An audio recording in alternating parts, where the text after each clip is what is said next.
Hoş geldiniz sayın hocalarım, hoş geldiniz. Değerli öğrencilerimiz, sevgili konuklarımız. Günaydın değerli hocam, iyi günler. Sayın Uğur hocam aramızda. Günaydın hocam. Dekan yardımcımız Alev hocamız yanımızda. Günaydın, merhaba Hacettepe hocam, Uğur hocam. Günaydın hocam. Hacı hocam, herkese merhabalar, günaydın.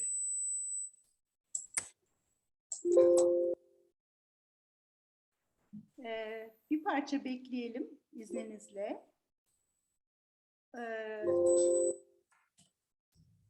Önce ben bir açılış konuşması yapacağım. Daha sonra sözü AKE bölüm başkanları adına bir konuşma yapacak olan Atilla Silkü hocamıza bırakacağım. Ondan sonra da Sosyal Bilimler Enstitüsü Müdürümüz Uğur hocamız bir açılış konuşması yapacaklar.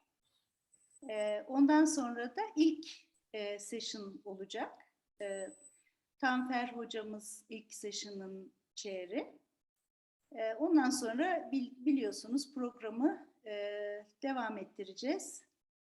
Saat 6'da da ilk keynote speaker'ımız Refik Anadol bağlanacak Los Angeles'tan.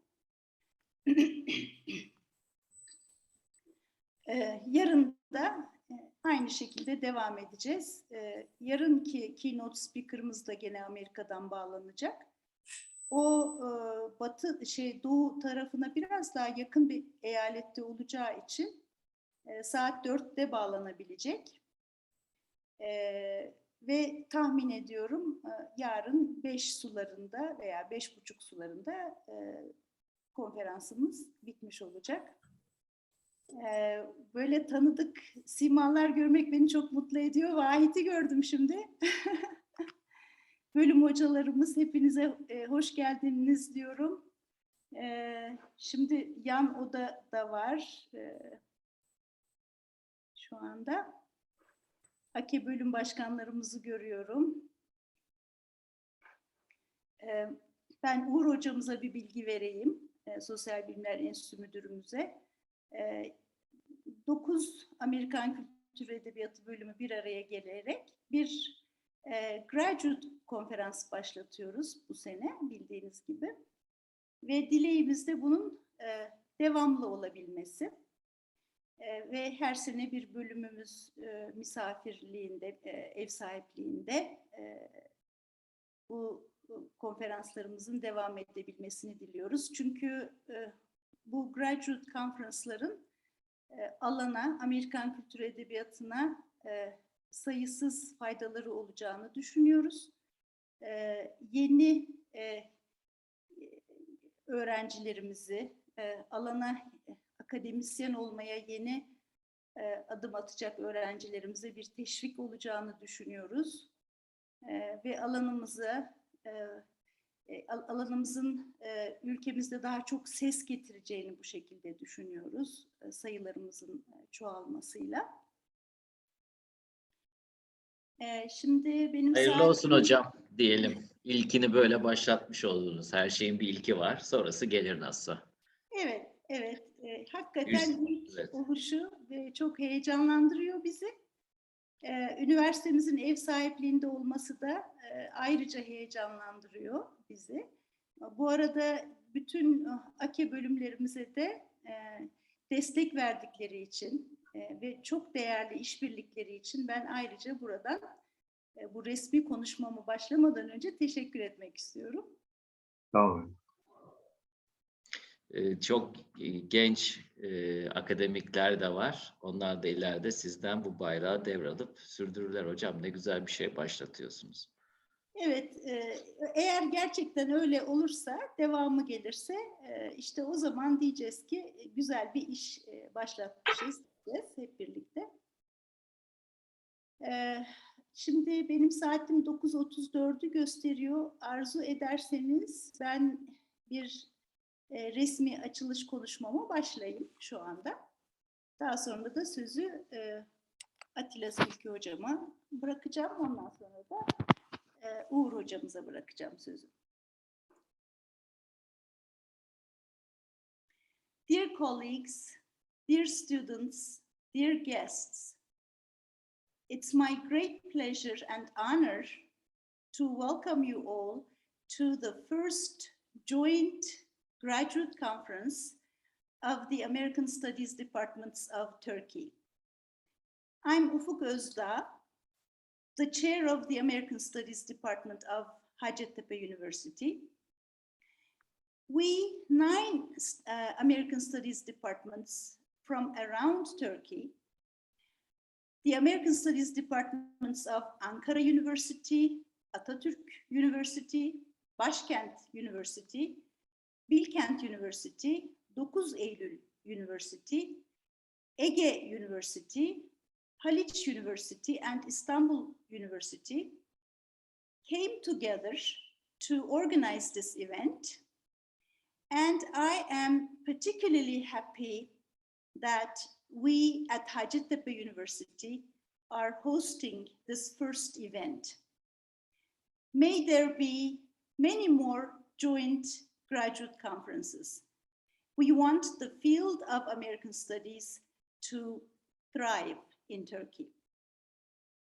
I wish to extend our welcome to the director of Hacettepe University's Graduate School of Social Sciences, Professor Uğur Ömür Gönülşen, to the Vice Dean of the Faculty of Letters, Associate Professor Alev Karaduman, to the chairs of the American Studies departments, Professor Atilla Silkü, Professor Hasine Şen Karadeniz, Professor Stein Olsen, Dr. Esra Çoker, Dr. Çiler Özbayrak, Dr. Nisa Harika Güzel Köşker, Dr. Merve Sarıkaya Şen, and Dr. Deniz Aras. We extend our welcome to our guests from the American Embassy in Ankara. We extend our welcome to our distinguished participants, colleagues, and students. I'm especially honored that our keynote speakers have taken out of their busy schedules and will connect to join us here today and tomorrow. Our keynote speaker for today is world-renowned Mr. Refik Anadol, media artist, director, and pioneer in the aesthetics of machine intelligence. Our keynote speaker for tomorrow is Professor David Quammen, American science and nature writer, and the author of 15 books. With his book Spillover, Animal Infections and the Next Human Pandemic, which he published in 2012, he had predicted the COVID-19 catastrophe. His keynote address will be on his upcoming book, Breathless, the story of SARS-CoV-2 and its journey through the human population in the eyes of the scientists. Please do not miss these fascinating talks. I would like to take this opportunity to say a few words on the conference theme, the lure of science and technology in American culture and literature, past, present, future. I guess we all need to celebrate the Zoom technology first, as it is now possible for us to meet from all corners of the world, as it is possible to use the Zoom platform to enable new ways of working, learning, and exploring. The world became even more interconnected. And at this point in history, we're all seeking meaningful lives. We want to address problems such as climate change, deadly pandemics, and others. And we need the intellectual legacy of those who strived towards unity of knowledge. I mean the unity of sciences and humanities. Perhaps one of the first scholars that comes to mind in this respect is Edward O. Wilson. In his book, Consilience, the Unity of Knowledge, he searched for a unified theory of knowledge in disciplines that range from physics to biology, the social sciences, and the humanities. He showed the links between the fields. He brought together the sciences and the humanities. He taught us that we need to integrate knowledge from what may appear to be unrelated fields. It's only now that the world is catching up with his radical new approach to learning, and we start questioning the gap between the sciences and the humanities. We search for the synthesis of knowledge from different specialized fields, a fusion of disciplines. So when we started receiving the abstracts for this conference on the impact of scientific and technological developments on American authors, narratives of technology in American culture and literature, American fiction influenced by scientific and technological advances, new emerging narratives made possible by science and technology, the role of American fiction in the development of science and technology, we said we have achieved consilience. I would like to end my note saying, I'm delighted to be here today, but I'm even more pleased that all of you are here. I wish you all a very successful and fruitful conference. Now I will give the microphone to Professor Atilla Silkö, the chair of Ege University's American Studies Department, who will deliver his opening speech on behalf of the American Studies Departments of Turkey. Thank you so much. Thank you very much, Professor Gözda. So, Honorable Director of the Graduate School of Social Sciences and the Vice Dean of the Faculty of Letters, Chairs of the American Studies Department, dear colleagues, students, and distinguished participants. In my capacity, as Professor Özda has just mentioned, as the Chair of the American Studies Department of Ege University, and on behalf of the American Studies Departments of Ankara University, Atatürk University, Başkent University, Bilkent University, Dokuz Eylül University, Ege University, Haliç University, and İstanbul University, and I hope in the future that counting the 10 separate departments, including Northern Cyprus as well, that there are also some new participants in the conference. It's my great pleasure to welcome you all to the American Studies Departments of Turkey Joint Graduate Conference 2022, titled The Lure of Science and Technology, American Culture and Literature, Past, Present, and Future, hosted by Hacettepe University.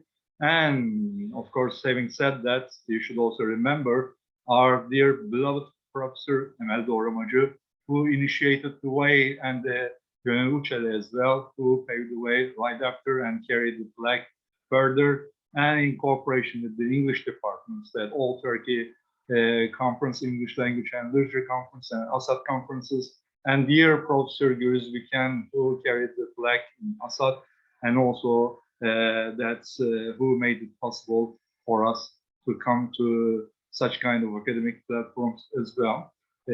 Just a kind of remark and then commemoration of our dear professors as well. And in cooperation and collaboration with our departments, of course, which aim to promote research and education as part of the responsibility of the third generation Turkish universities that actually provide education and promote research, and also the social responsibility and service to the community programs as well. So studying literature, language, and culture provides our students with the necessary skills to appreciate not only the target culture, but also their own culture as well. And this brings us into our minds that how the discipline and the arts has just started as English departments in Turkey, and then transferred and added with the American literature courses, first in Ankara, the Tarih Geography faculty, and it was the dear late Professor Necla Aytürk that we should also commemorate it, lighter of the English department. That when I was a researcher, I started first visiting the Robert College and Boğaziçi University Library, And then got created Bilkent University, and then we transferred to Ankara as a premise of our research.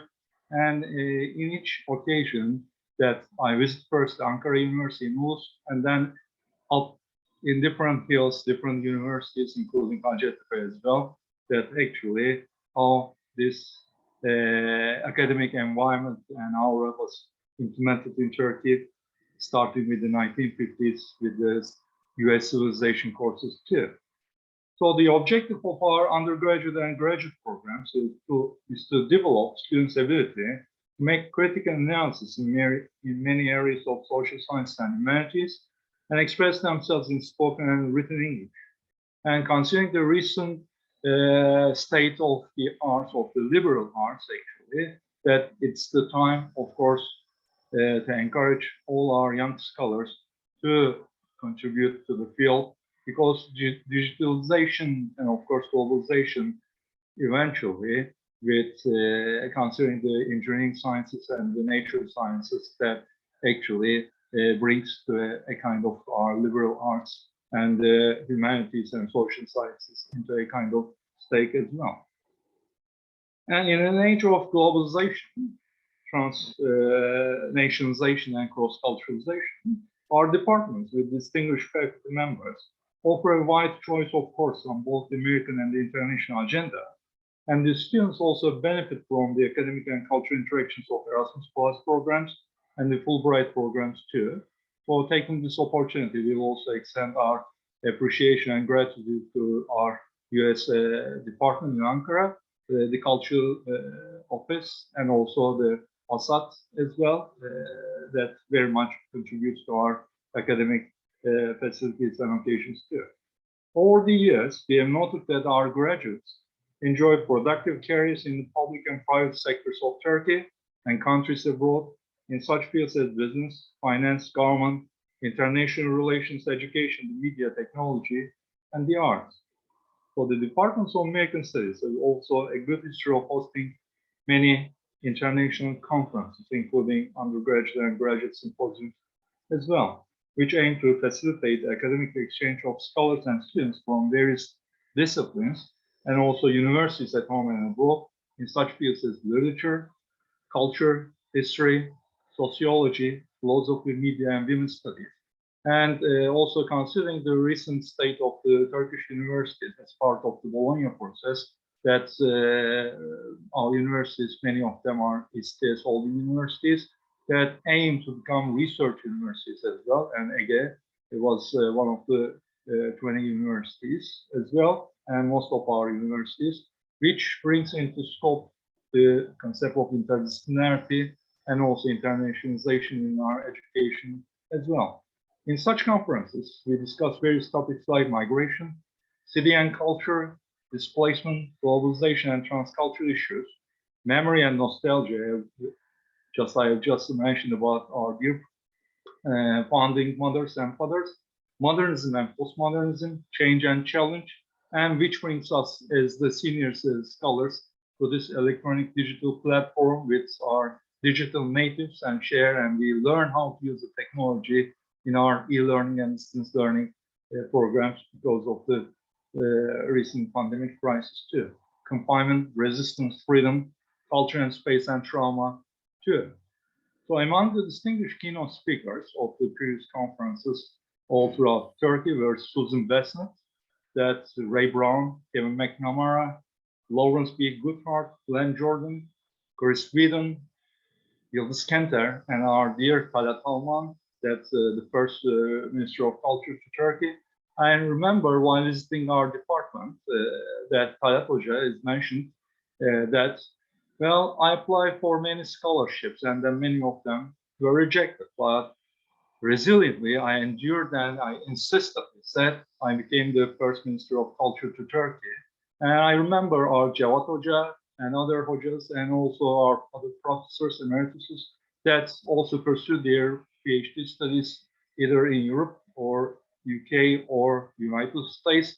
While working, they also put their efforts and then carry out their postgraduate education as well. Right, so thus in this very symposium on science and technology, Distinguished keynote speakers and presenters will discuss various aspects of topic in literary and cultural studies, which will give us a chance to refresh our minds once again and throughout the panel discussions that we kind of brainstorm the issues here. So taking this opportunity, I would like to express my appreciation and extend my gratitude for the invaluable efforts of Professor Dr. Ufuk Özdağ and the other members of the organizing committee and the scientific committee, and our dear students in making this very conference possible, and our distinguished keynote speakers, Refik Anadolu and David Common, and presenters, and also that US Embassy, and also Assad, and especially our dear host, Hacettepe University. And I believe your wonderful contributions will also create a very stimulating conference and academic atmosphere. I wish you a very productive symposium and conference, and thank you very much.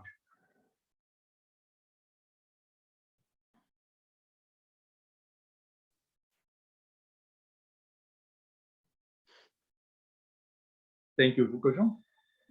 Thank you so much, Atilla Hocam. Now, the microphone is Professor Uğur Ömür Gönülşen. Good morning to everyone from Ankara. Thank you, Professor Ufuk Özdağ, to give me this opportunity to address to such a distinguished academic community. As the director of Graduate School of Social Sciences of Hacettepe University, I am very pleased to welcome you this first virtual joint graduate conference hosted by our American Literature and Culture Department in collaboration with 9 other distinguished American Studies Department of Turkey. Hacettepe University Graduate School of Social Sciences was established more than a half century ago in order to conduct postgraduate research in the fields of literature, humanities, economic, and administrative sciences. The graduate school is always interested in supporting national and international academic collaborations and also networking initiatives. Therefore, I am very happy to have a chance to speak at the opening ceremony of this international conference hosted by our university's American Literature and Culture Department, which is one of the main postgraduate academic units of our graduate school.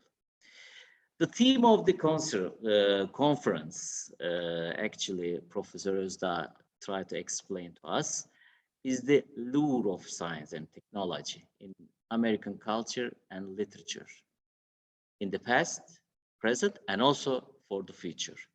It is highly interesting, but also it looks very complicated and thought-provoking topic because as far as I know, I come across very different and highly interesting studies and works on from the climate change to post-pandemic events. So as you know, science and technology have heavily influenced in many areas, including American literary and cultural studies. The founders of the modern science fiction have sought inspiration from the imaginative power made accessible through the close connotation between science and culture. In contrast to general understanding or common understanding, science, art, literature, humanities, and all kinds of social sciences are not in conflict but with each other, but also and actually have been sustained by each other's unique perspectives for a long time. Scientists, artists, and authors draw inspirations from each other's works.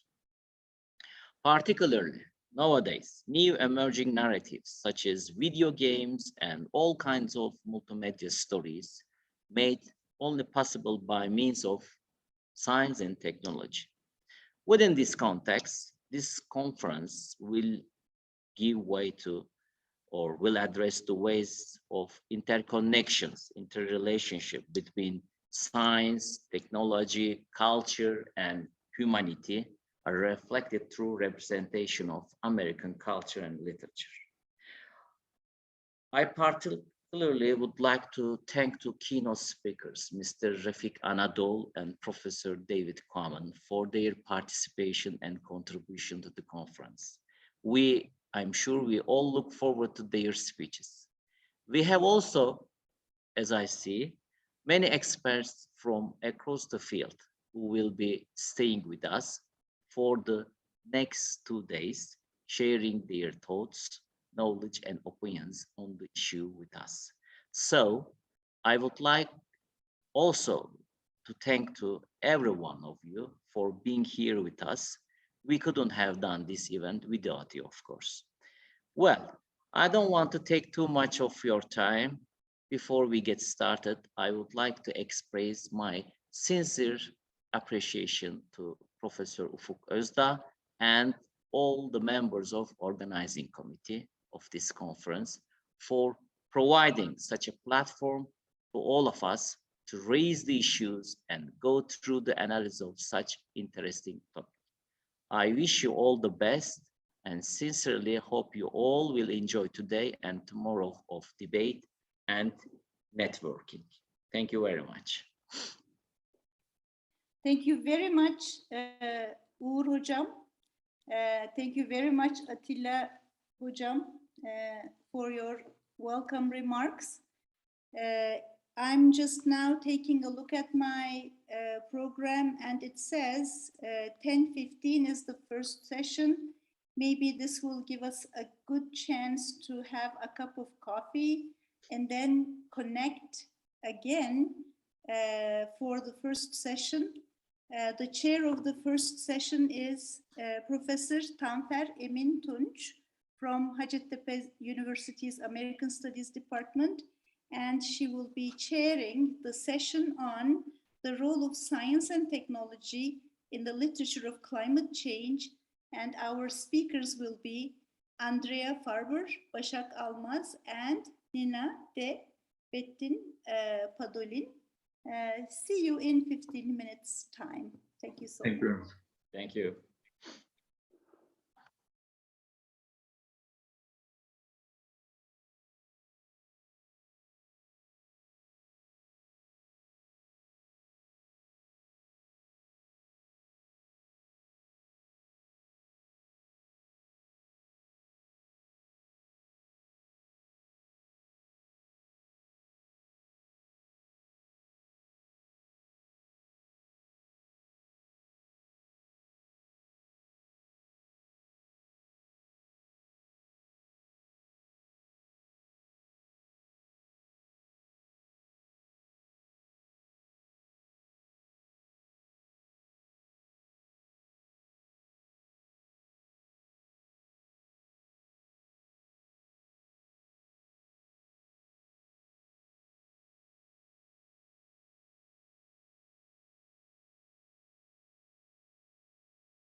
Hello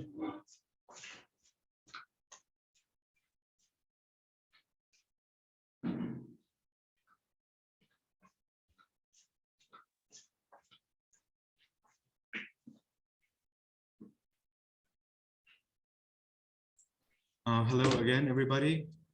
We will be proceeding with the first session of the conference entitled Science, Technology, the role of science and technology in literature and climate change, chaired by Don Freeman Tunch.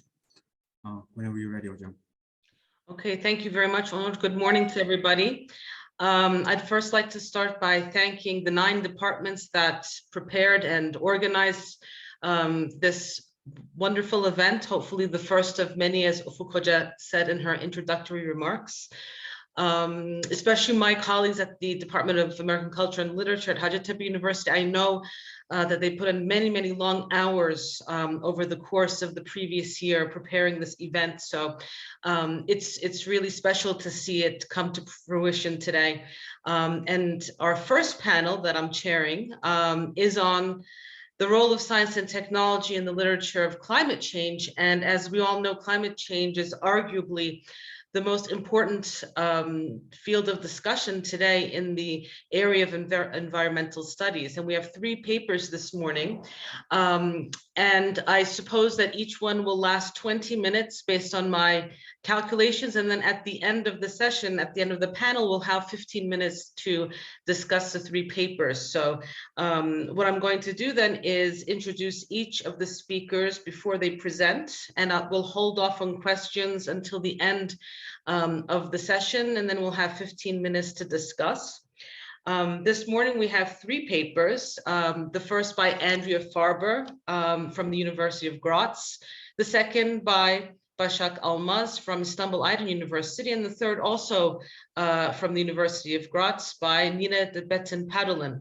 Andrea Farber's papers on the role of science and the scientist in climate change fiction. And what I'd like to do is introduce her to you by reading her bio, which of course you can find in your program. However, for those of you who don't have access, I just want to sort of summarize what's there for you so that we all get to know Andrea. Andrea Farber is a PhD student in English and American Studies at the University of Graz. Her dissertation focuses on the portrayal of the more than human in relation to and interaction with humanity and climate change literature of all genres. Besides the portrayal of the more than human, she is also interested in researching the importance of place and space in climate change literature. She is the deputy chairwoman of and assistant editor at Tint Journal, an online literary journal that exclusively publishes works by authors who write in English as their non-native language. In her free time, she enjoys writing creatively and educating herself on different cultures, as well as learning new languages. And without further ado, I present to you Andrea, who will talk to us today, as I said, on the role of science and the scientist in climate change fiction. Good morning. Thank you so much for that introduction. Thank you so much for having me here today. I'm just quickly going to share my screen with you so you can see my presentation.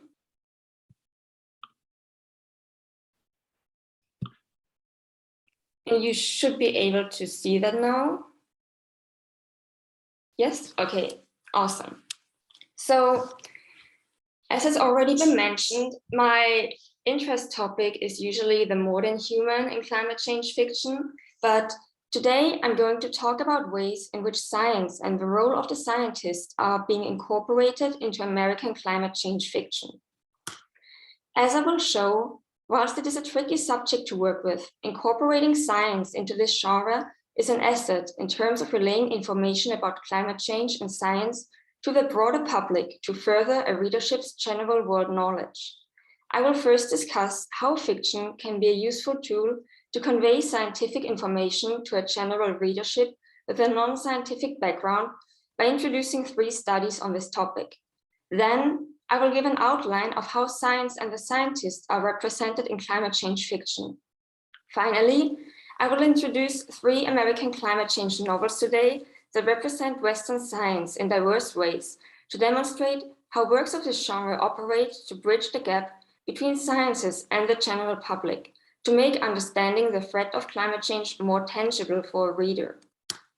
In advance, I want to point out that a perfect representation of contemporary science in climate change fiction does not exist.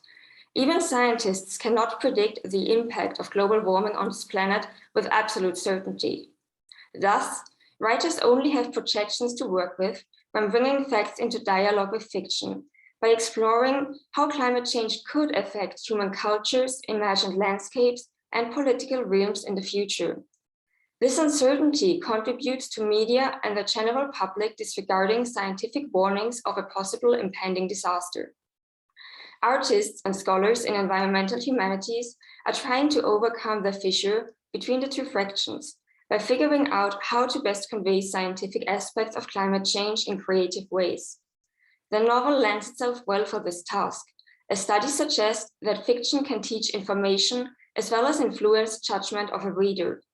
To show the effectiveness of literature on its readership, I will introduce 3 studies that ask how fictional information is incorporated into a person's general world knowledge and can influence their beliefs. The first study by Strange and Lang examined whether anecdotal accounts about individuals in concrete situations in both news and fiction can influence a society at large. They proposed that fiction, like news, would influence judgments of problem urgency and responsibility, based on the premise that treating a story as fiction would not prevent it from rendering a problem more salient or from recruiting related memories from the reader's past. Results of the study show that both news and fictional story influence participants' judgments about the cause of and solution to a specific issue. A second study by Garrick and Prentice explored the extent to which information acquired through fictional worlds is incorporated into real-world knowledge. Short stories were used to introduce fictional facts. The first experiment of this study suggested that fictional information penetrates into judgment about beliefs and thus suggests incorporation, a term that means readers will link these facts to pre-existing world knowledge they already possess. The second experiment, on the other hand, suggested that representation of fictional information retained features of compartmentalization. This means that readers represent fictional facts in memory as separate from the rest of their general world knowledge.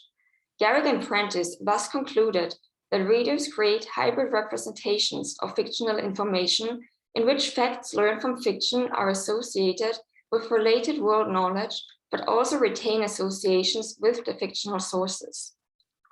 Similarly, a third study by Marsh, Mead, and Rödiger III investigated how people learn and integrate information from fictional sources within their general world knowledge. In 3 experiments, subjects read a series of short stories that contained peripheral references to the real world. The study examined whether subjects would produce facts from fiction on a later general knowledge test. In all 3 experiments, subjects used information from fictional stories to help answer general knowledge questions. Subjects correctly answered more questions when the answer had been read in the stories previously.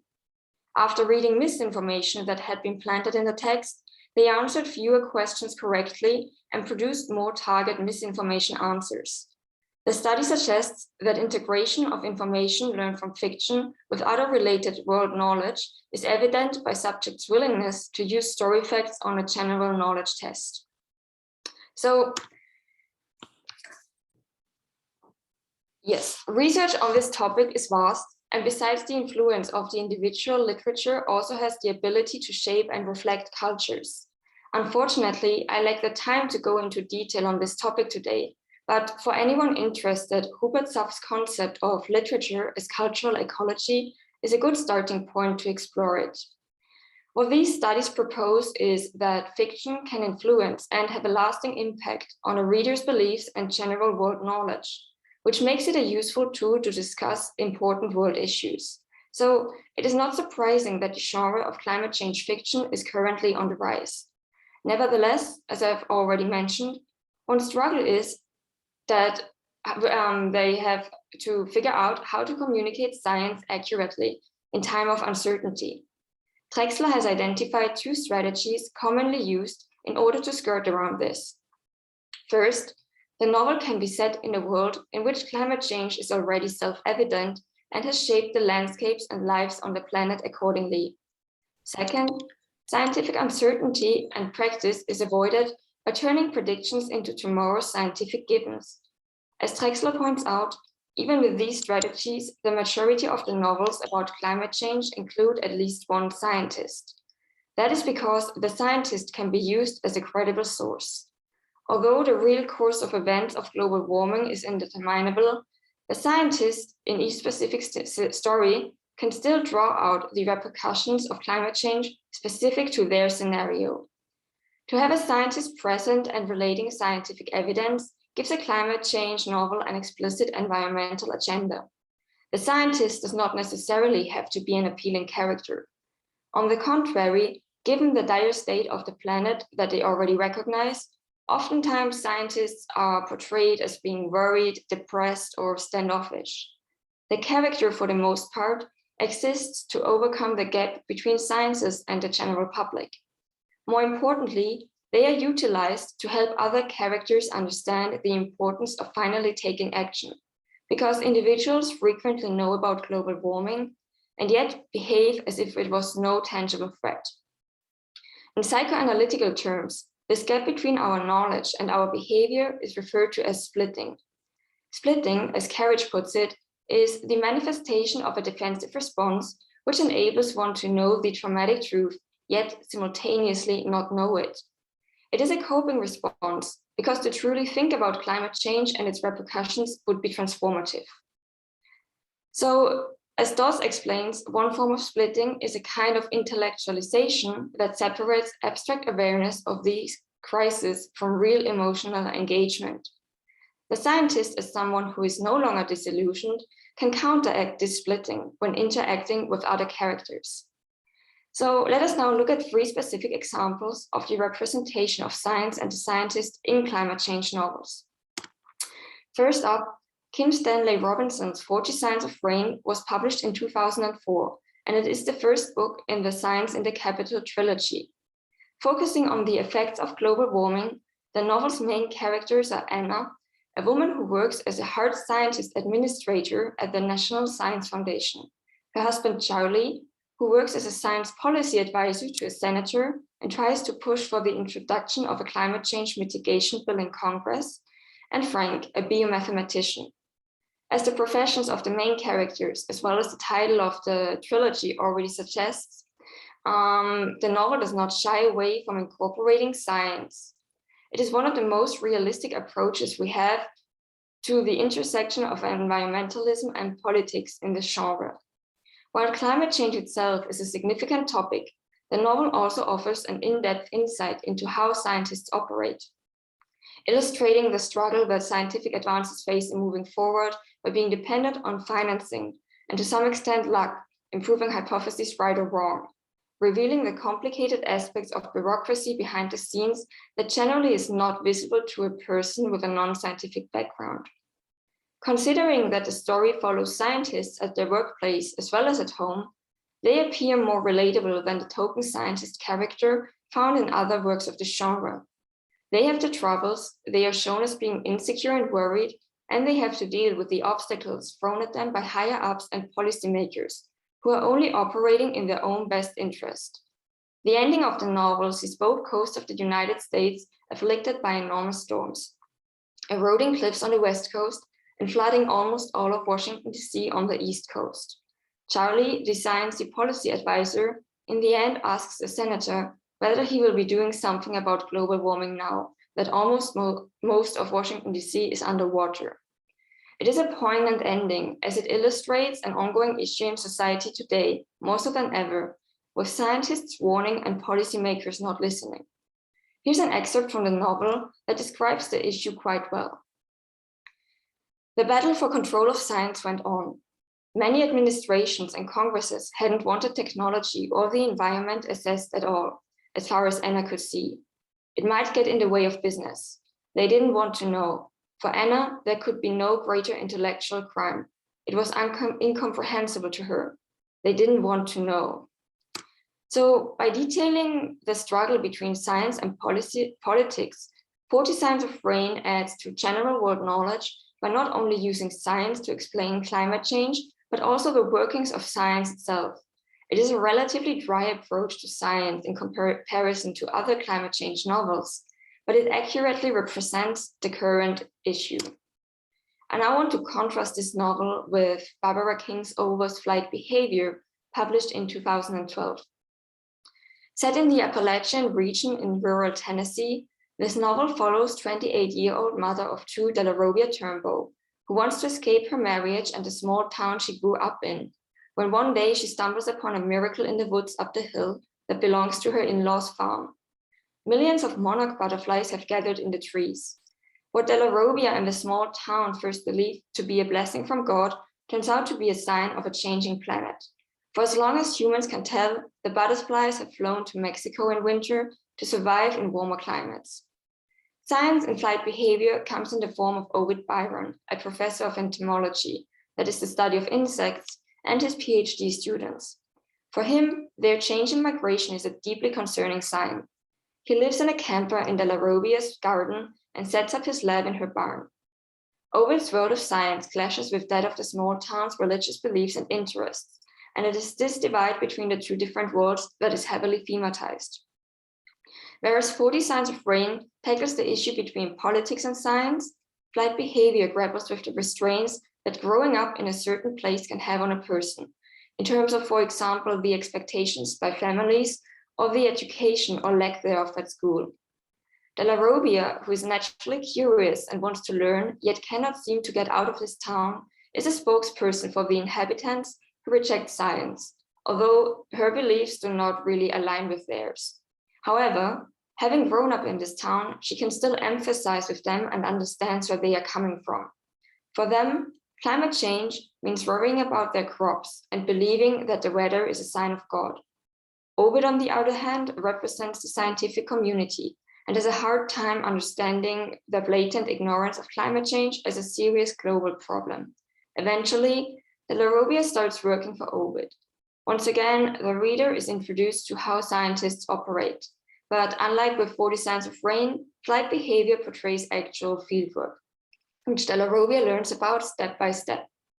The novel thematizes this gap between scientists and non-scientists, while it repeatedly makes clear what has already been discussed as a major issue of science in regards to climate change, namely that science is uncertain, a fact that can be hard to understand for outsiders.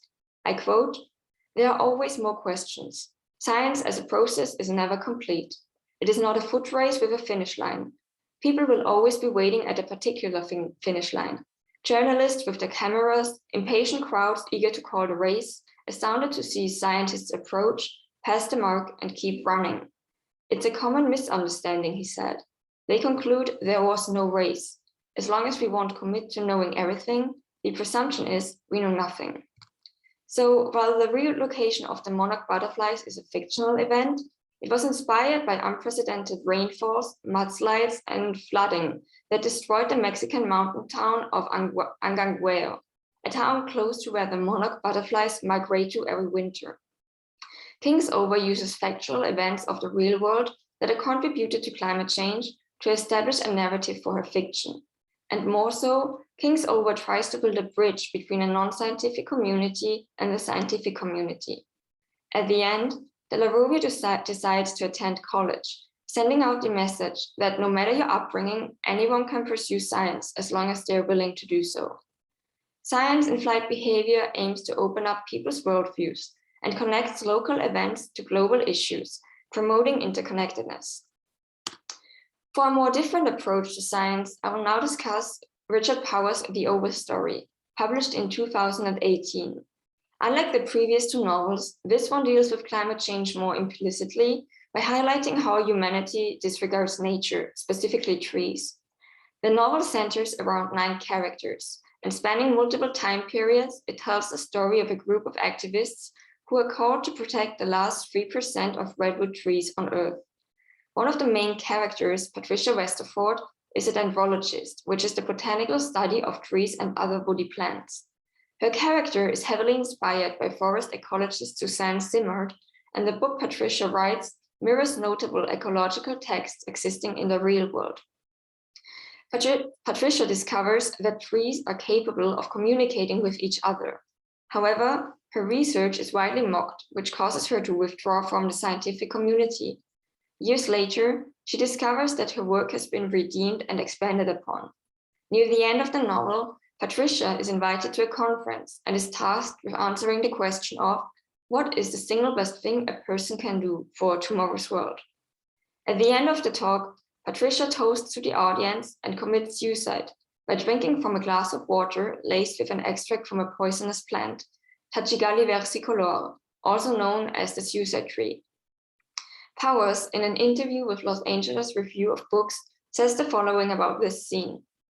Her lecture demonstration on one very plausible answer, kill yourself, takes a turn toward a startling gesture, a toast to unsuicide.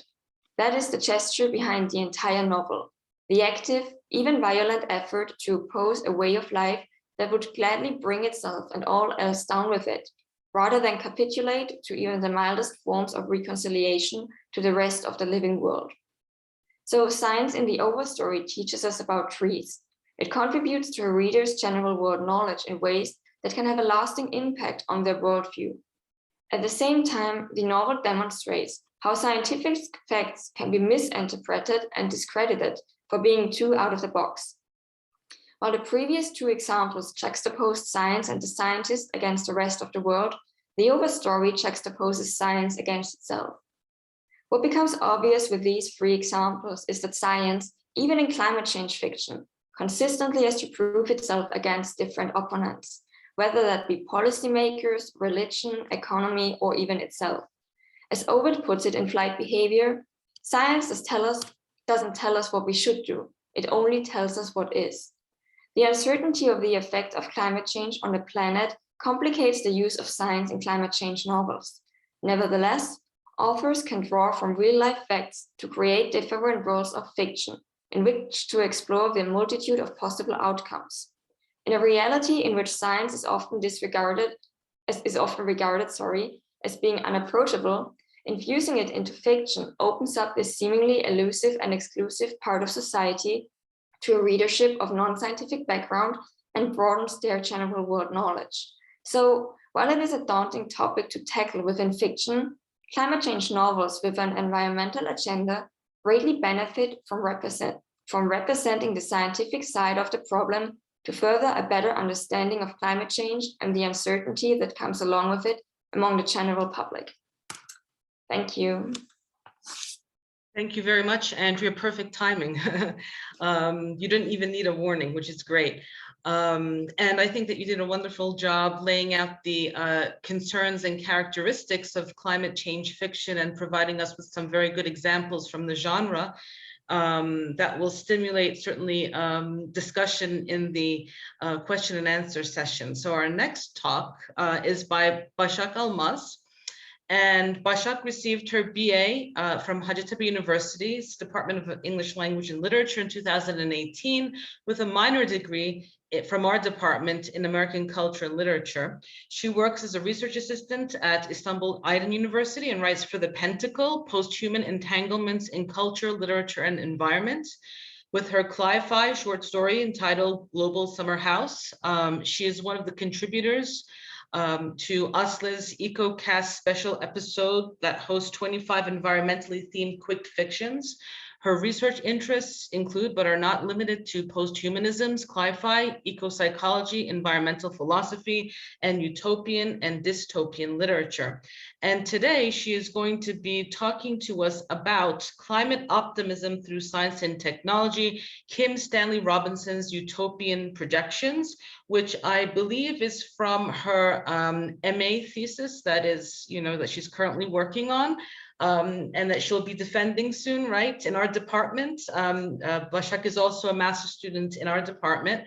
So it's wonderful to have our students here as well. And so Başak, the floor is yours. Thank you, Stanford, for the great introduction. And it's great to be here and be with you all with my department today. Great to see you. And thanks a lot for the organization again. I'm very happy to be presenting today. And one of the novels I will discuss is again the 40 Signs of Rain. So I don't know, maybe it can trigger a discussion part at the end of our presentations. So I will share my screen and start my presentation right away, just in a second.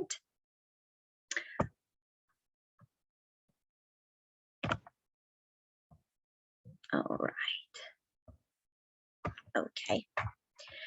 So in my presentation, just as Stanford mentioned, I will talk about the American science fiction writer Kim Stanley Robinson's utopian praxis through scientific information and technological advancements in 40 Signs of Rain and New York 2140. And I would like to share this quotation from this brilliant book called Facing the Anthropocene. And Ian Angus says, we do not know how long we have, but we do know that the fight simply cannot wait. We know that just fighting isn't enough to succeed. We must simultaneously work for immediate changes and advance a vision of the world we want to build. So Gary Canavan claims, on the other hand, that the future has gone back and we need a new one. But if Canavan's claim is acknowledged, this is what Kim Stanley Robinson does in his literary work, creating new features or offering alternatives for livable and sustainable features. Before digging deep into my argument, I will shortly introduce Kim Stanley Robinson. He has been publishing novels since 1984 and a very productive author, and he has 22 novels along with a great deal of other generic works, and his very famous Mars trilogy has been translated into 24 languages, and he thematizes generally ecological, economic, political, and cultural concerns, as well as problematizing the effects of climate change, later climate crisis, capitalism, and politics. Robinson's fiction is grounded in scientific and technological knowledge, as well as the collaboration between science and political action, which in total project his optimism in climate features. His novels offer a positive spin on the future, not because the future will be free of problems, of course, but because he perceives that humanity and science have the capacity to address challenges caused by climate change crisis. Thus, the lure of science and technology is what keeps Robinson optimistic in climate crisis and hopeful in future. This optimism actually leads him pursue utopian thoughts regarding future rather than the dystopian future settings. Thus, he advocates relying on advancing technology to address climate change and take climate action. Many scholars also claim that his works consist of utopian projections, and Robinson also openly states that he thinks of himself as a utopian writer. And later he asks about our present situation on Earth. Is it too late? Because we wonder, has humanity already overshot the carrying capacity of Earth so badly that we are doomed to a horrible crash? So that no matter what we do in the meantime, it's a foregone conclusion that we are in for a fall? No. In that sense, it's not yet too late. If we were to do everything right, starting this year and continuing for the next several decades, did everything that has been proposed to decarbonize and to conserve, restore, protect, replace, and so on, then we could do it. It's physically possible. Restorations can be made. Everything but extinctions can be made better. So there is reason for hope. We can think of our work as saving things that will come back stronger later. I personally believe that this statement personally summarizes his optimist vision and reliance on science and technology's contribution to the climate change crisis. Robert Markley again concludes that Robinson is a utopian writer if we understand that utopia is not an end game, but an ongoing struggle for a more just and sustainable society. In this regard, he offers not an easy version of utopia, but a hopeful alternative that still confronts the ecological devastation. In 40 Signs of Rain and New York 2140, Robinson emphasizes the efficient role of science and technology to address climate change, and his optimism is rooted in advancing scientific information and technological developments. His work uncovers that climate change can be mitigated with the use of climate science and technology. In Robinson's optimist fiction, again, thus we can rely on technology to collect scientific data, and this technology keeps on advancing. Therefore, together with science and technology, Robinson suggests climate change crisis can be negotiated as observed in the 40 Signs of Rain and New York 2140. To introduce my first novel, 40 Signs of Rain, it is actually the first novel of Robinson's Science in the Capital trilogy, and you see the cover pages of all novels in the trilogy on the screen. He discusses the role of science, technology, and political action dealing with climate change and preventing further calamities, while ensuring environmental justice in this trilogy. Despite the undertones of apocalyptic climate breakdown, the trilogy does not stand for an end-of-world narrative. On the contrary, the series is strikingly utopian, positing a feature in which awareness of the devastating threat of climate change prompts dramatic action within the United States and across the globe. So 40 Signs of Rain provides information on the climate and the prospective effects of global warming, which depends on scientific evidence implying humans as a contributor to climate change. In 40 Signs of Rain, the melting of ice sheets has been hastened due to global warming, and this melting of ice and warming of oceans end up distorting the Gulf Stream, which becomes the primary reason of the extreme storms and the consequent floods that hits Washington, D.C. and the West Coast at the end of the novel. Although these extreme storms and climate disasters take place towards the end, hints of the approaching disasters are visible throughout the novel. Robinson introduces one of the projects run by National Science Foundation and reports the findings of it in the novel. So this project is funded by the foundation to monitor the water conditions in oceans. It is revealed that again the foundation funds a project that employs robot submarines and autonomous underwater vehicles searching the depths of oceans to collect data.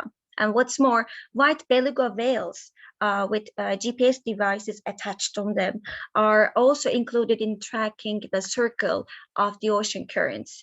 And he explains here the movements of white beluga whales and says, up and down in the blue world they support, diving deep into the black realm below, coming back up for air, recording data all the while. White whales help us to know this world. And I'd like to share another piece of scientific data provided by Robinson, but I will not read all of it, of course. This is a transcript of a phone call between two scientists. Again, Frank is actually one of the main characters in the novels, and he is again one of the first ones to figure out the distortion in the Gulf Stream after tracking the data gathered by one of the whales. It is called Casper, the friendly ghost. And in this conversation, Frank figures out the stall in the Gulf Stream and projects the future disasters. And he rushes to the National Science Foundation board, passes the news, and cries for action. And he states that again. So the question becomes, what do we do as scientists? Business as usual won't work. For you here, the effort should be toward finding ways that the foundation can make a much broader impact than it has up until now. So Frank here could be understood as someone who relies on science, thus gets to become climate conscious, having having awareness of the climate reality. And this kind of awareness is obtained via scientific evidence. In 40 Signs of Rain, the storm is actually predicted earlier thanks to technological praxis. So that people can get prepared for the coming disasters actually. And for New York 2140, it is more of a representative of Robinson's climate optimism with his reliance on technologies. And the novel was published in 2017, and New York 2140 is regarded as a landmark work and an imagination of a future with severe impacts of climate crisis. But still, Kim Stanley Robinson's 2140 depicts an optimistic view far from nightmares, because this is a futuristic New York, as you see on the screen again, and also as the title indicates. And this future New York is troubled by the issues of our day also. Most notably, the impacts of global warming caused by carbon emissions, as well as the flaws of the capital system. So the melting of the polar ice has produced 2 inundations in New York, as well as the rest of the planet, and sea levels are now 50 feet higher than they were at the beginning of the 21st century. In addition, the sunken New York has become a geographical metaphor for capitalism, social divisions, and economic inequality. So the poor continue to dwell in the intertidal zone in the structures flooded by increasing sea levels. I'm directly talking about the area you see on the screen again, while the wealthy now enjoy super scrapers. This is what Robinson calls them, with skyscrapers reaching as high as 300 stories, owing to advances in building materials. So while the poor's life is marginal, if not dangerous, due to possibility of building collapse, the rich enjoy their mega expensive buildings in peace only once or twice a year, holding them only as investments the rest of the time, because they spend most of their lives in other places away from the flooding, away from the disaster, such as Denver. Despite the damage caused by an uncertain environment, the human species is far from dead in the hypothetical year of 2140, and this is how the novel gets hopeful, actually. If you may call so. And technology has proved to be a helpful survival tool, although it resides mostly in the novel's background. Carbon neutral and even carbon negative technologies rapidly replace dirty energy, construction, and manufacturing in Robinson's partly drowned world.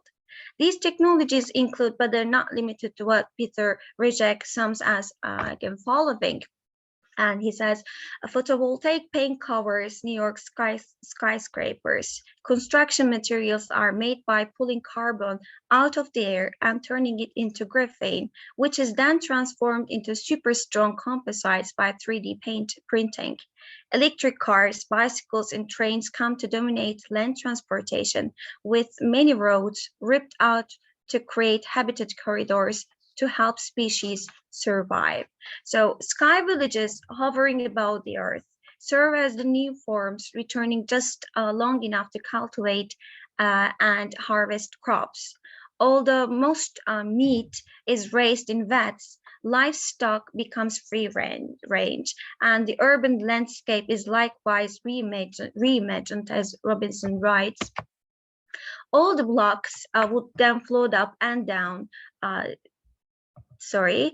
on the tides and currents together, underwater framing to keep the canals between them open and navigable, bumpers to keep the outer ones from bumping too hard into stationary neighbors in a storm, salt-proof and rust-proof, photovoltaic paint, farms on the roofs, water capture systems, water tanks on the roofs in the traditional New York City styles, and live straw purification filters, all standard operating procedure everywhere in Lower Manhattan. And later, Robinson comments on the technologies he included in New York 2140 at an interview, and he says that technology is advancing rapidly on these fronts. If you use the usual tense of the word and mean machinery and chemistry and material science. I didn't make any of that up in this book. Maybe the diamond spray it's a spray for waterproofing, but in the important areas, carbon neutral and even carbon negative technologies are ready to accomplish what we want to get done: generate energy, grow food, move around, and they are being made stronger every year. So it was 2017 when Robinson passed this comment. And I would like to share a little part from research by Peter Styring and Grant Wilson's article, and they actually touched upon these new technologies at our time. And they said, what if there were a way to suck carbon dioxide right out of the air and turn it into useful products? It might seem fantastic, but scientists have actually proved it's possible. One of the challenges with making it a viable process, however, is manufacturing products that are valuable enough to cover the high costs of extracting the carbon dioxide. So that's why Kim Stanley Robinson employs the problematic issue of capitalism here again, and the economic systems and environmental injustice in this case. So these technologies Robinson employs are mostly based on real-life advancements, as you see on the screen, and his utopian projections depend on those advancements because technology could become a way of survival. The ill can be cured, carbon emissions can be reduced, and climate change can be mitigated in the long run, thanks to science and technology. But still, we know that they're all going to cost a lot. Even now, thus we have a struggle for environmental justice for everybody. Optimism, therefore, again in Kim Stanley Robinson terms, is a choice made to insist that things could be better if we worked at it. And Gramsci suggested this with his motto, pessimism of the intellect, optimism of the will. So I can say Earth will probably remain a mess. And there is growing pessimism about reducing global warming before catastrophe.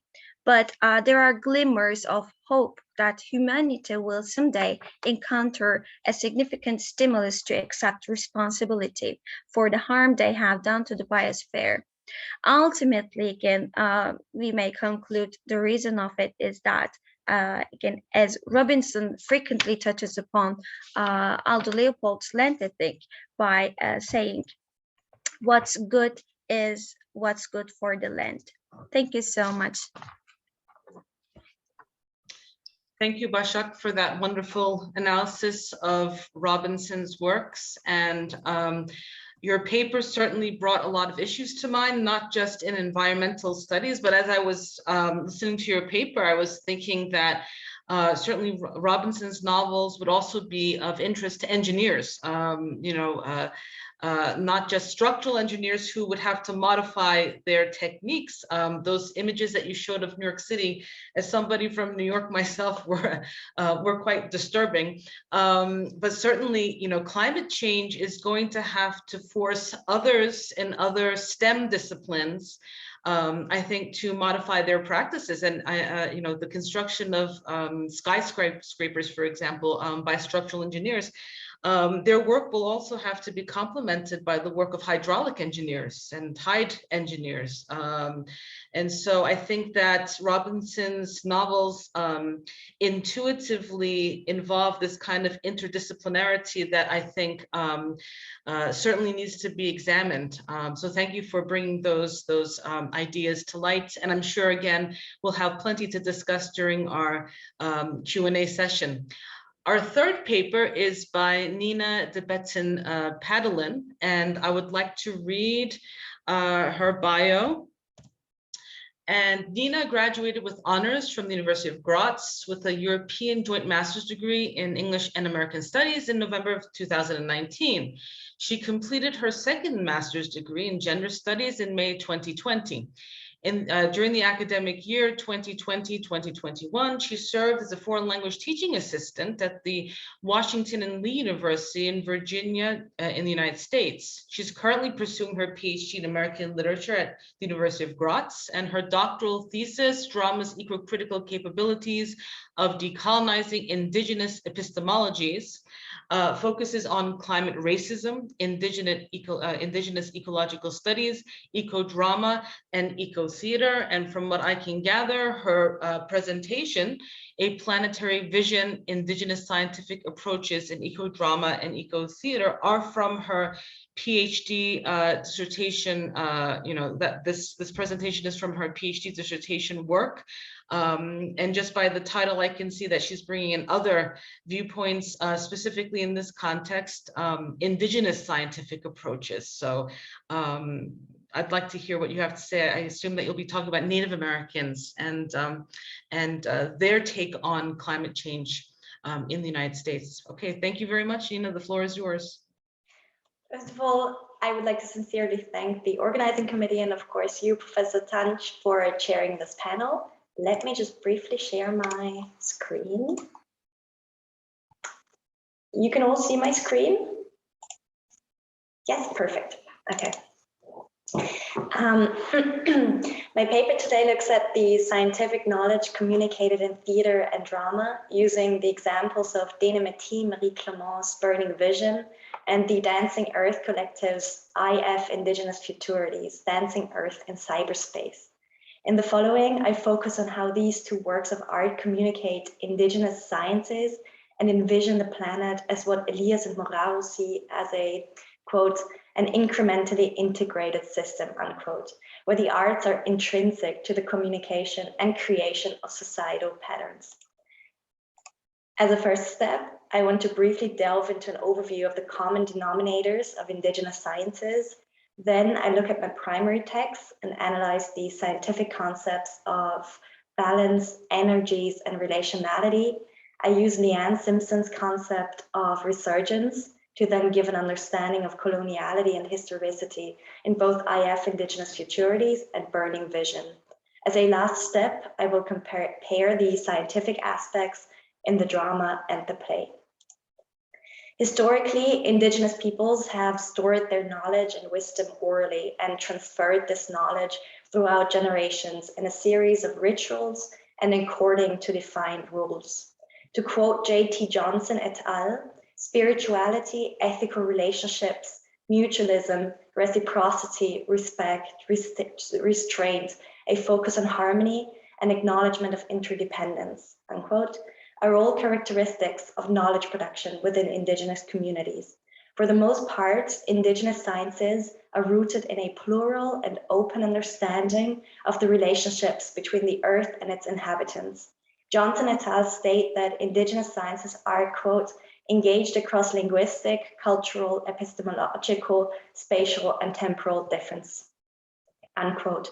Knowledge is tightly bound to spatial and cultural spheres, and as relationships and knowledge systems are deeply interrelated with the land, time perceptions are often non-linear, especially cyclical, as every aspect of life on Earth is reciprocal. In order to further convey the diversity of indigenous knowledges, I compare and contrast the knowledge that is represented in the following plays with indigenous ecological knowledges of various communities. The online performance IF Indigenous Futurities, Dancing Earth in Cyberspace from 2020 uses Zoom and Skype to consider the possibilities of, to borrow Mishi Sagitna Schneeberg, Leanne Simpson's term, resurgence in the age of COVID-19 and climate change. They built the conversation on how indigenous theater can communicate solutions to the climate crisis through the implementation of indigenous sciences, the intermedial use of song, indigenous storytelling, creation myths, rap, dance, and ritual formulate an immersive and spiritual performance. The indigenous ecological knowledge communicated is both deeply personal and public at the same time. The characters perform a water ritual to thank the earth. To quote Tewa scholar Gregory Hacettepe, acting in the world must be sanctioned through ritual and ceremony, unquote, in indigenous cultures. This emphasizes the need to both act as a resurgent force and create spiritual connections in times of social distancing. The second play, Burning Vision from 2003, is staged on a clock-like stage with 4 quadrants. It traces the roots of uranium mining from the discovery and mining of pitchblende in the lands of the Sato Dene First Nation in Port Radium, Northwest Territories in Canada, to the fires in the refineries in Port Hope, Ontario, to Los Alamos, New Mexico, where atomic bomb testings were conducted, and to the detonation of the atomic bombs in Hiroshima and Nagasaki. Indigenous sciences are based on the idea that everything is interconnected and that the world is, as Hacettepe argues, in quote-unquote constant motion and flux.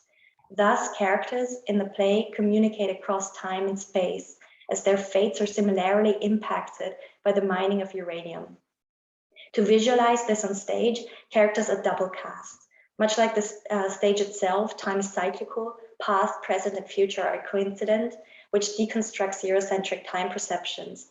Indigenous science is based on the fundamental idea that the world is not static, but in constant movement. The names we have for such movements are, quote-unquote, seasons, migration of animals, or cosmic movements. In indigenous communities, these movements are energies, as Hacettepe argues, and they influence how humans experience the world and find their place in environment around them. If these energies are no longer balanced because of systems of inequality such as colonialism and imperialism, humans and the beyond human world suffer greatly. One example is the climate crisis. Within IF Indigenous Futurities, the implementation of rap, dance, visual aesthetics, green screen, and other technological aspects intermediately communicates the urgency behind the inclusion of Indigenous sciences in the discourses surrounding climate change. Coloniality and resurgence also play a large role in the discussion as a link between environmental degradation and colonial systems of governance are drawn. To give one example, the performer Lumkemiko Sampson performs a hoop dance accompanied by a rap, which is an outcry against the attempted genocide by European settlers. He communicates a knowledge system that is rooted in reciprocity, kinship, and planetarity. He starts out kneeling on the floor. All of his limbs are intricately intertwined with the hoops, making it hard for him to move. As the performance progresses, he discards the hoops, freeing himself from the metaphorical constraints.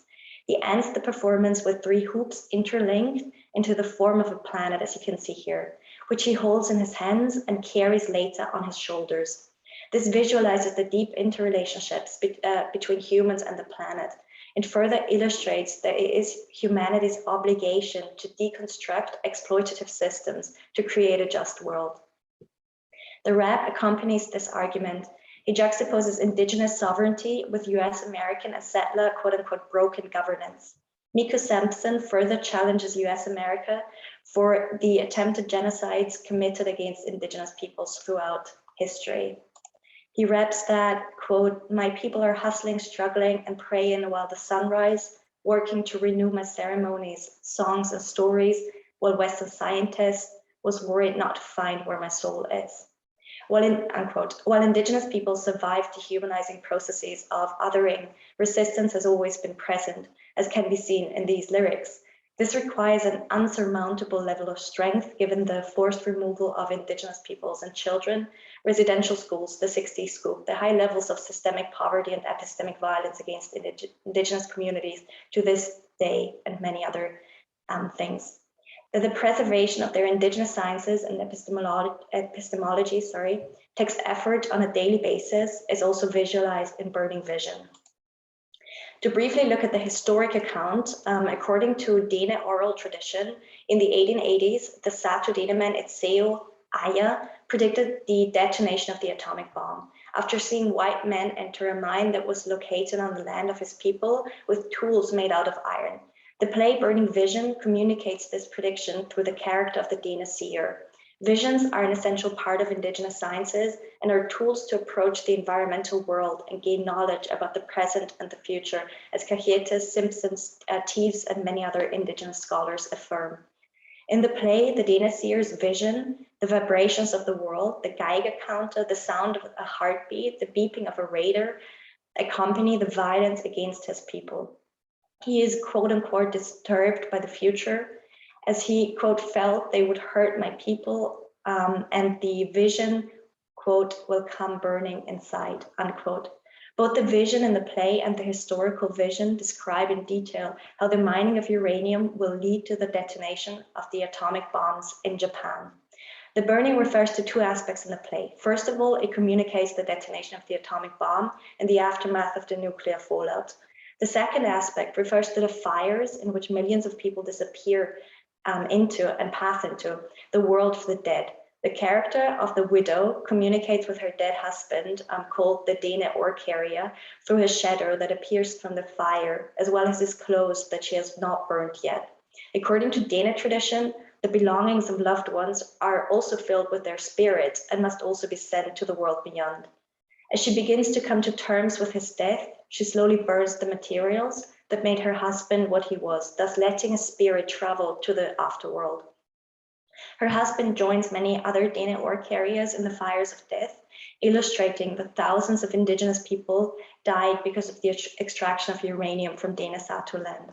Unfortunately, there's not enough time today to talk about the structural racism and systemic injustices behind these deaths, but the Dana Orcaria, but I'm more than happy to comment on this topic in the subsequent discussion. In contrast to Burning Vision's examination of death, Indigenous Futurities focuses on the present practice of Indigenous sciences and cultures that spark resurgence. Sharing Indigenous stories, cultures, storytelling, and living in accordance with Indigenous epistemologies and sciences are some of these aspects.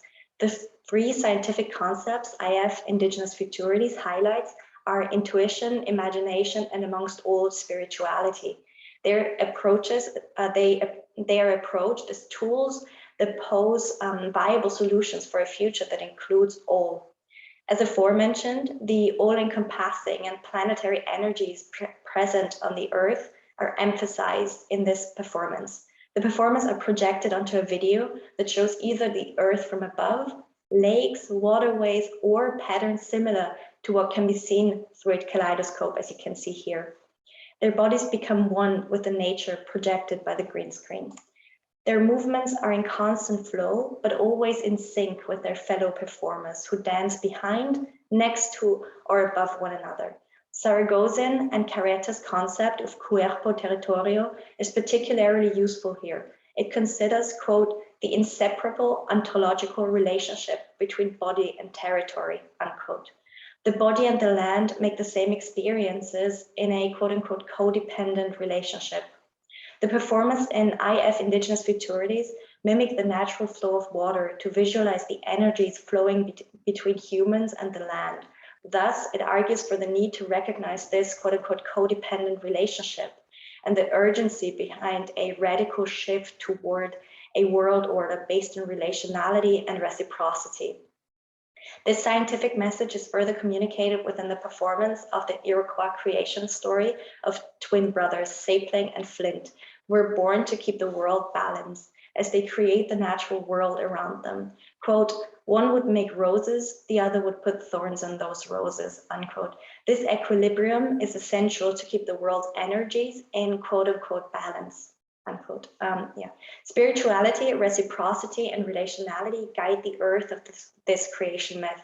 In contrast, extractivism, coloniality, and capitalism, the systems under which anthropological climate change arose, have disrupted this balance.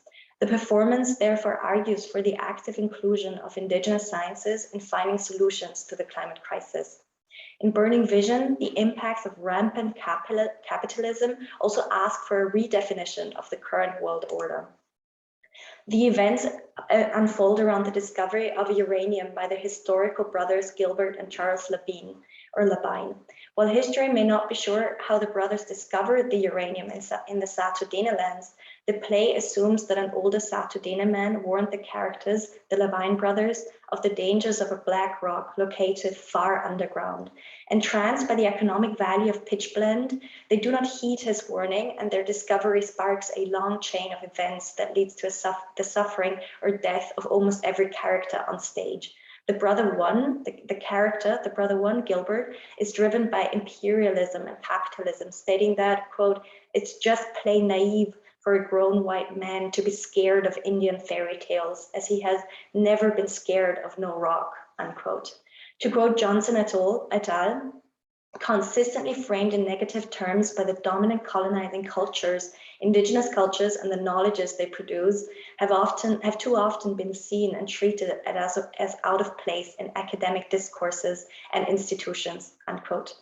While Western science claims to be highly objective, much of the world's knowledge is not regarded. Indigenous sciences are, like Western science, based on observing the natural world to find observable patterns. While a relational and reciprocal worldview can be found in every culture across the globe, economic, colonial, and imperial systems have created the dominant cultural paradigms we know today. Thus, Western science has historically undermined indigenous sciences. Structural and judicial systems have also prohibited the practice of indigenous ecological knowledge for the reason of total assimilation with the dominant power, amongst others, to strip indigenous peoples in the Americas of their power. In Burning Vision, uranium means power. However, the play also thematizes that Levine brother 2, Gilbert, actually listens to the indigenous man's warning, and he realizes the power of his words as he hears the movements and echoes of the world deep under the surface. He hears the history that the walls of the mine tell and finds that the uranium seems to reverberate the noises of the past, present, and future. He's scared as he says, "It's trying to tell us something," unquote. Levine brother 1, however, is driven by greed and exclaims, "Listening to money, now that I can hear." And with that, pitchblende is extracted and the world is thrown into an imbalance. So let us again return to IF Indigenous Futurities, because it shows how to address this imbalance that the West has created in the play.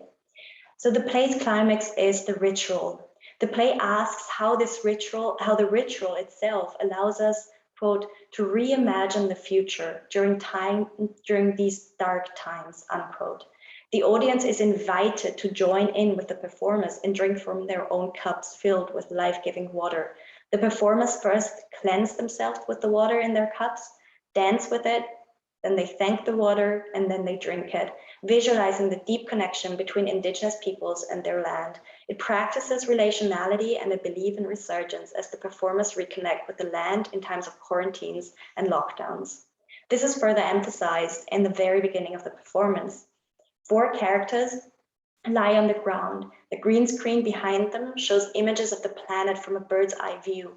The frame of the performer and producer, Runa Tangen, is larger than the others, and she is at the top center. She symbolizes indigenous power, the sun, and the earth. The performers below her nourish from the land, their dancers visualizing that they need the energy of the land to thrive.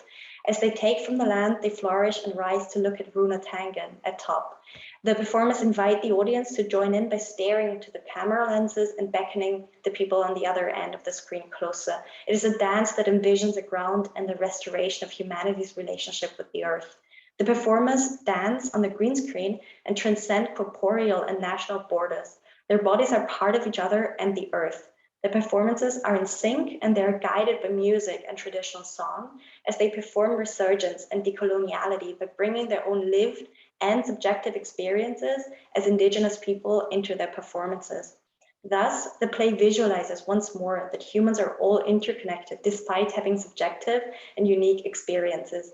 Above all, the plays interact with Newton's third law of motion. For every action, there is an equal and opposite reaction, and expand it to show that this law is also true for human actions. Both plays visualize the importance of indigenous sciences and perceiving the world from a planetary perspective. While Burning Vision formulates an answer to the question of what happens when indigenous sciences are disregarded, Indigenous Futurities offers hope for indigenous peoples across the globe and provides an artistic tool to practice resurgence in times of crisis. What both plays have in common is that they convey that indigenous sciences are tools to help critically understand and evaluate the world. To quote Danish scholar Glenn Coulthard, the Danish political system, for example, poses a, quote, radical alternative to the structural and psychoaffective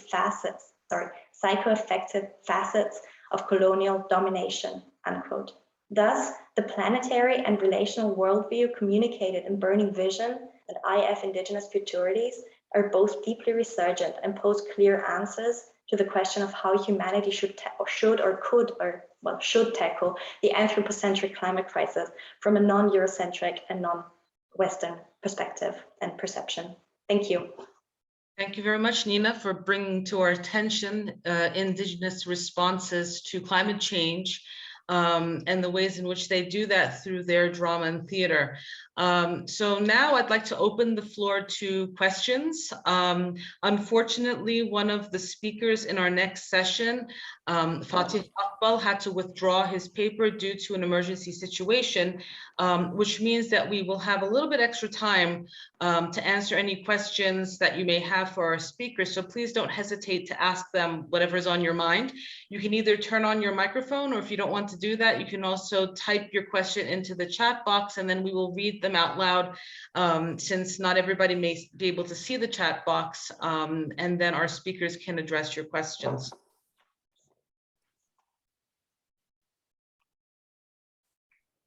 I mean, sorry.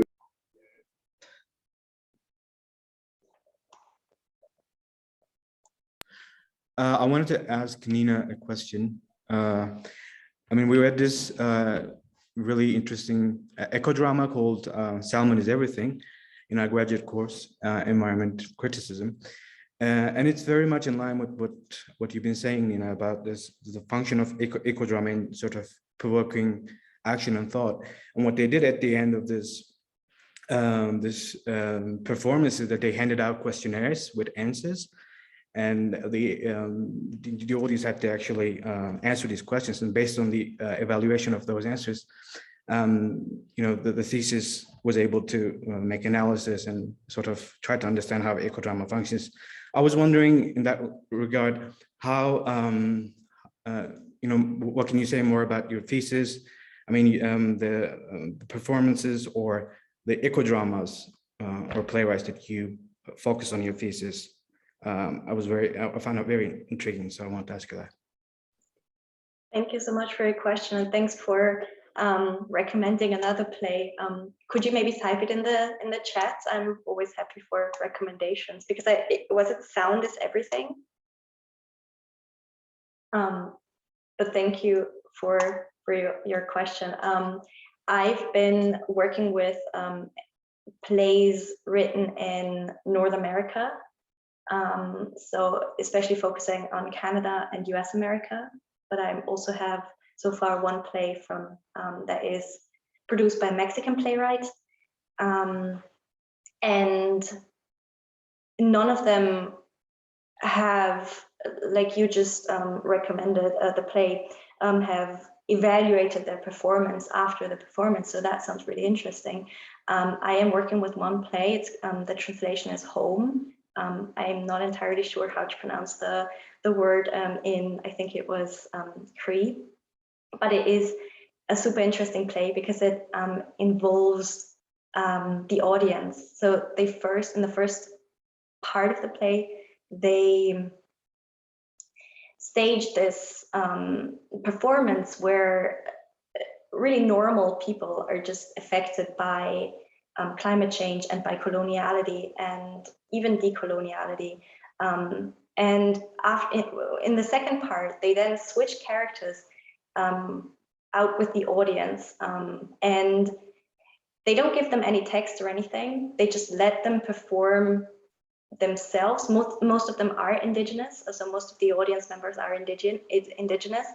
And there was actually, I watched the last performance of this theater troupe. It was the very last performance before they unfortunately ran out of money. And there was this one very brief scene where a I think it was a Cree man, he tried to commit suicide. And I think they had about 5 or 7 performances in all of Canada. And within this last performance, this audience member, it was the very first time that they talked him out of committing suicide. So it was this really, really strong and personal, but also very public performance. And it really sparked a lot of change, I think. And this man did try to commit suicide because of coloniality, and yeah, it was really well communicated. I can put it in the chat. So yeah, I hope that kind of answers your question. Thank you. Thank you, Nina. I actually have a question for you as well. During your presentation, you mentioned that you would like to speak a little bit more about the structural, systemic, institutionalized racism that exists within American society that has also undergirded these responses. I mean, it's not just about climate change, but certainly there are other issues at hand.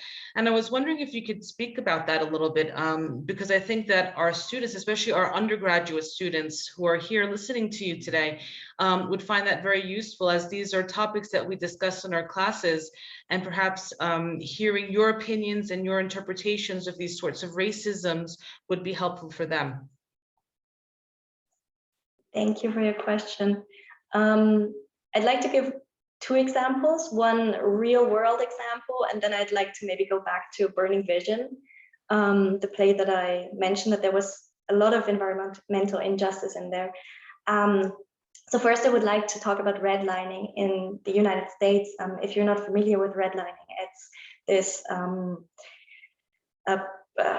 sorry, I'm missing the word, this political decision to give grants, I think is the word, to certain people to then buy houses in certain neighborhoods. And it was something that was started out as a very nice incentive for families to get homes. But what it really turned into, and there are a lot of studies done, is that in a way, it structured cities in the entirety of the United States according to race and according to class. So what it did is that, of course, there are now suburban parts within every city, but there is also the industrial parts. And within the industrial parts, where most of the industry is located, those people who live there are usually lower class, are usually people of color. And because of this, because there is a lot of industry, and because because there's a lot of industry, there have been some studies done that show that I think it was in 97% of all of the cities in the United States, within these parts of the city, the average degrees were 1 degree higher, 1 degree Celsius higher than in every other part, in every other section. They're labeled from A to F, I think, or from A to E. And in the E or F sections, temperatures were much higher, thus heat-related deaths were also much higher. Also, I think asthma and lung-related diseases were much higher than in suburban areas or in the inner cities. So yeah, all of these aspects are very much related. And because climate change is kind of, all of these aspects are interrelated. So maybe let's come to the Burning Vision example, sorry. So the characters of the DNet war carriers, they are a huge part of the play. And in real life, there used to be indigenous men, typically, who carried ores from the mines to the surface.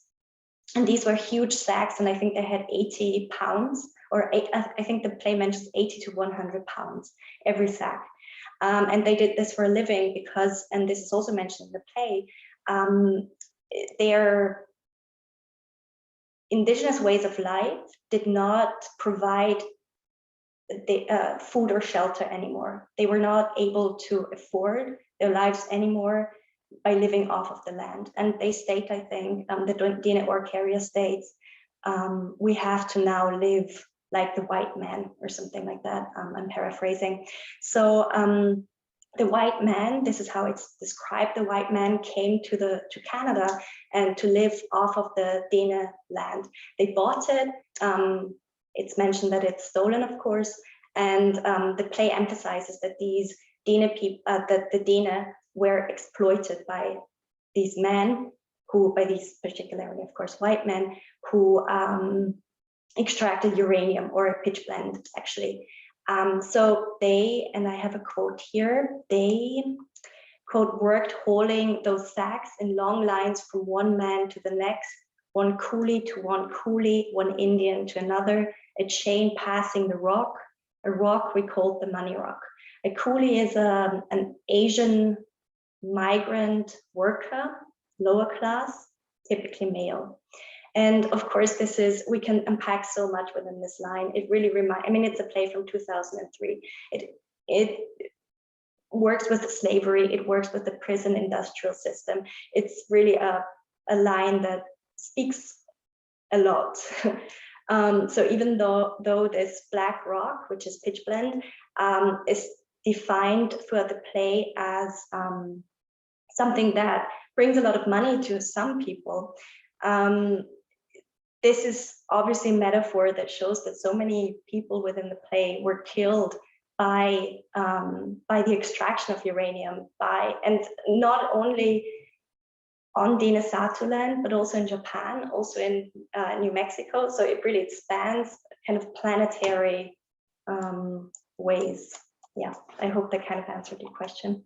Yes, thank you very much. And of course, as I'm sure you know, coolie was also the name given to the Asian laborers, mostly Chinese laborers, who were building the Transcontinental Railroad in the 1860s. And so, and many of them also died, during the blasting process, for example, as they were building tunnels through the mountains. And so this racist term, unfortunately, has a very deep history in North America in general. And actually, as a follow-up, I wanted to also ask you something else. You said that you were also looking at North America in general, as well as, not just the US, but also Canada and Mexico. I was wondering if you noticed any differences or similarities, if you want to compare and contrast these plays that you're examining in terms of how the indigenous populations in these three countries are tackling issues such as climate change. Do the sort of Canadian indigenous populations look at it in a different way or in a similar way, in comparison to the US or to Mexico? Thank you for this question. It will play a big role in my dissertation, so I will compare and contrast. I'm just thinking. I've been mostly focusing on Canadian and US American plays, and I am sure there are differences. I'm just,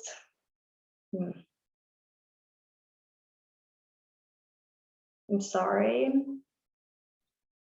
Maybe let me come back to the question. I'm just, yeah, it's certainly food for thought. I mean, I don't mean to put you on the spot. It was just something that sort of piqued my interest. I was just curious. And perhaps you don't have a large enough sampling to make those sorts of comparisons right now, because you said that you only have one Mexican play, for example. But this certainly can be something for your future research or a part of your dissertation in the future. I was just, maybe it's more of a suggestion than a question. No, thank you. I think it's a brilliant question. And it also, because the concept of nation and the concept of country and border will play a big role in my research. It's also something to think about, because of course, and I hope I did that during my talk, we cannot generalize indigenous sciences. There are various forms of seeing nature and living with and on nature. So yeah, that is a good point. So thank you. And certainly, dozens of indigenous tribes with, throughout North America, not just in the US, but in Canada and Mexico as well. And so that might be another point for you to consider, not just to compare and contrast these three countries, if that's what you choose to do, but also other tribes' responses, various tribal responses to climate change, perhaps tribes, in the Pacific Northwest or in the East, or in, the Woodlands Indians, for example, or the Plains Indians or the Southwestern Indians, perhaps they have reacted in different ways. So not just in terms of, transnational comparisons, but also, intranational within the country itself. So that's just sort of another suggestion that comes to mind. Other questions for our panelists, please do not hold back.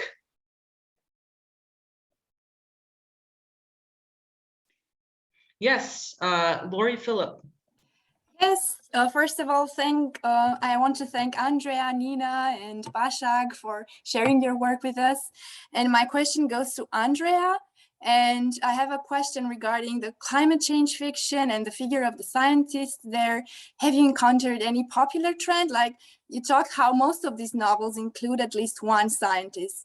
And I've been wondering, how are scientists depicted there? We know that the mad scientist figure is very popular in fiction, maybe the most popular figure. And is this the case in climate change fiction too, or not? And I wonder what does this tell us too? Thank you.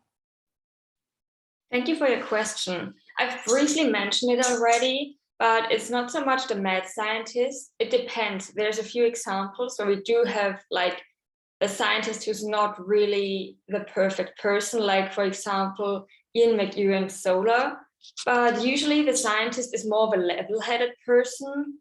They are also often not that cheery because, as I've already mentioned, they know the state of the planet. And so they come across as very depressed. They're often moody. They will interact with the normal people, so to say. Sometimes a little bit, how do I say that? They're not on the same level. You can tell that in science oftentimes. For example, in flight behavior, as I have mentioned, they then, Ovid, for example, does not at all understand how it is like to grow up in this small town, or for other people living in this town to not understand that it's a global problem. And usually, yeah, it's not a mad scientist. I think if it's a mad scientist, there's a difference. If it's a mad scientist in climate change novels, then the scientist isn't really in it for the environmental agenda, for the positive environmental agenda. If it's not a mad scientist, then they're mostly in it to save the planet, if that makes sense. Well, yes, that's very interesting. Thank you. Yeah, thank you. Okay, Başak, I think you have a question, right? Your hand is up. Yes, Hocam, I have a question to Andrea also, because I don't know, it's great to meet someone sharing similar interests as me, because I have the same books as well. So great to meet you, Andrea. I was just wondering what you think of the relation. Yeah, we were talking about science and technology, but what do you think of the relationship between science and politics? Since you mentioned Charlie from 40 Signs of Rain, and he is the environmental policy advisor to Senator Phil Chase. So, I mean, how do you think scientific knowledge could trigger political action regarding climate crisis? Well, it's great to meet a mind-like spirit. I do have to say that, as I've already mentioned, my PhD dissertation is about the more than human and climate change literature. So I'm not that active in the science side of the climate change novel. But I think what 40 Signs of Rain does really show is this, that politics do not really act until it's too late. You've talked about the utopian aspects. I do have to admit I haven't read other books of Robinson, but I don't know about you, but I don't really see a utopian vision in 40 Signs of Rain as of yet. I know the ending then probably suggests that there will be a more utopian approach to it, but yeah, I think that it really contrasts science and politics as having two completely different interests. And yeah. I'd like to say, do you think that the sequel to 40 Signs of Rain is more utopian then, or would you also say that there's something utopian about 40 Signs of Rain? So no, I totally agree with you, because in 40 Signs of Rain, we don't see such utopian aspects in terms of climate crisis. But I'm so sorry for the spoilers, but at the end of the trilogy, this environmental senator, because you mentioned the very last sentence of the novel, said Charlie asking Senator if he is going to do anything about climate change now after the storm and the flood, and he's gonna be the president of the United States. And I'm so sorry for the spoilers, but which means that someone with a scientific background, scientific knowledge on climate change gets to be the president and gets to be the policymakers, actually. So we can clearly see that this scientific information somehow triggers political action, because you have that psyche as a policymaker. So the policies that you introduce eventually include climate science and climate action in the midst of the crisis, actually. So I think there is a connection between science, technology, politics, and all. I can say that. Well, that's a very hopeful ending, although it shows catastrophe has to strike before something will be done. Yeah, thank you so much for the response. Thank you. Nina, you have a question. I have a question for both Başak and Andrea. Do you know anything about whether the authors collaborate with scientists while researching their books? So do they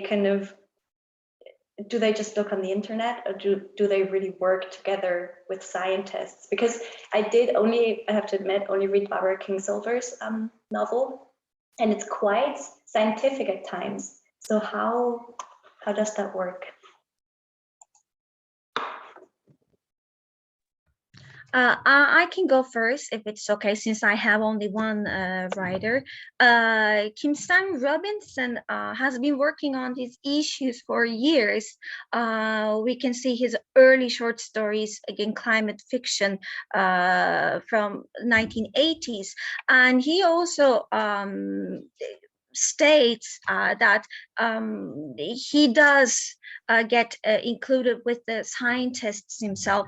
And I know that he has a book called Antarctica, and he wrote this novel after he attended a workshop took place in Antarctica. So he gets involved with National Science Foundation himself as a not as a researcher, but someone to learn more about climate science. So yes, Kim Stanley Robinson gets to meet scientists and takes information from the first hand. Yeah, Kingsolver and Powers also collaborate with scientists to actually have really accurate representation of science in their novels, but also, for example, on climate change theater, there Chantal Bilodeau, who does the Arctic Cycle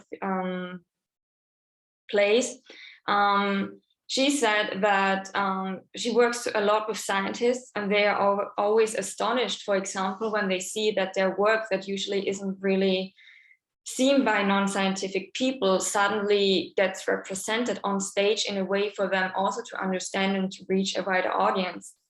So I think in climate change literature in general, not just fiction, it's very common to collaborate with scientists if you want to have accurate representation of it.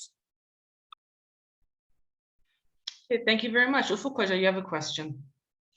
Actually, mine is not a question, but just a comment to Andrea.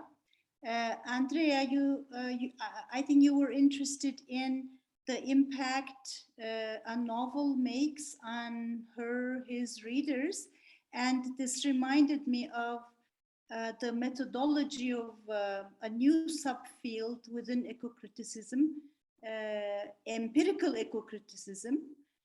This is developed by a group of eco-critics. You may find this interesting and useful for your papers, for your paper. This is empiricalecocriticism.com. And what are they doing? Their purpose is to study with sociologists. They often study with sociologists, and they gather data based on the investigation of, readers' change of behavior. For example, if it's a novel about climate change, what kind of impact this climate change novel is making on the readers at large. So you might find that interesting. This is just a comment. Thank you very much for sharing. I'm going to check it out. Thank you, Ufuk Hoca, for your comment, your suggestion. Any other questions? Do we have any other questions, either through chat, or if you'd like to raise your hand, turn on your mic? I don't see any other questions, so I guess this brings our session to an end. Thanks again to all of the speakers and the commentators and everybody who has participated. Are we taking a break now for 5 minutes, Ufuk Hoca, or would you like to just transition into the next panel? Let's transition into the next session. Thank you so much, Tanfer Hocam. And I think now we are giving the microphone to Atilla Hocam. Thank you very much, Ufuk Hocam. So thank you very much for the wonderful first session. Actually, all the three presentations just paved the way for us, and then there'll be kind of a revisionist understanding of the grounds, what led to such kind of catastrophe in the 20th century and 21st century as well. And as Tanfer Hoca also stated, that unfortunately Fatih Akbal, our second presenter in this session, won't be with us due to a serious health problem. So he apologizes for that, because his presentation on World Fair, actually on the concept of fair, will be a kind of complementary in nature to our first speaker, Thomas Kelly's presentation in this session, which was subtitled as the Technology and Futuristic Geographies as well. Well, our first speaker, or the only speaker in this session, as you stated, Thomas Kelly of the King's College London, is a PhD researcher in the English department at King's College London, investigating the critical intersections, as his short bio states, and he says some technical problems, and he needs for an extra 2 minutes, he says, in the chat section. So maybe this gives us a chance to introduce his bio in this period as well, and investigated the critical intersections between vertical imaginaries, speculative architectural design, and technological utopianism in 20th century modernist art and literature. And he's also the chief editor of Historical Fictions Research Network, HFRN, in charge of producing 2 issues, an international conference, which was annually held. And he's the co-founder of the Global Architectural Fantasies Conference and Research Collective. That also he accomplished some private tutor over 10+ years of experience teaching students a variety of arts and humanities subjects, including English literature, language, history, philosophy, politics, and film studies, ranging from the primary school to university level as well. And he's also, Thomas Kelly is a professional freelance copy editor, copywriter, and proofreader, and having worked as an editorial assistant for 2 world-leading publishing companies, Penguin Random House and Ingram Content Group. So having just scanned his abstract, which gives us an idea, and titled of his talk is the Utopian Technologies, Imagination of Flight and Flight in Early 20th Century American Culture, that will be concentrating on the modern fantasy of towering buildings and flying machines of the early years of the modern era, and also be considering modernism as a kind of process of vertical ascension emerging out of the struggle between the grounded, well-established traditionalism of an archaic past and upward rising towards a brighter future. And considering our previous sessions, especially Başak Alman's presentation, that might be a kind of warning, and as Professor Tunç has emphasized, the interdisciplinarity of the subject for engineers as well, that once we observe in Istanbul the Hacettepe project, that Maslak and also in the West Ataşehir, Batı Ataşehir, the financial center project, that the skyscrapers, and what's going on recently in Izmir, that in Bayraklı area, that many skyscrapers are rising.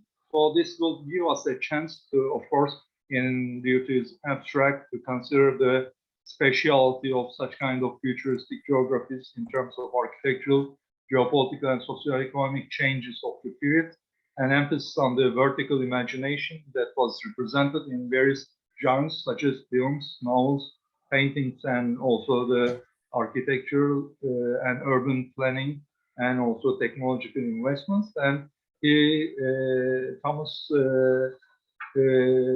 Kelly will be concentrating and investigating in this very paper and how modernist monumentalities fluctuated between idealism and calamity, optimism and pessimism, salvation and damnation. That will be a kind of a flashback to the first session. The floor is yours, Kelly. Thank you so much for that introduction. Yes, apologies for the delays in my technology. Like most humanities graduates, I have no concept whatsoever of Zoom or any other sort of technology. But yeah, also, in case I'm talking quite slowly, it's because I recently had some extensive and very expensive dental surgery done. So you might notice my speech might be a bit slower. I'll just share my screen. Can you let me know if it's working? Yeah, can you see everything? Perfect. Okay. Just starting the slideshow. Okay, perfect. Okay.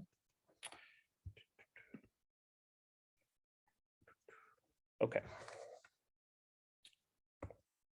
So, Daniel Burnham's powerful words to the City Council of Chicago. Make no small plans, they have no magic to stir men's blood, and probably themselves will not be realized. Victor Luhid's claim that airplanes would wipe out the artificial barriers of nations' boundaries and mingle to the utmost ends of the earth, beacons of science and romance and progress and brotherhood. J.G. Ballard's personification of his tower blocking high-rise as some kind of huge animate presence, brooding over them and keeping a magisterial eye on the events taking place. In these and other examples of modernist fantasies of vertical ascendancy, towering buildings and flying technologies are shown to have an indomitable hold over the creation of futuristic geographies. During this time, the vertical imagination developed into a contested frontier that was the subject of much debate in the speculative discourses of modernism and modernity. The quotes above present some of the many conflicting interpretations of the vertical imagination, which I am henceforth referring to as modernist utopias, a new classification of urban imaginary that took on several textual incarnations during the 20th century. Formed by attaching the word up to the Greek topos or place, utopias are in my formulation usually fictional worlds depicted in films, novels, paintings, poems, and other media, but they can also refer to real structures, cities, environments, and technologies. It may sound like a novelty expression to describe a miscellaneous and abstract cultural phenomenon, but the coining of utopia is useful for three reasons. Firstly, utopia eliminates the positive value judgment inherent in the word utopia, what Ruth Leviathan calls a desire for a better way of being, providing a neutral term to discuss the complex issues relating to modernist verticalities.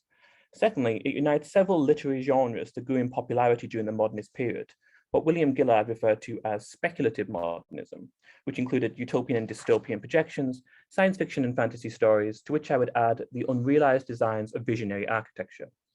And lastly, the term allows me to unite the philosophy of verticalism that has been a source of mythological, theological, and cosmological inquiry since the birth of human storytelling, with the new discoveries, spaces, and patterns of social relationships that characterize modernism.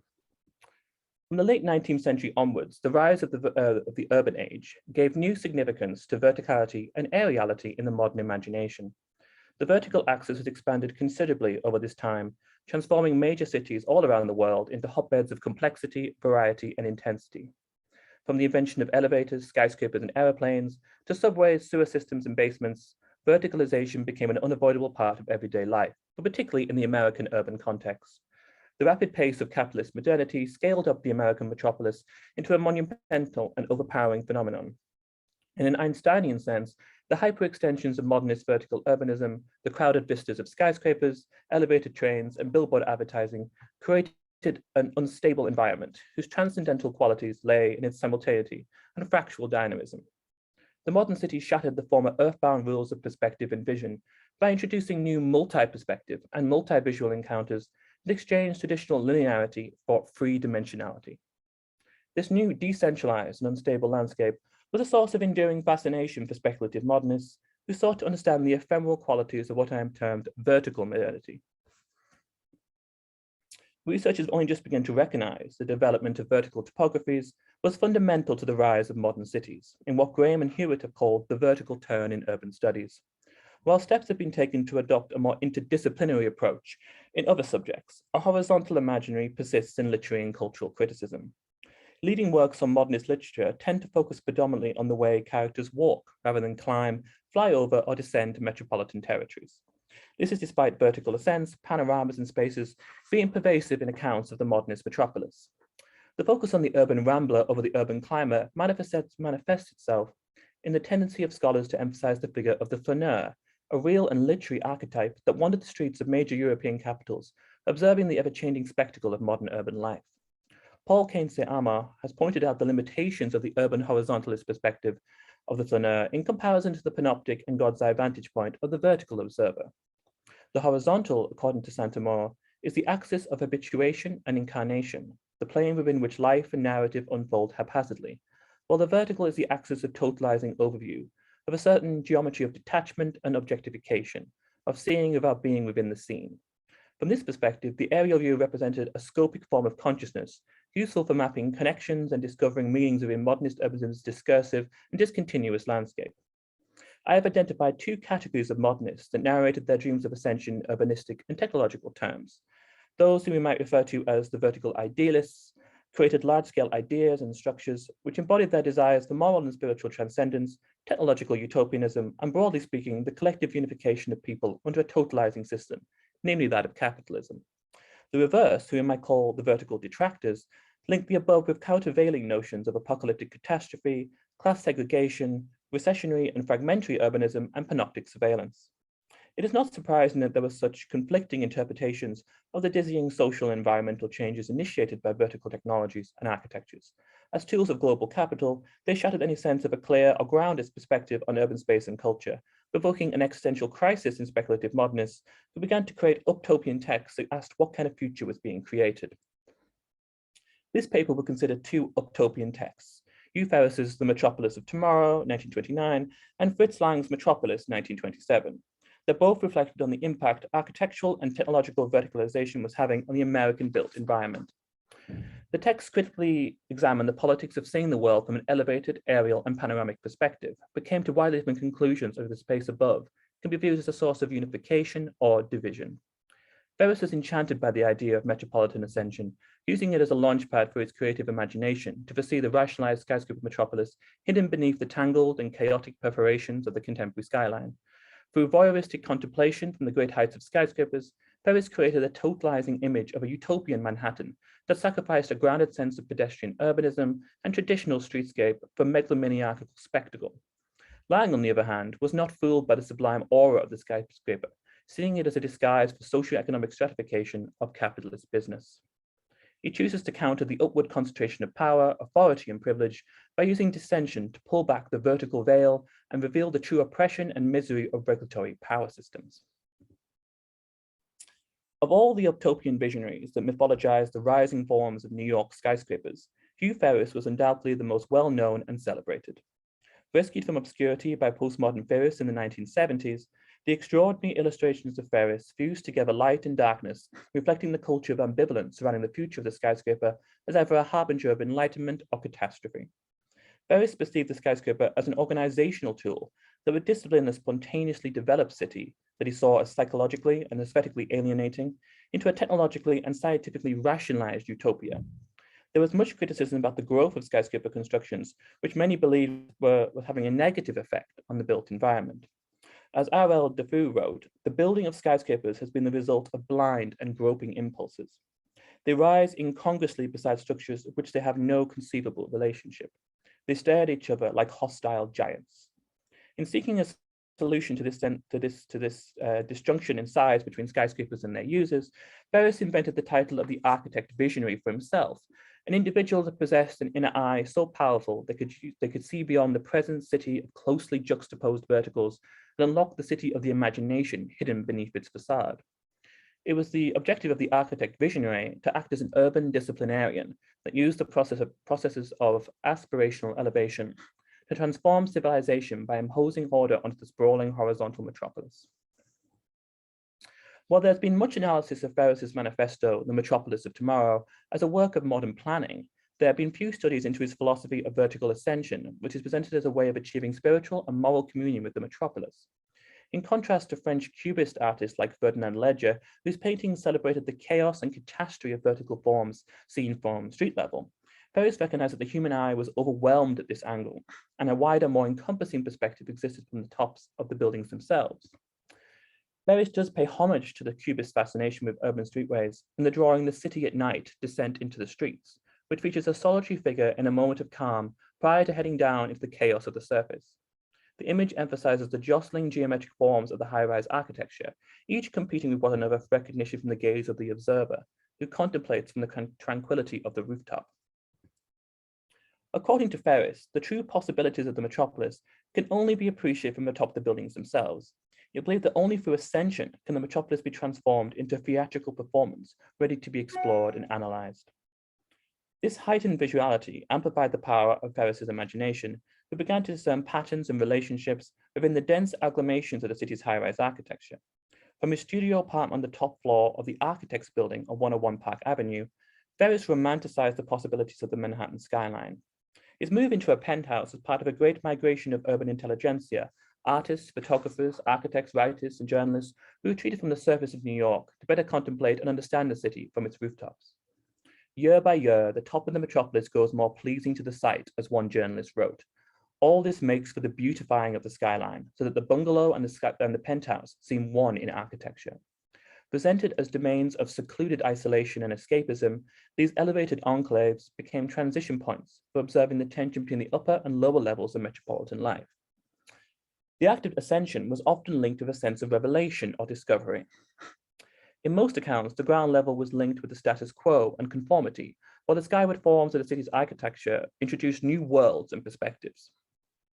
Ferris's gaze pierced the veil of the physical landscape and perceived the possibilities hidden within. One finds oneself on stepping onto the parapet, the spectator of ever more nebulous panorama. Literally, there is nothing to be seen but mist. Not a tower has yet been revealed below, and except for the immediate parapet rail, dark and wet as an ocean liner's, to an imagined spectator, it might seem that he is perched in some elevated stage box to witness some gigantic spectacle, some cyclopean drama of forms, and that the curtain has not yet risen. For Ferris, the misty weather of New York is used as a metaphor not for obscurity or lack of vision, but its existential reflection on the possible transformations already embedded in this shifting landscape. The rooftop is reimagined into an ocean liner, plunging forward into dark and uncertain waters, and the visionary spectator a sea captain charged with piloting the metropolis towards a new utopian world of tomorrow. The passing of the 1916 zoning ordinance acted as a creative stimulus for Ferris, who envisioned the clearing away of the overcrowded skyline to make room for new forms of picturesque skyscrapers that would transform the city into strong and unified space. Rather than allowing buildings to continue to rise at sheer upright verticals, the law instigated a legal setback formula that gave specific height restrictions measured from the width of the sidewalk. Enacted for utilitarian reasons to protect real estate values and public health concerns to prevent New York from becoming, as Ernest Flagg complained, a city of canyons and ravines, the zoning law had the effect of reshaping the skyline of Manhattan. Land speculation had allowed developers to dictate the development of New York for decades, resulting in a hodgepodge skyline made up of buildings of varying styles, shapes, and sizes. New York and Chicago are rather mighty storms, tornadoes, and cataclysms, as another journalist wrote. When a motor revolves, it is harmonious, but if New York were a motor, the motor would not turn, and as a machine would astonish even the man who invented it. Ferris felt that this egotistical approach to high-rise architectural design was antagonistic to the communities they served, and that it was his purpose as a delineator to envision a utopia to counteract this commodification of the vertical frontier. In Ferris's imagination, the experience of vertical ascension and the Manhattan zoning audience combined to create a utopian Manhattan as a three-dimensional viewing object. The aerial spectator is used as a way of reorientating the city to emphasize both the dramatic power of its grand monumental structures and the networked organization of its different components that form part of a larger urban planning scheme. Divided up into 3 centers in accordance with a particular function, science, art, and business, the former city has been cleared of its sprawl and miscellaneous structures, creating, as Ferris put it, a great spaciousness with ample vistas for viewing its dominating and upright pinnacles.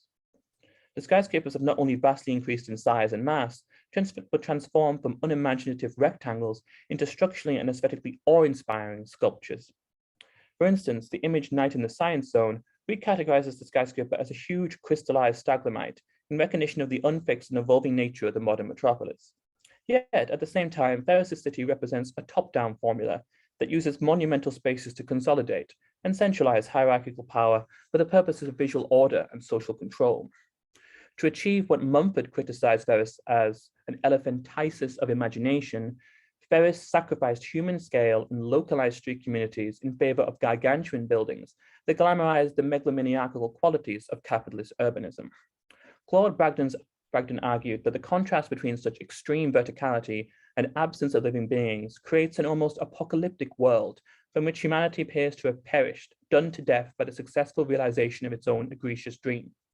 Let us now compare the totalitarian politics of Ferris's view from above and his disciplinary schemes with the vertical urban future in Fritz Lang's metropolis.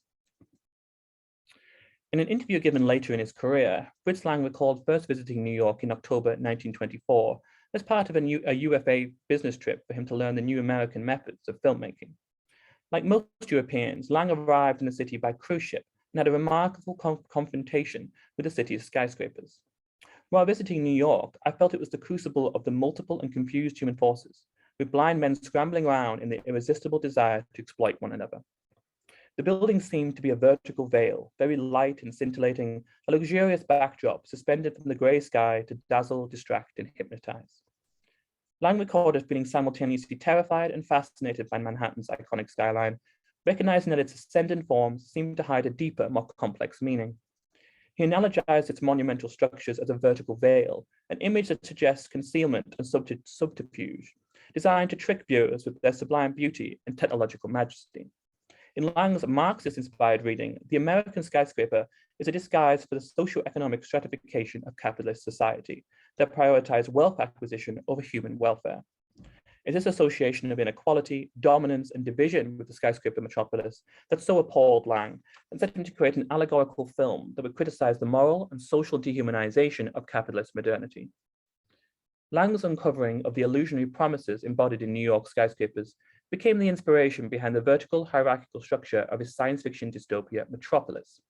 Set in the year 2026, the film is a prophetic vision of a future New York, in which social and class divisions have widened to such an extent it has bifurcated the city into 2 separate levels, the dark underworld of working class slaves and shining bright overworld of feudal and aristocratic elites. The workers live in the appalling conditions in the depths, where they toil night and day, never-ending shifts, and walk methodically in rigid, disciplined lines, behaving like the very machines they operate. While high in the heavens, the business and corporate giants above have lives devoted to hedonistic pleasure inside the aptly named New Tower of Babel. Lang drew upon several inspirational sources to create the stratified geographical and sociological structure of his vertical dystopia. The clearest reference is Judeo-Christian cosmology.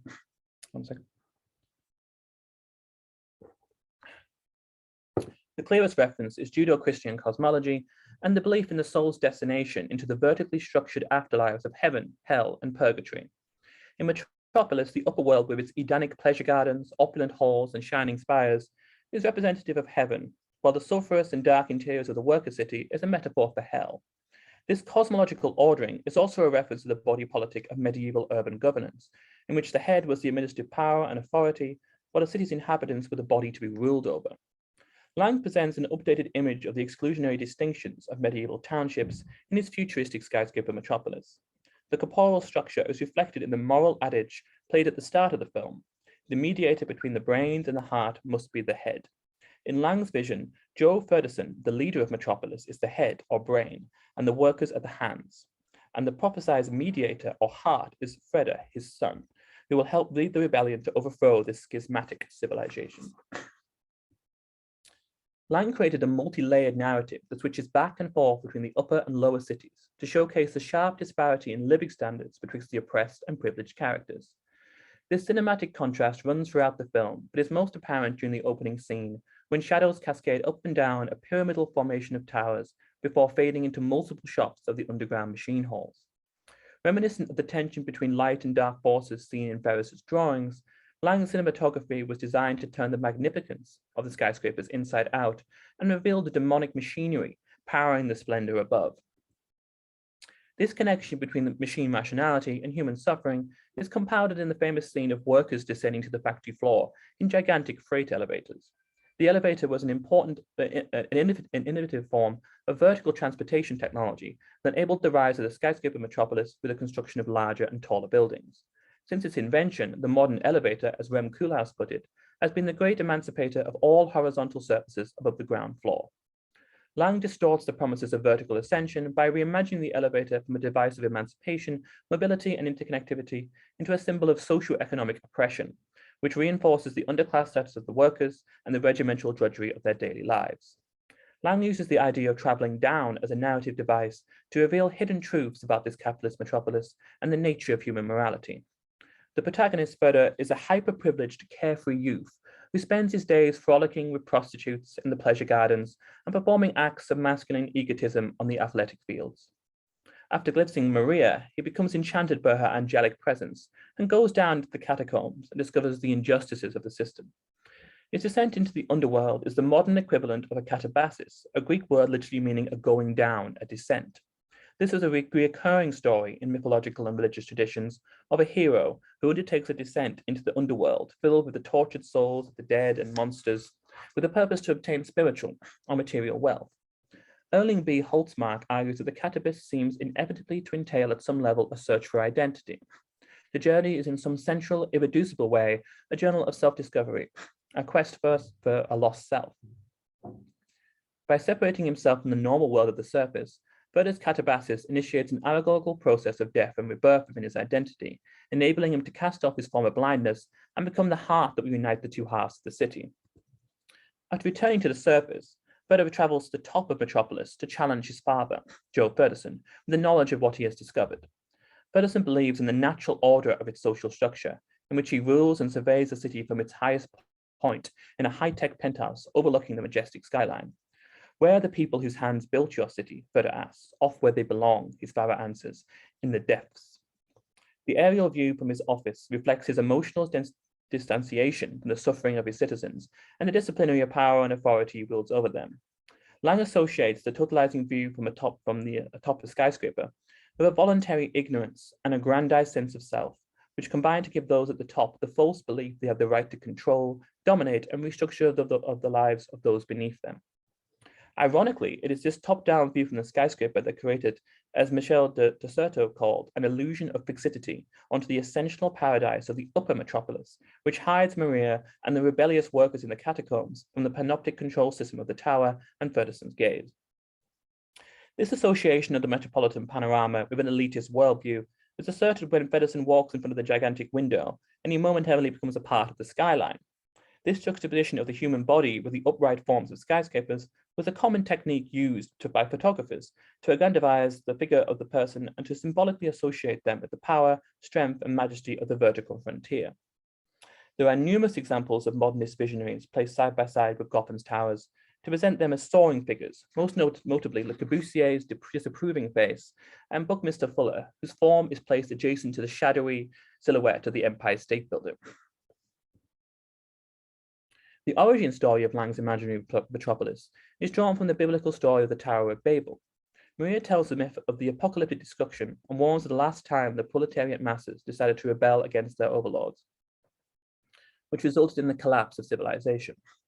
Lang uses the drawing of Phineas Critcher's 1679 tourist Babel, alongside enslaved workers building Egyptian pyramids in accordance with designs of master planners. Perhaps the most powerful image, which I'm sorry is quite blurry, is a low angle shot of countless human hands reaching upwards and tearing down the Babylonian tower. It is strongly implied that the same fate will befall the futuristic architecture of Joe Fedderson's totalitarian society. However, this is not the central message of the film, and rather than continue this cycle of exploitation, violence, and division, both communities must decide on an ambassador. In this case, it is Fedder, the metaphorical heart of the story. This occurs in the film's last scene in front of a Gothic cathedral, a traditional, community-centered, and spiritually orientated space that counters the secular capitalism of the Tower of Babel, in which reconciliation between the classes is symbolized by the handshake between a worker, Joe Fedderson, and Fedder. If we overlook this illusory and utopian ending, Lang's utopian film was a powerful challenge to the capitalist skyscraper metropolis. Lang effectively uses dissension in the form of the Catabasis narrative as a way of challenging the divisionary power structure in modern American society. The idea of downfall is used in the destruction of the new Tower of Babel, acting as a warning to the commercial excesses, corporate greed, and stratified power structure of urban America's modern Babel, Manhattan. After reviewing the conflicting depictions of metropolitan ascension or descension in these utopian texts, the vertical imagination has shown itself to be an effective narrative device reflecting on the transformations taking place in the built environment. Lang as vertical detractor and Ferris as vertical idealist may take different sides in the debate, with the former considering the high-rise metropolis to be socially progressive and emancipatory, and the latter inhumane and tyrannical. This reveals the polarizing debate surrounding heightened flight in the modernist period. The concept of utopia is a useful way of binding together the different arguments on the imaginative possibilities of space above, showing the importance of speculative discourses to the vertical turn, the current vertical turn in modernist culture and urban scholarship. Thank you very much. Stop sharing. Thank you very much, Thomas Kelly. It was No quite problem. well-informing and illuminating talk, actually. And then when you think of the first session and its complementary in nature, and your emphasis on, of course, the skyscraper and also some light machines and the elevator specifically. As far as I know, it was the Elisha Otis in 1852, the safety elevator he Yes. invented. And this brings us into mind also considering the 21st century workplace is in terms of the safety, that also all the preconditions that was, and the production of steel at the end of the 19th century, and all kinds of fireproof steel as well that paved the way for such kind of architectural fantasies to be accomplished and then realized eventually. As you have suggested, this brings into mind of the 1950s, the Philip Larkin's famous poem on the overside of the Atlantic in Britain, which was titled Church Going. What will become of the cathedrals? He speculates in this very poem, and eventually he says we'll maybe keep some of them as tourist attraction places eventually. So typographically and topographically and geographically and spatially, that actually all kinds of metropolitans in terms of post-colonial understanding of the term, and taking London or New York or other Istanbul as other metropoles as well, that was also in terms of mobility as tourist attraction places too. So this brings us back to the idea of the Chrysler building or some Woolworth building as kind of cathedral of commerce, eventually, with your emphasis on capitalism as a system, and having read your abstract that it's a kind of power relation, that hegemony, and this is also a possible reading of the skyscrapers, not only in terms of utilitarian simplicity, but also kind of capitalistic device of the shortage of land at the end of the 19th century, which also led to kind of building such kind of skyscrapers. And also considering the political, the polity and the political structure during those times, that the Nationalsocialism and the other changes politically both in the old land, in Europe, and also United States, that the kind of McCarthyism or Eisenhower years that also gave way, which was paved with the progressivist presidential eras of Wilson, Taft, and Roosevelt, eventually as a kind of representation of such kind of political power of the US as a superpower in architectural structure. What do you think? Do you agree, or would you yeah, I do. elaborate on that aspect as well? Well, when you touched upon the kind of the way that the skies, what I was trying to, the reason why I kind of coined the term kind of utopia as well was because I needed a term that kind of supplanted the kind of the positive association we have with the word utopia, and the word vertical utopia was originally what I was going to use, but that I think that wasn't going to work, and so I needed a term that kind of showed that kind of covered the different kind of the polarizing debates surrounding the vertical axis during this period, and that covers both the skyscraper and airplane, because they different people interpret them very widely differently. At one point, yes, they are objects of capital, and the skyscraper particularly is a very kind of insular, kind of exclusive space that kind of keeps people out and keeps kind of the privileged capitalist elite within. But at the same time, people romanticized it as objects of utopian progress, mobility, and ascension. People like Ferris and various other individuals, not just in the US, because my thesis focuses on is kind of a snapshot history of verticalism throughout the modern period that goes from New York to Russia to kind of Britain and different areas up to the megastructure movement in the 1960s and 70s. I look at the way kind of verticality evolves over time. And so at the same time as being a symbol of capitalism, a lot of people who saw it as a socialist object were uniting workers, like the expressionists in Germany and the kind of Russian constructivists, and then the megastructuralists of the 60s and 70s. There was an idea that verticality was a utopian impetus for the built environment. But the reality, of course, as we see from the contemporary, where the verticality has become entirely a product of capitalism and of inequality within cities, the kind of safety deposit boxes in the sky, which we see around cities today, of London, New York, Tokyo, where people kind of sink their money into the vertical axis and then no one lives in there, and these are kind of vacant spaces. The verticality has gone fully over to the capitalist realm. I'm actually giving a talk later in a couple of months about how we need to kind of rediscover this idea of the vertical as a kind of utopian ideal, because it was during the early 20th century, people had such high hopes, literally, no pun intended, for the vertical, but it obviously didn't come to fruition. But I think we need to kind of remember that there was this idea of living on high that was very much connected with kind of modernist urban planning and architecture and town planning, that cities could be spaces of inclusivity and opportunity and egalitarianism through vertical development. And so that, I believe it will be also interesting for the Utopian Societies conferences as well. That I remember one in Newcastle that was very illuminating, and then bringing all scholars from different parts of the world.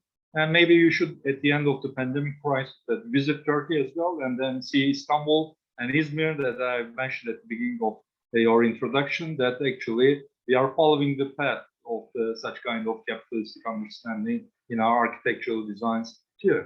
Thank you very much. I would like that. Thank you.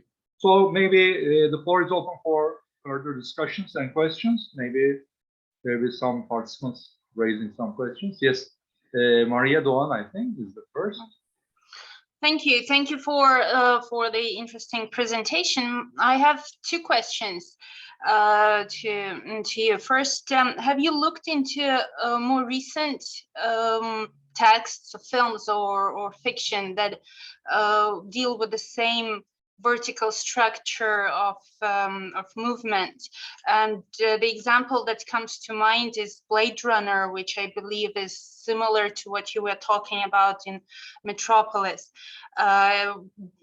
So my question is about the differences in presentation of the early century and the later half of the century.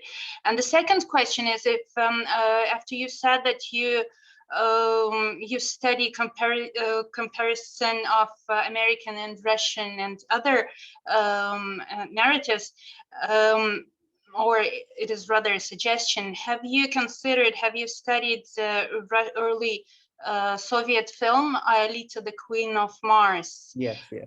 Which also, I think, have that kind of movement into space and upwards. Thank you.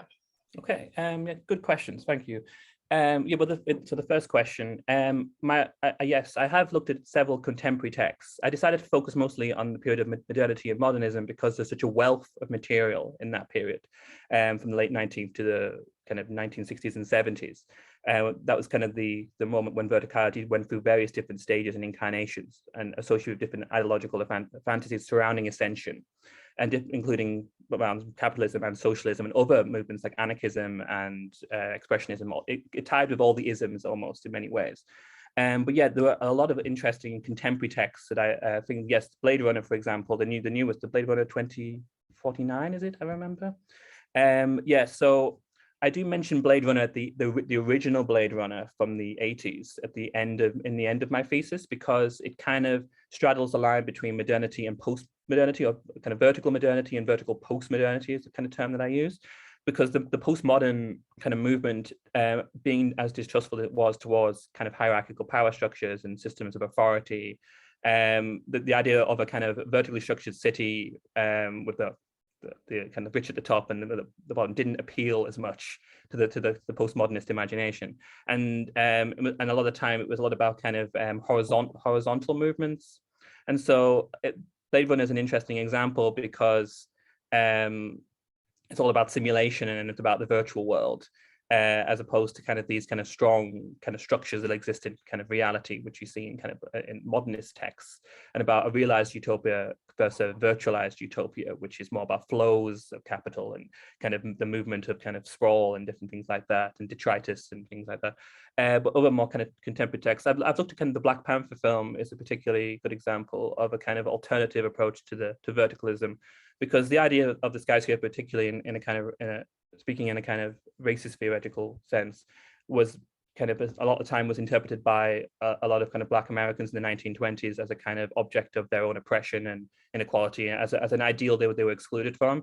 So I did write about how in another conference paper a few years back about how kind of Black Panther, despite being a product of Hollywood, which carries with it a lot of kind of issues as well about representation, but it kind of strived to create a new idea of the utopian city, or the vertical utopian city, or utopian city, which was much more inclusive and equal, because it incorporated various different kind of styles from traditional African architecture into the skyscraper. It remodeled the skyscraper as an object of kind of a post-racial society, maybe. I can't think of any other examples at the moment. Yeah, but King Stanley Robinson's New York 2140, that's a one I've looked at before as well, particularly in the context of the idea that what's interesting, and I did actually mention it in one of my chapters, because the elites in that society take refuge in super skyscrapers, but also the kind of middle classes have now occupied the former modernist skyscrapers from the early 20th century, quite interestingly. So they still play a role, particularly in the kind of stratified class structure, even in a climate change world, particularly. But also the verticality in that story also is a kind of refuge, because without the tall skyscrapers, people would have drowned. And how interesting how the verticality kind of gives rise to a kind of thriving maritime capitalist culture, where people have yachts and they go around and around Manhattan and into different kind of beach joints and cafes and different things. It's quite an interesting text. But yeah, and what was the second question again? I've forgotten. What was it? It was about Aelita, the Queen of Mars, the Russian early. Yeah, so in my third chapter, which is on kind of what I call kind of red verticalism, so it's kind of basically the opposite of kind of my New York chapter. So New York was all about capitalism and kind of the vertical axis as a way of kind of entrenching power, privilege, and authority for the elites up high, which was reflected in kind of the aerial views and panoramic vistas that were being created throughout Manhattan. But in Russia, an entirely alternative movement was kind of being attributed to the vertical axis at the time.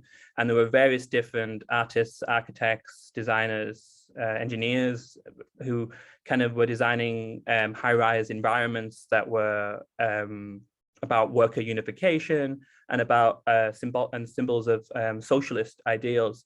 And as you mentioned in kind of Aita, Queen of Mars, there's an amazing scene, if I remember, of kind of if you're familiar with the constructivist movement in Russian cinema, kind of, yeah. So just briefly, the kind of constructivist movement was a kind of a bit like another kind of artistic and architectural movement that was very utilitarian. It was about kind of straight lines and honest kind of, oh, sorry, it's the fire alarm in my building's gone off. Once, oh, there we go, it's fine. It goes off all the time. But yeah, so the constructivists were very much about kind of were attributing socialist values to architectural design through utilitarian and kind of technologically high-tech designs. And the kind of filmmakers or the set designers of Aita did take influence from the constructivists in that. And you see a lot of kind of the socialist commune on Mars, I remember, is constructivist in design. And I think it was echoing that. And then also the constructivists were big on the idea of what they're called worker communes, which were kind of places within, only a couple of examples were actually built, they were mostly theoretical, but it was the idea of high-rise environments that were for community spaces for workers to come together and kind of toe the party line, but also at the same time kind of be together to eat and live together. So rather than I kind of compared it to the kind of the way the skyscraper is very much, even within its it's very insular from the outside world, but also within the skyscraper, it has its own hierarchical structure. And so compared to the kind of worker communes and the high rises being imagined in Russia at the time in the 1920s, they were much more open spaces. They encouraged, workers to communicate with one another. Everyone slept in the same spaces and things like that. And so I thought it was an interesting comparison to make. And a completely different kind of ideology being attached to verticality, when everyone always kind of naturally associates it with capitalism. Thank you. No Thank problem. you. Great. Well, thank you very much. So Thomas's alarm just reminded me of TSL's famous Wasteland. Actually, the innkeeper there, who says, "Hurry up, it's time. Last chances for last drinks before closing down." Any further questions? Yes, I didn't take on that. And then Onur Karaköse. Hello, thank you so much, first of all, for this brilliant presentation and the visuals. What you said about, of course, immediately reminded me of course. Okay. Hold on.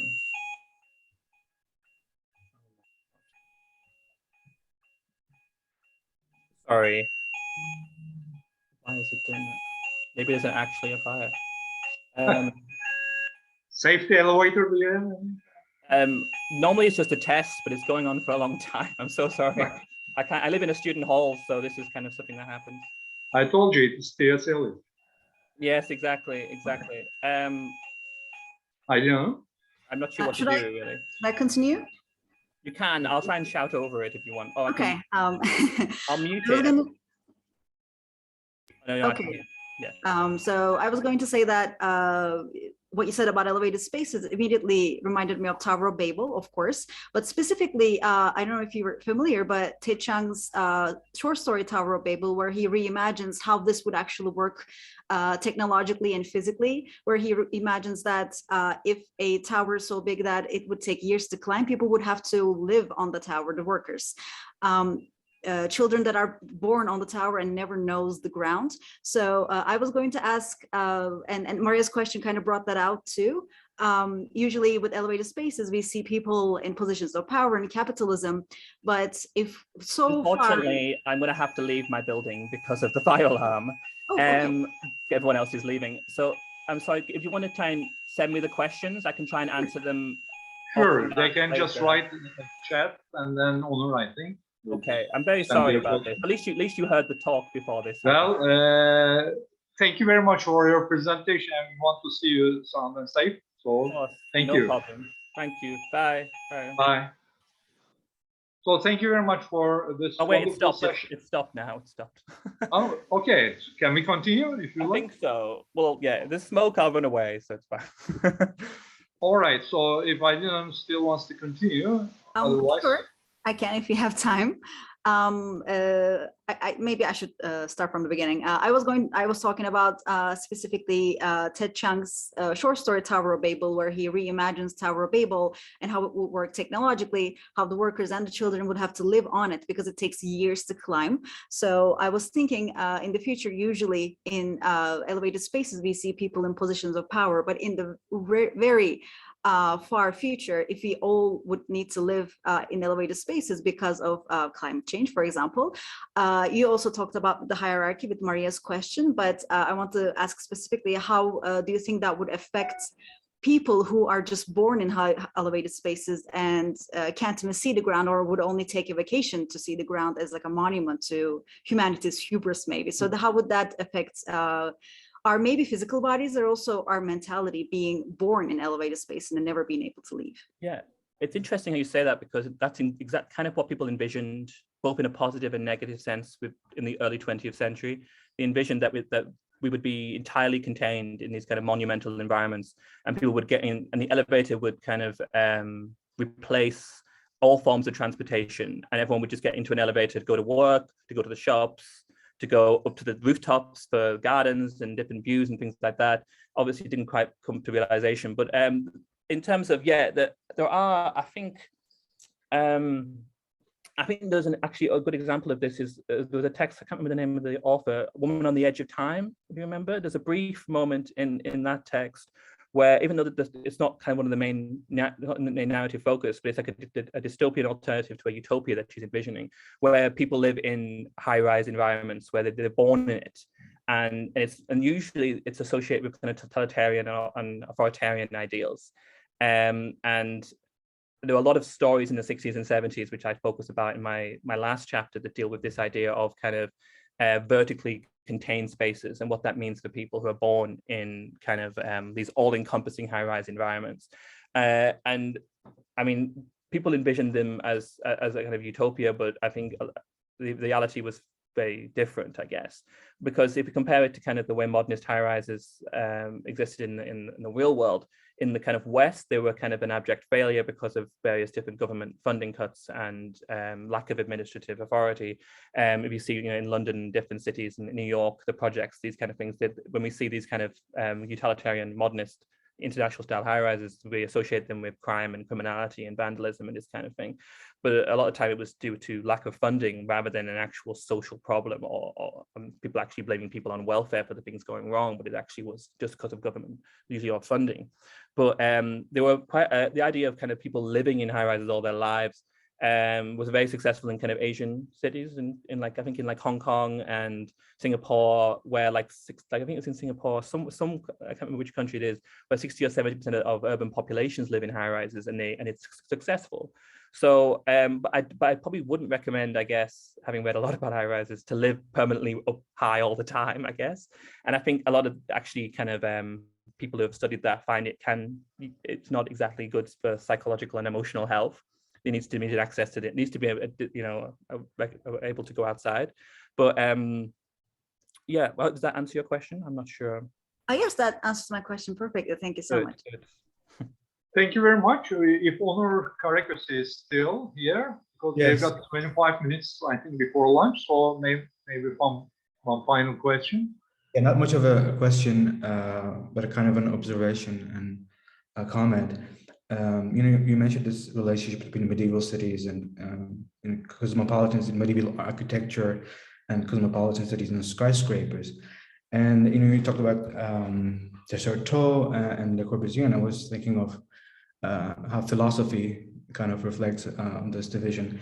And I was thinking of Michel Foucault and his biopolitics in this respect, because he talks about this transformation of a power that is called a punitive power. If you were a king and you were wrong, you would just kill the guy. The transformation from a punitive power to a sort of power that relies on bodies and sort of mass bodies that you can control, and that comes with industrialization and skyscrapers and all. So in that respect, I think we can argue that after industrialization and skyscrapers and modernism, to a certain extent, we have both horizontal and vertical urban movement. I was thinking of, what would you say to that? Thank you. Yes. So yeah, exactly. When I'm comparing it to kind of, I'll go through a couple of your points. The first one, kind of the relationship. Yeah, when I mentioned about medieval townships, I had to cut a bit out of that section for time.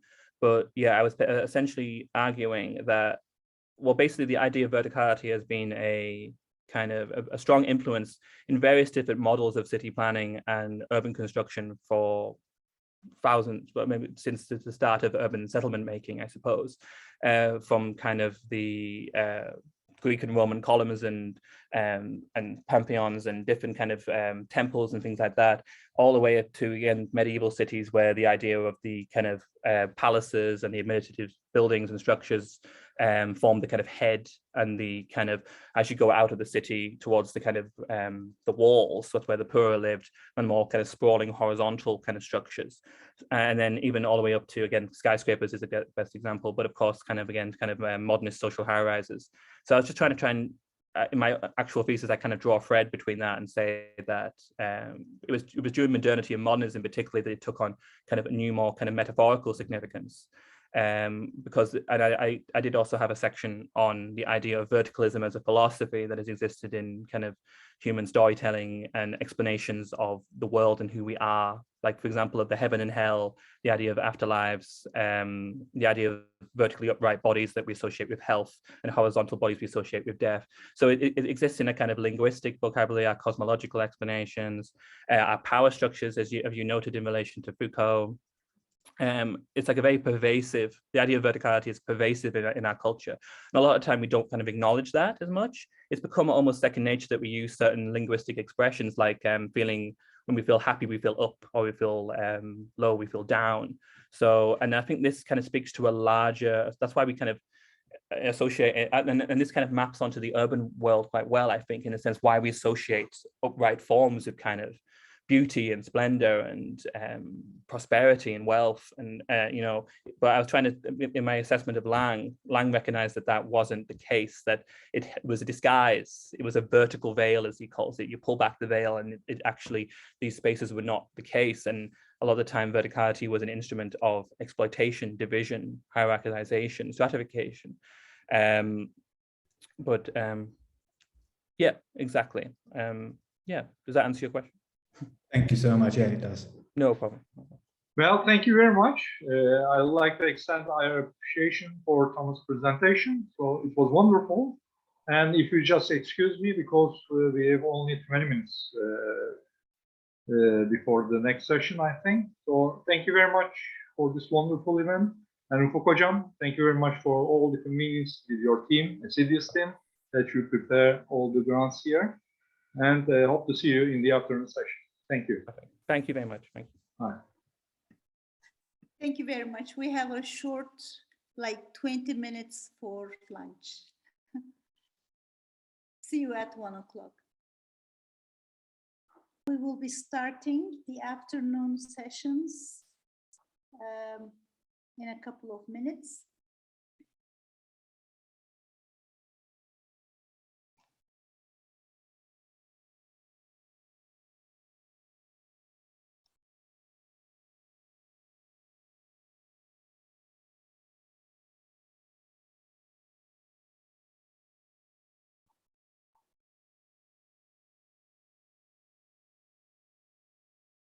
So I can see that the chair of the first session, Dr. Joshua Bartlett, has arrived.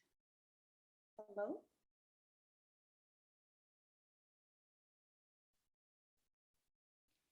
Okay, so this afternoon it will be a long afternoon. Well, we will have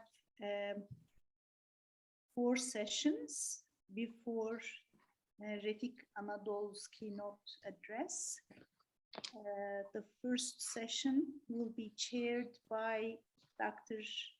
Joshua Bartlett from Bilkent University. And we will have 3 speakers in this first session. They will talk on emerging narratives of science and technology, video games. And then we will have another session chaired by Dr. Nisa Harika Güzel Köşker, the chair of the American Studies Department at Ankara University. And the speakers will talk on science, technology, and artificial intelligence. And then we will have a coffee break, a 15-minute coffee break. The third session will be chaired by Çiler Özbayrak, and the speakers will talk on science, technology, and speculative narratives. The fourth session will be chaired by Dr. David Taylor from Stony Brook University. And that session is titled Reflections on the Anthropocene. So the microphone is yours, Dr. Joshua Bartlett. Thank you very much. It's a pleasure to be here, and it's a pleasure to see so many people in attendance. I'm happy to be the first panel of the long afternoon, but an exciting afternoon, leading up to our first keynote.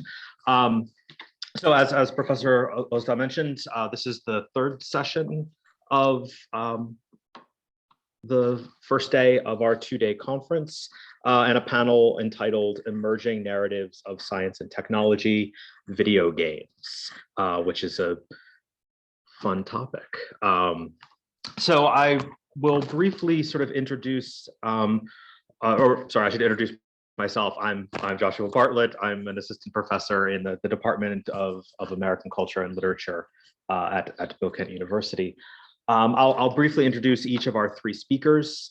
We'll hear, I think, all three of the papers, and then leave our remaining time for questions and discussion, either directed at individual panelists or that kind of tie the different papers together. And I'll go in the order that they're listed in the program. So our first speaker will be Aylin Pekinik, first year doctoral student in American Culture and Literature at Hacettepe University.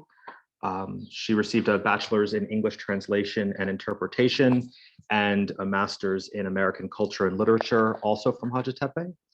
She works as a translator in areas such as philosophy, children's fiction. Her research interests include film and media studies, gender studies, speculative fiction, and horror fiction.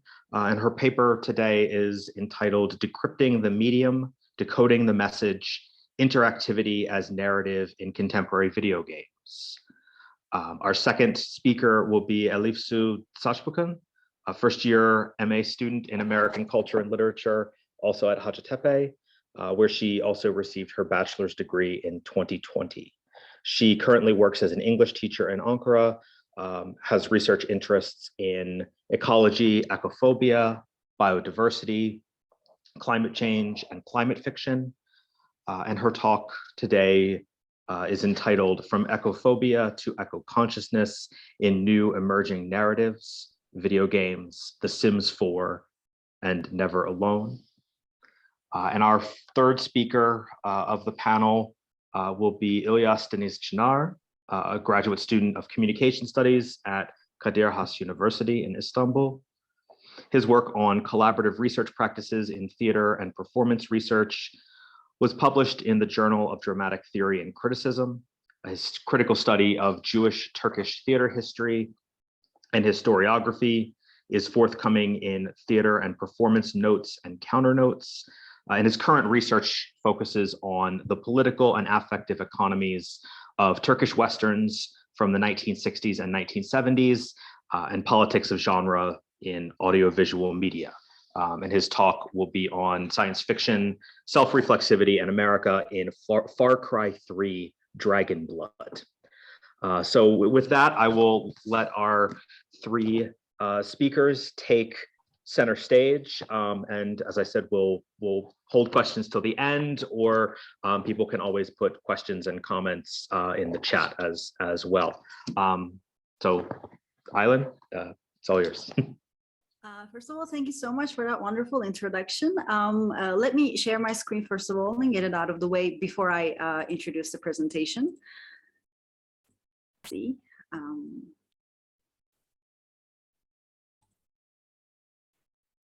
Does the full screen work for everyone? Yes, okay, good. Sometimes we have problems with the full screen, that's why. Yes, so I am delighted to be opening this excellent session, which will focus on video games with all these wonderful presentations. When I was presented with this opportunity to talk about how technology affected American culture and literature, I very much wanted to discuss this emerging medium which utilizes interactivity as a storytelling technique to showcase the capabilities of video games as an exciting, fresh tool for unique stories. I will start with explaining the theory of the medium is the message by Marshall McLuhan, which will serve as a kind of an anchor for our discussion. This theory suggests that the import of any medium inevitably goes beyond its contents to its effects on the work in which it is embedded. For McLuhan, it is not the content or the message of a medium, but the medium itself that shapes and controls the scale and form of human association and action. For example, novels as a medium, of course, have prose, cinema has film language, theater has staging, and all of these are used to craft a story. While understanding all of these tools is very important to understanding the message being conveyed, these tools are also often overlooked. As McLuhan also states, it is only too typical that the content of any medium blinds us to the character of the medium. In video games, actually, the opposite is true, as often the interactivity is emphasized over the story, with the conclusion that the story is inconsequential and the gameplay is paramount. However, similar to the mediums that I have just mentioned, video games infuse their unique language of interactivity with the story, creating works whose playability is a part of their story. So in this presentation, I would like to discuss the various unique ways video games present their stories and engage audiences by fusing the medium with the message. Here I will talk about these four distinct subtitles: environmental storytelling, ludonarrative harmony, player choice, and metatextuality.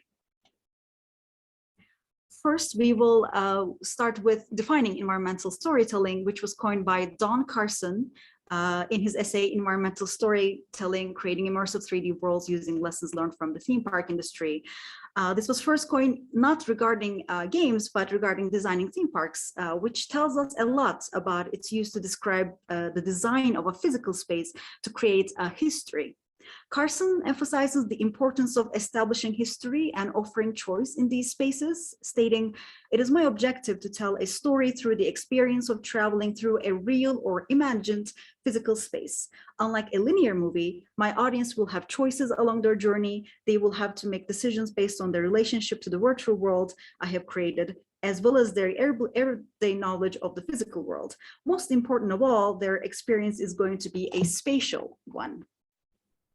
The term later was popularized in the gaming sphere, specifically by game developers Harvey Smith and Matthias Warsch in the GDC conference, What Happened Here? Environmental Storytelling. And they state, "The game environment, which has been derived from a fictional premise, can communicate the history of what has happened in a place, who inhabits it, their living conditions, what might happen next, the functional purpose of the place, and the mood. And when environmental elements are used cohesively, no one has to say anything. The world speaks for itself as the player moves through the world."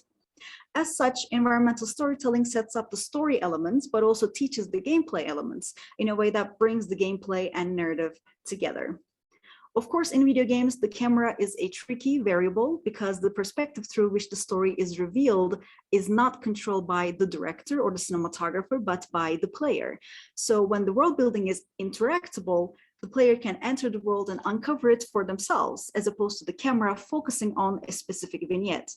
Player gets to learn as much or as little about the world as they would like, which allows each player to have a unique experience with the story, as environmental storytelling relies on the player to associate disparate elements and interpret as a meaningful whole.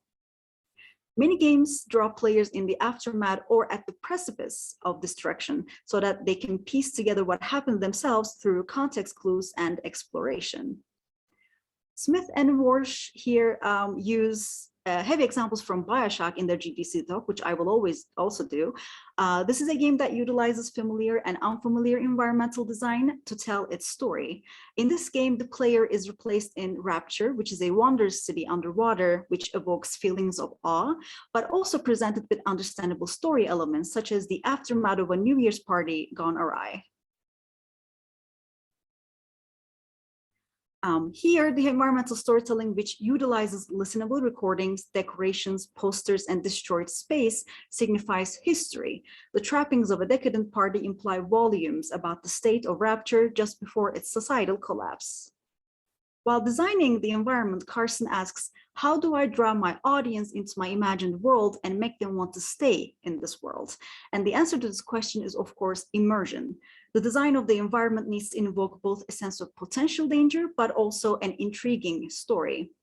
Once again, given an example from BioShock, the district called Fort Frolic, which is an art district, draws the player in by presenting a rich and fraught history with its colorful, imaginative design as a functional neighborhood for the citizens of Rapture, but with the destruction and distortion of said space by a deranged musician named Sandra Cohen. Fort Frolic is the epitome of effective environmental storytelling and a level that captures the player's full attention. While many RPGs feature character and dialogue, they also rely heavily on exploration, especially in destroyed spaces. For example, the Fallout franchise deals with the aftermath of nuclear devastation and features vaults, where people were subjected to cruel social experiments while taking shelter. As the population in these walls has completely died out, the player must descend and uncover the truth themselves. Here we have an excellent example of environmental storytelling in Vault 11 in Fallout New Vegas specifically. The combination of logs on terminals, recordings, and most importantly, these political campaign posters reveal a mysterious voting system in which the candidates do not want to get elected, suggesting other nominees. Through exploration and observation, the player can reach the conclusion of this silent story, learning that each year one person was chosen as the overseer and immediately sacrificed. Once again, pacing is key here, as well as the player's own desire for exploration, because one can go through this entire vault only focusing on items and refusing to engage with the story. In video games, choice and engagement are always at the crux of the story. There's also a recent emerging genre of games, often called walking simulators, that are entirely made up of environmental storytelling with no characters or cutscenes to tell the story. In the game Gone Home, for example, the player arrives at an empty house after being abroad and must decipher what happened to their family through diary entries and household objects that you can see here. In her article, Gone Home and Ezra Pound, Video Games as Poems, author McEden reflects on the game's inherent visual story, stating, Gone Home is the epitome of the writing maxim, show, don't tell. When I started picking up objects, the Christmas duck, the books, board games, and sticky notes, I was amazed at how much work each item did in building up the story and world of the characters. The objects allowed me to jump right into the story and make the connections and realizations myself. They allow me to be a real participant in the story. But why is this exploration important? Smith and Walsh once again emphasize active participation in the story over exploration, stating, active approach to learning creates participations, which breeds investment as players bring their own experience, so the act of interpretation gains personal meaning. Discovery is self-paced as the player is pulling the narrative. This leads to a familiar world which is self-reinforced, more complete, and more immersive. Secondly, we have ludonarrative harmony, which is described as a synchronization between mechanics and narrative that create a consistent and realized experience or story. This allows us to actually play the game after seeing all of these surrounding elements and learning about the history.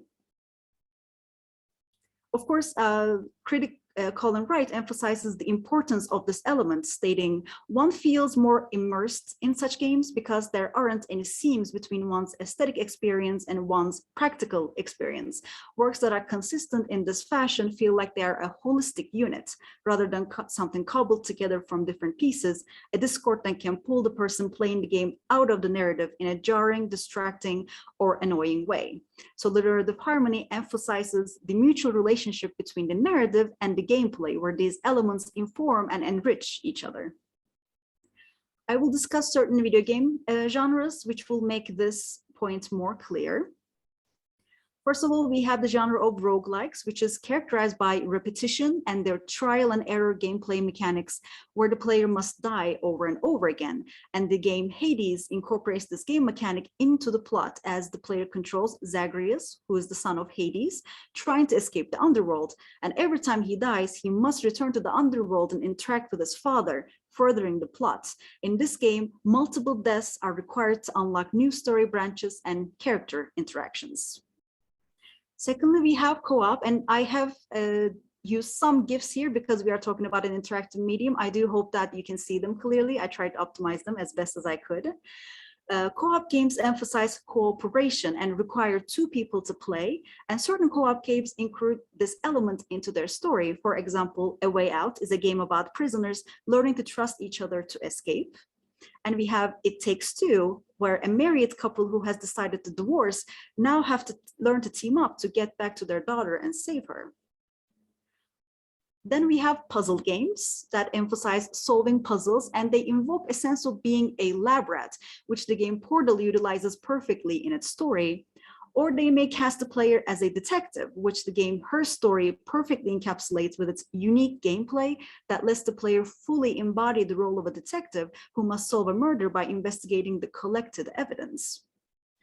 I want to specifically mention Undertale as an example of non-lethal game, because Undertale drops the player in a world infested with monsters. However, the game offers the option to befriend these monsters without ever having to kill them.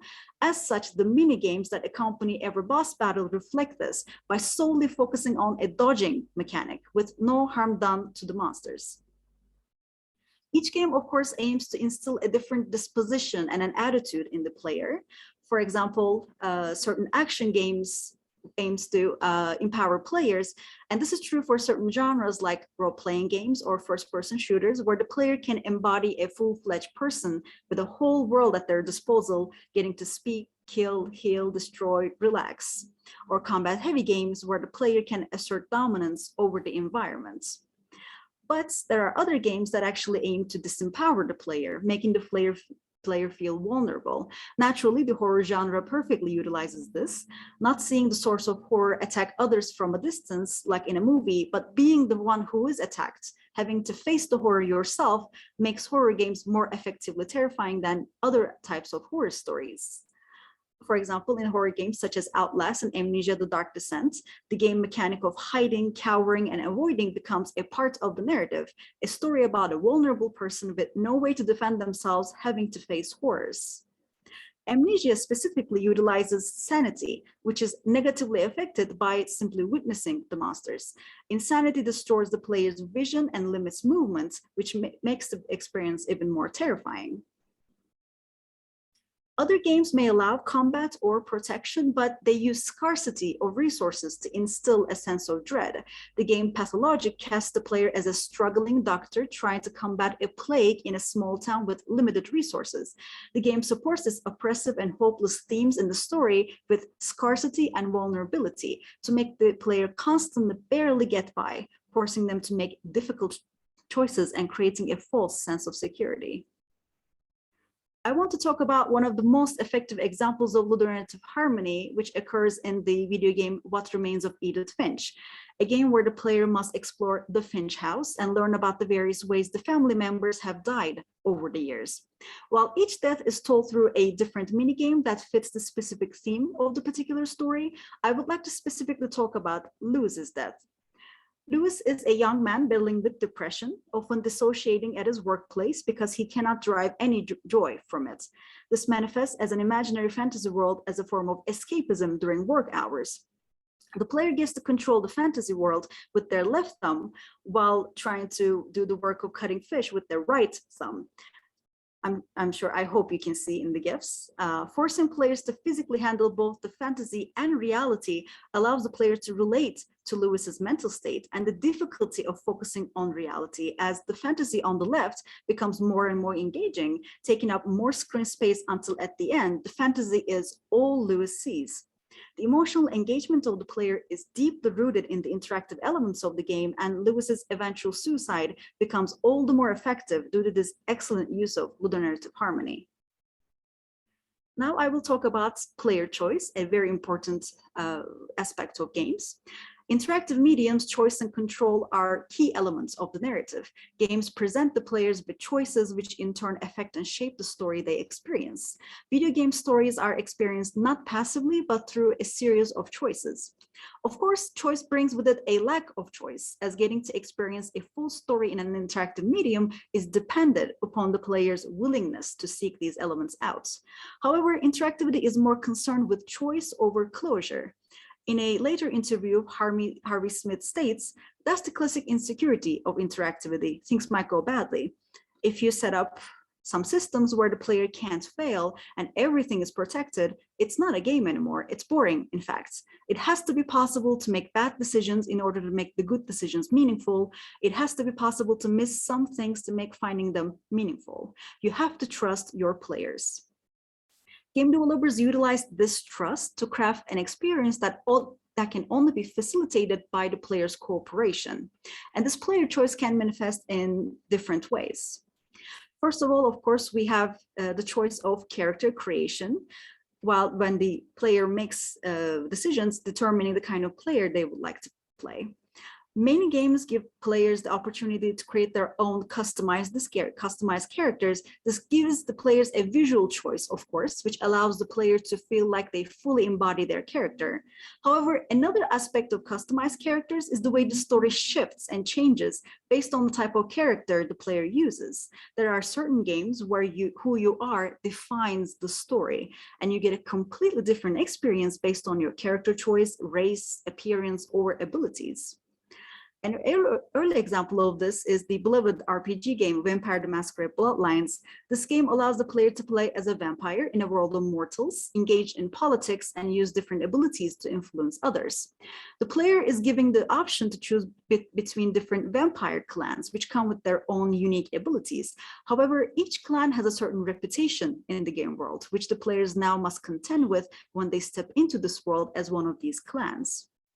For example, the Malkavian clan that you can see on the left is known for their insanity.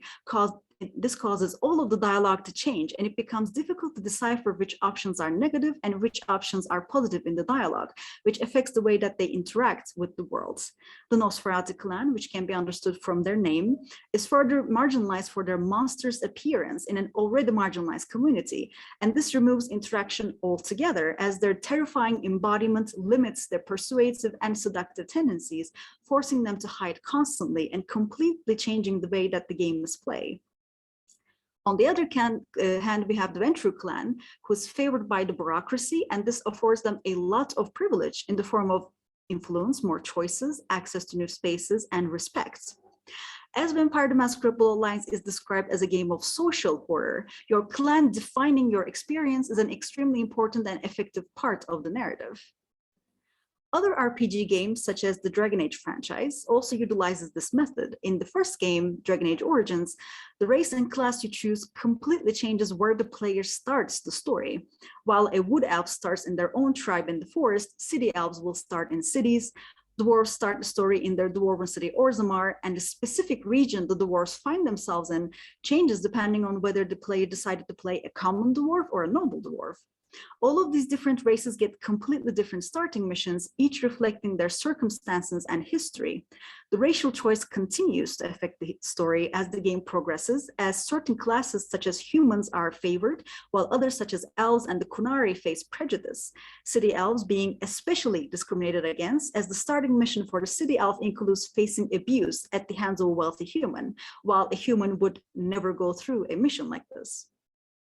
The main plot of the second Dragon Age game concerns the subjugation of mages by the Templars. Therefore, if the player plays a mage, they will face incredible scrutiny, making it near impossible to access certain quests or places. In these games, the games utilize these differences in character types as both commentary and choice. The player may choose a type of character that will allow them to be accepted easily and gain privilege, or they could choose an unfavored clan or race and create a powerful narrative of a marginalized person rising above their circumstances. In role-playing games, the emphasis is on personalized stories, specifically woven by the player themselves. Beyond the characters, games also offer choice with a varied gameplay, of course. What we call immersive sims, such as Dishonored, Deus Ex, give the player multiple different ways of accomplishing their missions, making the player feel like they're a real character who solves conflict through different means. These different approaches also result in narrative choices that create echoes that resonate throughout the entire narrative, affecting the world as a whole and even culminating in completely different endings depending on the player's choices. For example, in Dishonored, whether the player neutralizes their targets through lethal or non-lethal means has consequences that are reflected in the environment, as the city of Dunwall becomes more and more corrupted and infected with each death. Not to mention your charge Emily on the right is affected by your aggressive or peaceful attitude. Beyond the characters, there are many story-heavy games that base their entire gameplay mechanics on player choice regarding dialogue and narrative branches. Games such as Walking Dead, Wolf Among Us, Life is Strange, and Until Dawn utilize a form of butterfly effect, creating dozens of branches that can only be fully explored through multiple replays. These choices also affect other characters' reaction to the player, resulting in friendship or conflict. In RPGs where the player must collect allies, this mechanic is used heavily. For example, in Dragon Age Inquisition, collecting companions and forming friendships and romances is a big part of the narrative. However, treating these characters harshly results in that companion permanently leaving the player's party with no way of gaining them back. I would like to discuss a specific, particularly effective moment in Dragon Age Inquisition resulting from the player's direct choices and attitude towards the people around them. Now, in the main game, the player is given the option to annihilate a ship in order to form an alliance with an entire race of very strong warriors. However, this would also result in the death of the close friends of one of the player's companions, the Iron Bull. If the player chooses not to sacrifice them, they lose the alliance, but help the Iron Bull break away from his oppressive and standardized culture and become his own person, strengthening their bond. However, if the player does choose to sacrifice, the Iron Bull accepts this outcome, deferring to your judgment. This does not come up again, and this character remains your friend throughout the whole game. However, in a later DLC titled Trespasser, faced with the option of helping his race or the player, the Iron Bull chooses to suddenly attack the player, simply biding his time. And he shows that he never forgot the lesson the player taught him in cruelty. These two incidents happen in completely different games, so this emotional moment is only made possible because all the entries in this game franchise transferred the player's choices to the next game. Lastly, I would like to discuss metatextuality. Of course, we are all familiar with metatextuality in many different mediums, from Thornton Wilder's play Our Town to current films utilizing meta jokes to relate to the audience. Games also utilize this type of metatextuality to break through the artifice of fiction to address the audience directly. While certain games do this through the story, others reach through the gameplay to acknowledge the player in order to enhance the story, unnerve the player, or explore certain themes such as video game culture, process of game development, and player attitude. Games such as Eternal Darkness, Sanity's Requiem, and the recent game Inscription manipulate the player's perception by directly addressing the gaming system the player uses. For example, Eternal Darkness is a psychological horror game that utilizes a sanity mechanic similar to Amnesia.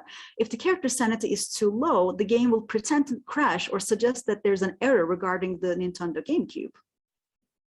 Inscription is a self-aware game where the characters are desperately trying to escape the confinements of the game and break into the real world.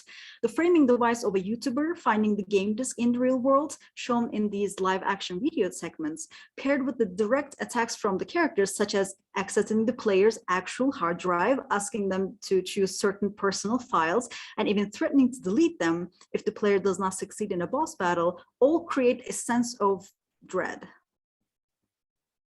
House Abandoned is a modern game that utilizes an old game style, which is the text-based game. House Abandoned itself is presented as not a text-based game, but as a world where the player's character is playing a fictional text-based game in the universe of the game, which is why we can see the monitor and the surrounding environment. However, reality starts to blur as certain incidents in the text-based game start to affect the game's mimetic world, signaled by doors opening in the house or lights turning on and off. House Abandoned uses the concept of game within a game to both scare the player, but also tell an emotional story of family tragedy. Stanley Parable features a narrator narrating everything the character does and sometimes forcing the player into certain decisions simply through his narration. As the player is given the choice of adhering to or rebelling against the path laid out by the narrator, this game explores concepts such as player choice, suspension of disbelief, and what we call manufactured disobedience, which asks the question, is the player really rebelling against the narrative if the outcome of that rebellion is accounted for? The final example that I would like to discuss is the game Beginner's Guide, which is an excellent game about an unreliable narrator. The story features a narrator played by the developer Davey Reardon himself, guiding the player through different mini-games made by a developer named Coda. At the beginning of the game, the narrator is presented as an inspired developer sharing the work of someone he admires. However, as the story progresses, the narrator's consistent story is slowly revealed as it becomes apparent that the narrator is not as close to Coda as he initially claimed to be, and he's desperately trying to reach them after not hearing from them for months. He grossly misinterprets not only their closeness, but Coda's inner psyche, as well as the games Coda makes, as there's an unpleasant feeling of emotional colonialism that sometimes permeates Reardon's analysis, a sense that Coda's games are neither accessible or transparent as he would prefer, as though something owed has not quite been delivered. Not being content with simply interpreting Coda's work, the narrator forces them in the game's codes. One of the most egregious examples being this lamppost that you can see here at the end of each game, which the narrator claimed was Coda's signature, only for the story to reveal that it was the narrator who inserted this asset into the games. This all culminates in Coda making a game for the narrator with a personal message at the end, asking him to leave Coda alone.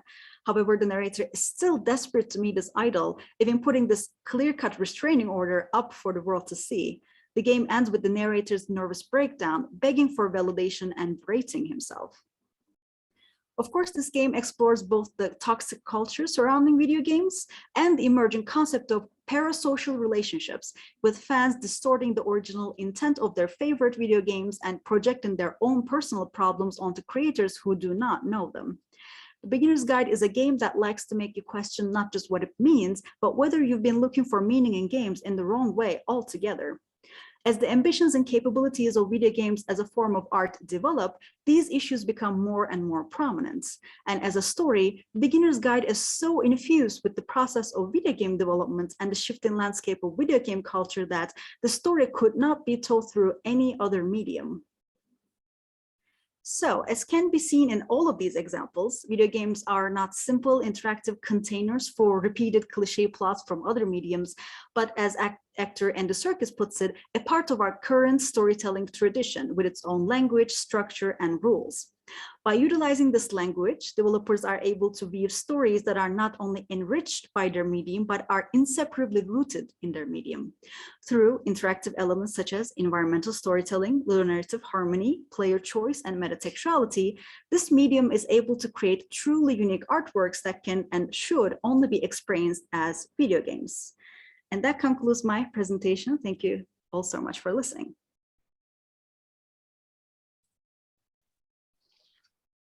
Wonderful. Thank you so much, Aylin. I feel like you gave us so much to think about in the talk, in the concepts, in the examples. That was wonderful. Thank you.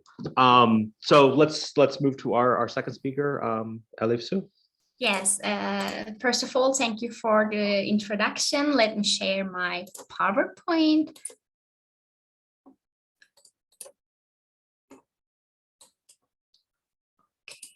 Can you see my screen?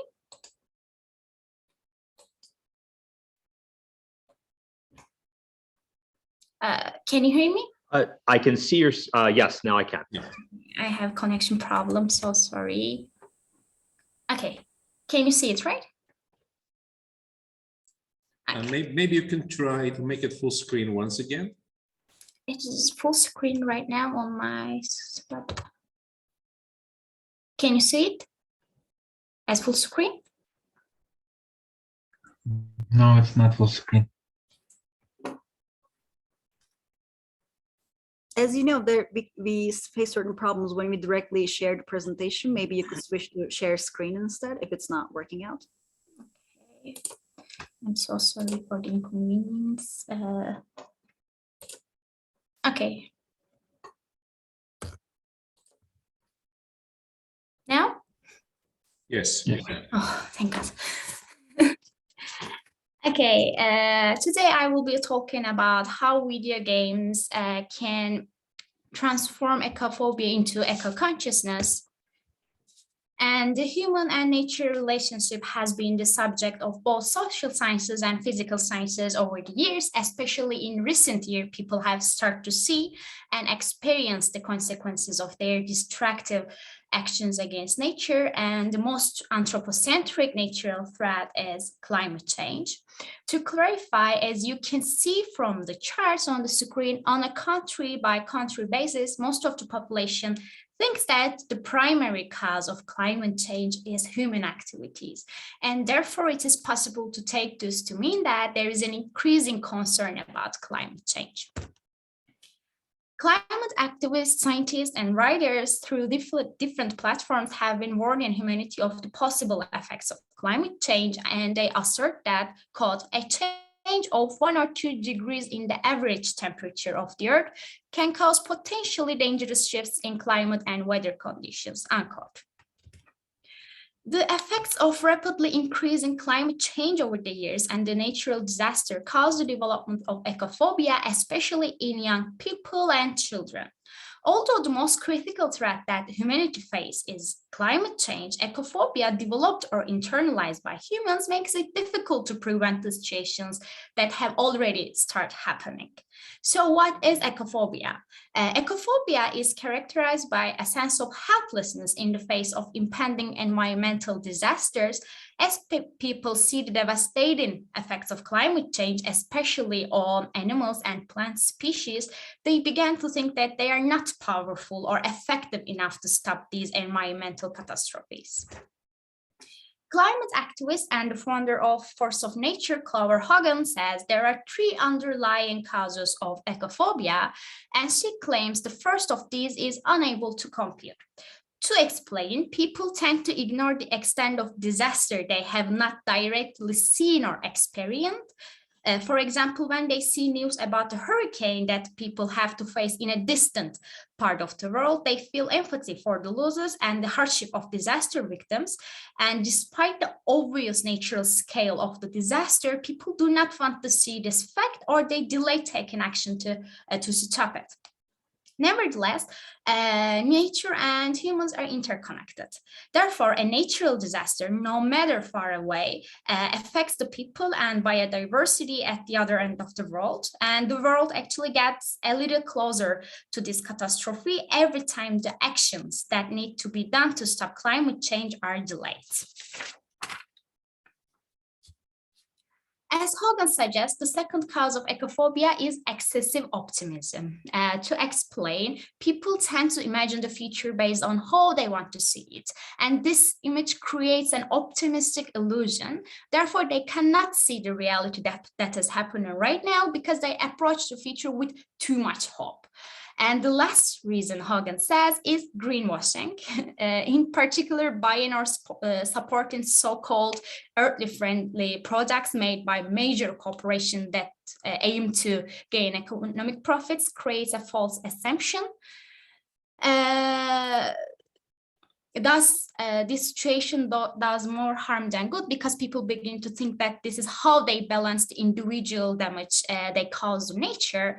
And people may start to assume that although they pay attention to buying earthly friendly products to save the world, the fact that there is a still climate crisis in the world pushes them to develop ecophobia. Ecophobia causes depression, unhappiness, and anxiety in both society and people, as it pushes people to despair due to lack of control over their lives.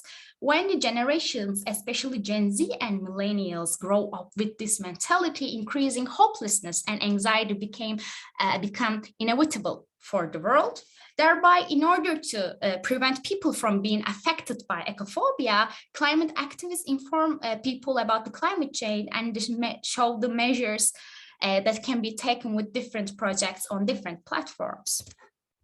In this respect, I think literature plays a critical role as a mediator. By using literary genres such as sci-fi, the writers try to reach large masses, instill environmental awareness, and turn ecophobia into eco-consciousness. And by providing the readers with first-hand experience they gain from their personal connection with nature, the authors help people regain their motivation to take action against climate change. In his latest book, Novacene, The Coming of Hyperintelligence, James Lovelock, the creator of Gaia hypothesis, points out, quote, "The intelligence that launches the age of follow the Anthropocene will not be human. It will be something wholly different from anything we can now conceive. Its logic, unlike ours, will be multidimensional. As with the animal and vegetable kingdoms, it may exist in many separate forms varying in size, speed, and power to act. It may be the next or even the final step in the development of evolution of the cosmos," unquote. According to Lovelock, eco-friendly hyperintelligence will continue to survive on Earth while protecting Gaia.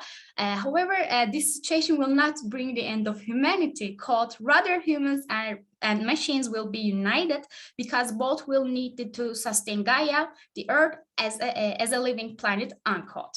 So my point is, as people step into this Novacene era, technology has become an integral part of human life. As a result, some people have taken some steps to use technology to protect nature, as Lovelock does in Novacene. With today's technology, video games can be directed to gain ecological awareness by keeping people away from ecophobia, as climate fiction writers attempt to do. And the fact that Richard Powers includes the subject of ecofiction in video games in his latest climate fiction, The Overstory, shows that this phenomena has become a remarkable subject among sci-fi writers as well. Emerging as a new form of narrative, video games can also be used to educate people about the risk of climate change so that people can directly learn what they should do about this threat. The transformative potential of visually and textually rich video games has been discovered by game projects such as Earth Games, Game for Change, and Playing for Planet. For instance, Playing for Planet members explain their mission by saying, UN Environment has been working with the gaming industry to explore how, through their massive reach, they can inspire young people to learn and act in support of the environment. The gaming industry reaches 1 in 3 people on the planet and has a platform with unprecedented influence. The Playing for the Planet Alliance aims to make a visible industry relevant impact in 2 specific areas: goals for restoration of forests, and that move companies and individuals toward more planet-friendly choices, unquote. To illustrate the potential role of video games in transforming ecophobia into eco-consciousness, based on the statistic by the Global Games Market Report called Worldwide, over 2.3 people play video games. 2.3 billion is a pretty high figure to reach people from different backgrounds and different countries.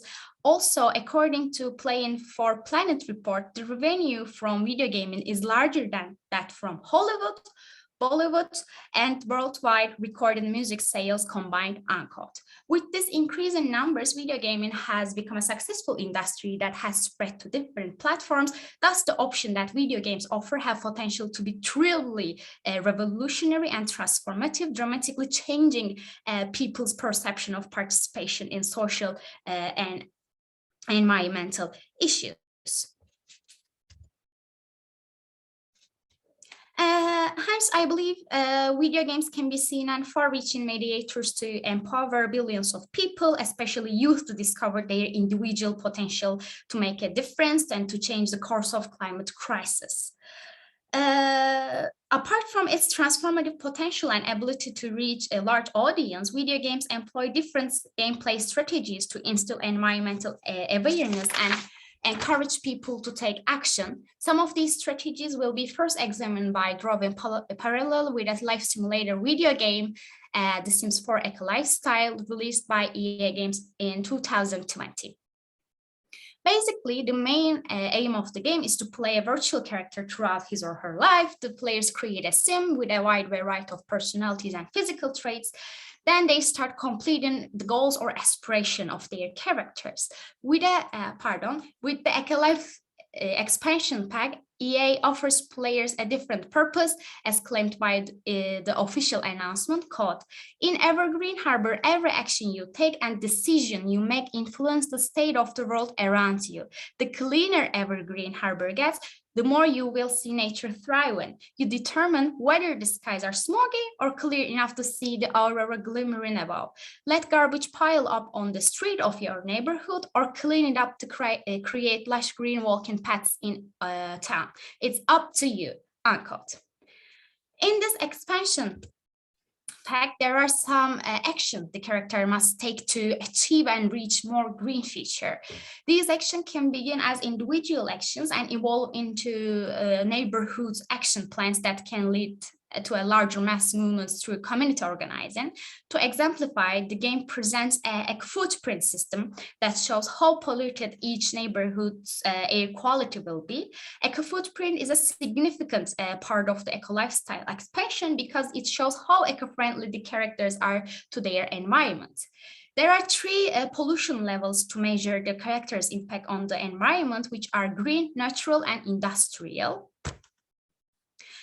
In an industrial neighborhood, the characters suffer from breathing problems. Also, the characters' moodlets, which are the reflection of mood-altering events or situation, will be affected negatively, and they will gain gross air moodlet.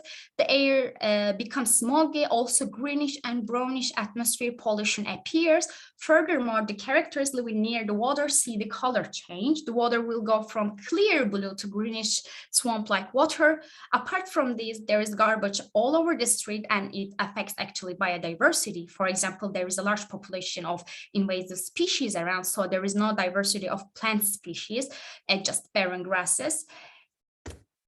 In green neighborhood, characters gain the green air moodlet. Moreover, sun rays illuminate the environment during the day. Gardening can be done since the soil and water are also clean. Also, now that the diversity of plant and animal species has increased, the characters can interact with butterflies, bees, and birds. Ecolife expansion pack offers measures that play can to increase the eco footprint of the character they play. The players can choose an eco-friendly life, just as people can decide to reduce their carbon footprint in real life. So what can they do? As an individual action, they can change the materials of the buildings. For example, they can prefer to use an exterior wall made of natural stones with a high eco footprint green score. Such environmental option illustrates players to some building materials available to them in real life as well. Secondly, players can use natural renewable energy sources for electrical energy, because electronic tools increase their industrial footprint, which represents the carbon footprint in real life. They can lead a sustainable life by turning to natural energy sources such as wind turbines, power generations, solar panels, water generators, and power cells. By doing so, they can improve the green effect on their environment. And the players can also choose to live in geothermal areas for heating and hot water. Thus, they can greatly reduce their fossil fuel consumptions. The players can use recycling bins to separate their garbage, and they can design new items with the part of old items they do not use, or they can basically upgrade the existing ones, like using an old television part to reduce the water consumption in the flash tanks. Last but not least, they individually lead to a greener environment through gardening and beekeeping. Seasonal and soil appropriate afforestation also gives player a bit of information about land and forest restoration. For example, blueberries, a spring plant, wither and die when planted in winter, or the same scenario occurs if a cherry tree is planted in the fall. These actions against climate change are also valid in real life and can be applied individually to reduce the carbon footprint. In this respect, as the developer of the game, Jill Johnson claims, not only quote, the game present the mentality of resourcefulness with materials and environmental consciousness, unquote, but it also prevents the players from feelings of helplessness and frustration created by ecophobia. When it comes to the collective action, the most effective way to change the state of eco-footprint is to motivate people in the community to vote for green neighborhood action plans. To illustrate, one neighborhood action plan is called Eco-Friendly Appliances. It supports the campaign defined as quote, one that promotes even the smallest change to help make a difference. Together we can push to fix our neighborhood one appliances at a time, unquote. As it can be seen from the action plan, Sims 4 actually encourages people to act collectively for the environmental cause, but at the same time it demonstrates the role of even a small change in adopting more eco-conscious habits, as Jill Johnson claims, again, quote, play in this pack may give some players inspiration and a sense of accomplishment, knowing that their Sims action can make a tangible difference.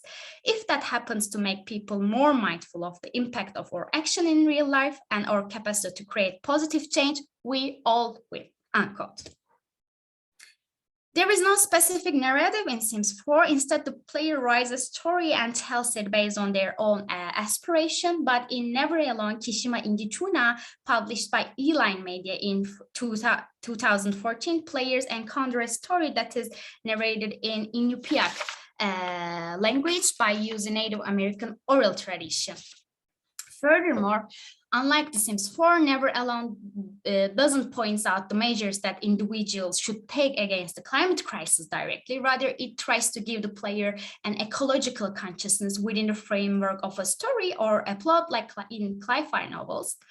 The aim of the game, as defined on the official website of Never Alone, called Never Alone Kishima Ingituna, is the first game developed in collaboration with Inupiaq, and Alaska Native people. Nearly 40 Alaska Native elders, storytellers, and community members contributed to the development of the game. Play as a young Inupiaq girl and Arctic folks as they set out to find the source of the eternal blizzard, which threatens the survival of everything they have ever known, unquote. So basically, it is a platform game in which the players control a game named Nuna and Arctic Fox together. Also, there are 26-minute documentary interviews with Inupiaq community members that players can unlock by earning trophies throughout the game. Never Alone is not only about the culture of Alaska Natives, but also shows the possibility of living interconnected with nature. In an interview with an Alaska Native woman named Hannah, she says, quote, there is this extreme value of interconnectedness and interdependence. This is what creates our culture, that special relationship between humans and the natural world and the animals. It teaches you how to have a society that doesn't do too much harm to the world, but love and respect for nature, unquote. By presenting real experiences, Never Alone exemplifies how video games have power to express the emotional aspect of environmental challenges and issues. For example, Nuna, who is escaping from a polar bear in one part of the game, jumps on a breaking ice floe right after an Alaska Native man named Brower recounts a traumatic memory he had when he was little by saying, the scariest I have ever been when I was 12 years old. We floated out on a piece of ice while we were duck hunting, unquote. The same person talks about the climate change they have observed on Alaska as well and says, quote, we are very much aware of the climate change, and it has been for many years, even before the climatologists, we are noticing the change in it. It is going to be pretty bad.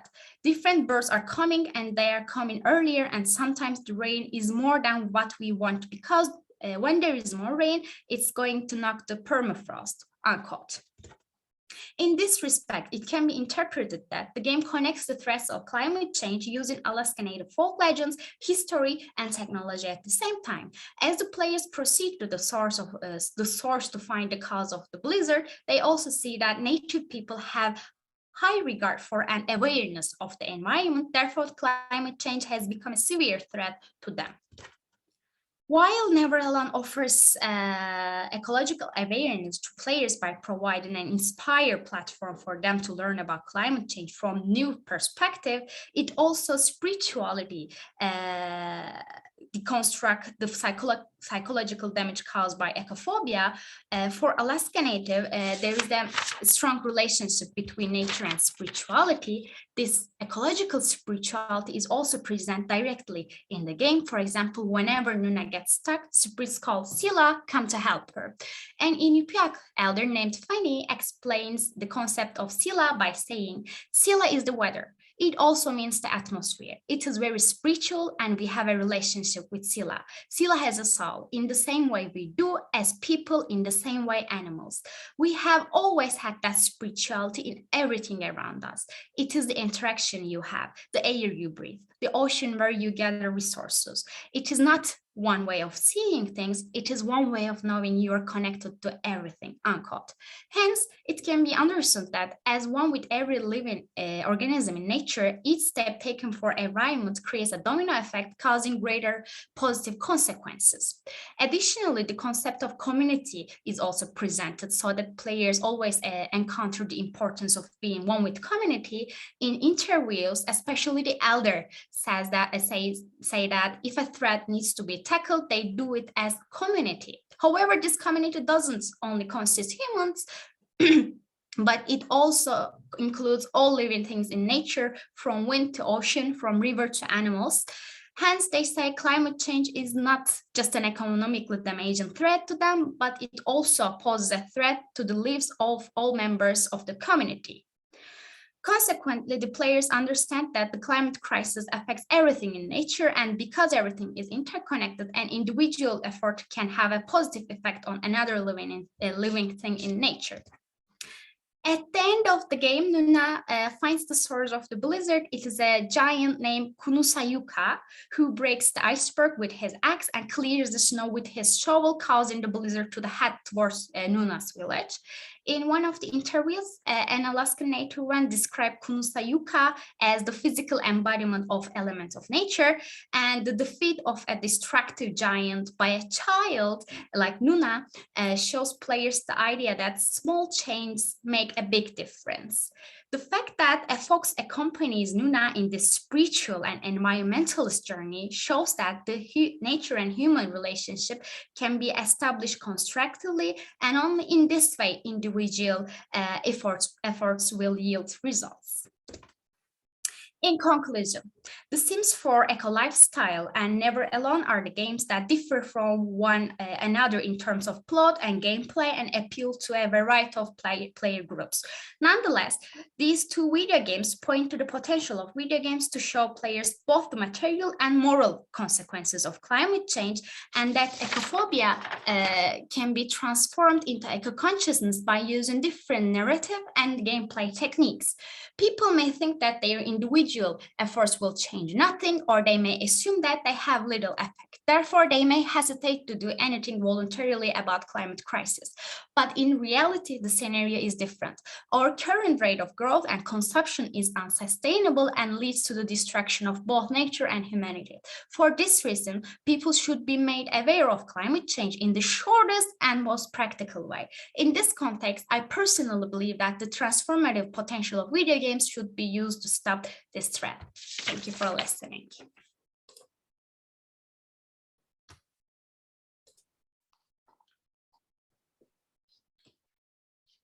Wonderful. Thank you so much for another exciting paper. So we'll go to our third speaker of the panel, Ilya Stanislavchinar, and I'll turn the stage back on. Sorry, I'm muted. I can hear you. All right. Let me quickly get this full screen. Just a quick check. You can see my screen, right? In a full screen mode. All right.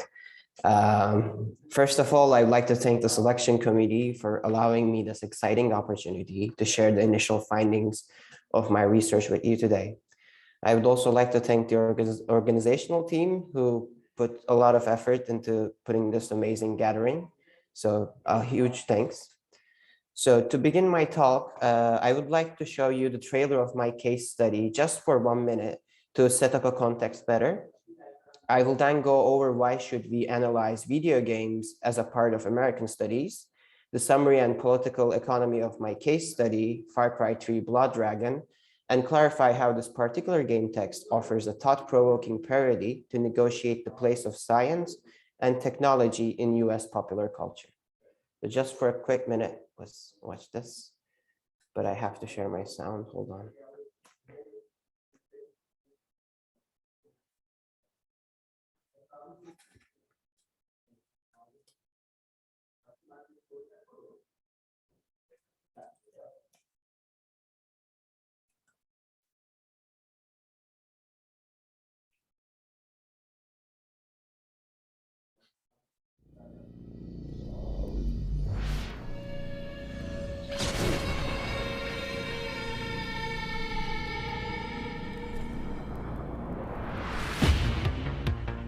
Welcome to the future. The year is 2007. Nuclear war has nearly destroyed our planet. Now, an evil presence seeks to enslave what's left of humanity. And there's only one thing that can stop it. Nobody threatens my planet. Michael Biehn is Sergeant Rex Power Colt. Okay, that serves for our purposes. So I would like to move on from this video and talk about why should we include video games in the broader interdisciplinary field of American studies. Can we argue that they make adequate case studies for American studies to study? These questions also concern many other scholars beside me, as one can easily find an expanding literature on this very topic that analyzes the intersections between American studies and critical video game studies, such as the works you see on the screen. This scholarly move comes in light of the proliferation of video games since 1980s, their cultural impact around the world, and the USA's central role in driving this development, both economically and symbolically. Thus, it is very hard to argue that they should not be studied in relation to American studies, as there's an abundance of affinities and connections between American culture, politics, and video games, both as a subject and as a medium, and as Aydin discussed. Video games, as a scientific technology, also contribute greatly to the visual and digital turn in American studies that continues to push the discipline beyond philological studies. In this talk, I aim to contribute to the existing canon of reading ludology, that is the study of video games as games, by paralleling video game studies with American and film studies. My goal here is not to continue forcing the discipline of critical video game studies under the scholarly hegemony of older academic disciplines, but rather to highlight the piquant nature of my case study, which showcases that video games can cater to many affects surrounding the fictional and societal performance of Americanness vis-a-vis science fiction genre. I argue that video games can transfer many of these affects because of their parodist nature that sometimes transcend films and literary works themselves. In Politics of Postmodernism, Linda Hutchin argues that a hallmark of postmodernism is its tendency to draw comparisons with the past, as it takes the form of self-conscious, quote, it takes the form of self-conscious, self-contradictory, and self-undermining statement, end quote. Hutchin argues that postmodernism ultimately creates this complex stance through parody, referencing or citing the past conventions or texts to satirize and mock them. Hutchin believes that, quote, through a double process of installing and ironizing, parody signals how present representations come from past ones and what ideological consequences derive from both continuity and difference, end quote. As such, Blood Dragon is a 2013 standalone expansion to Ubisoft's critically acclaimed 2012 game, Far Cry 3. Utilizing the mechanics and technical systems of its progenitor, Blood Dragon is a retrofuturistic parody of Hollywood action sci-fis of the 1980s, in which the players assume the role of an American cyborg super soldier named Sergeant Rex Power Cold. Set in a dystopic 2007, devastated after a global nuclear war between the US and the USSR, the game is a flamboyant and experimentative product that managed to sell over 1 million copies by August 2013. The game's creative director, Dean Evans, describes the game as stupid. His intention is not to berate his game, obviously, but to frame it as a marketable nostalgia machine that is parodying many cultural notes from the 1980s. An example of this is the game's cutscenes, the primary narrative tool which video games utilize to bolster their ludodiegesis and explain their story. Very true to its parodic modus operandi, Blood Dragon delivers its cutscenes in 2D form, and which are clear homages to Nintendo's NES systems from the 80s. In fact, here's how Blood Dragon presents its cutscenes. Okay, going back.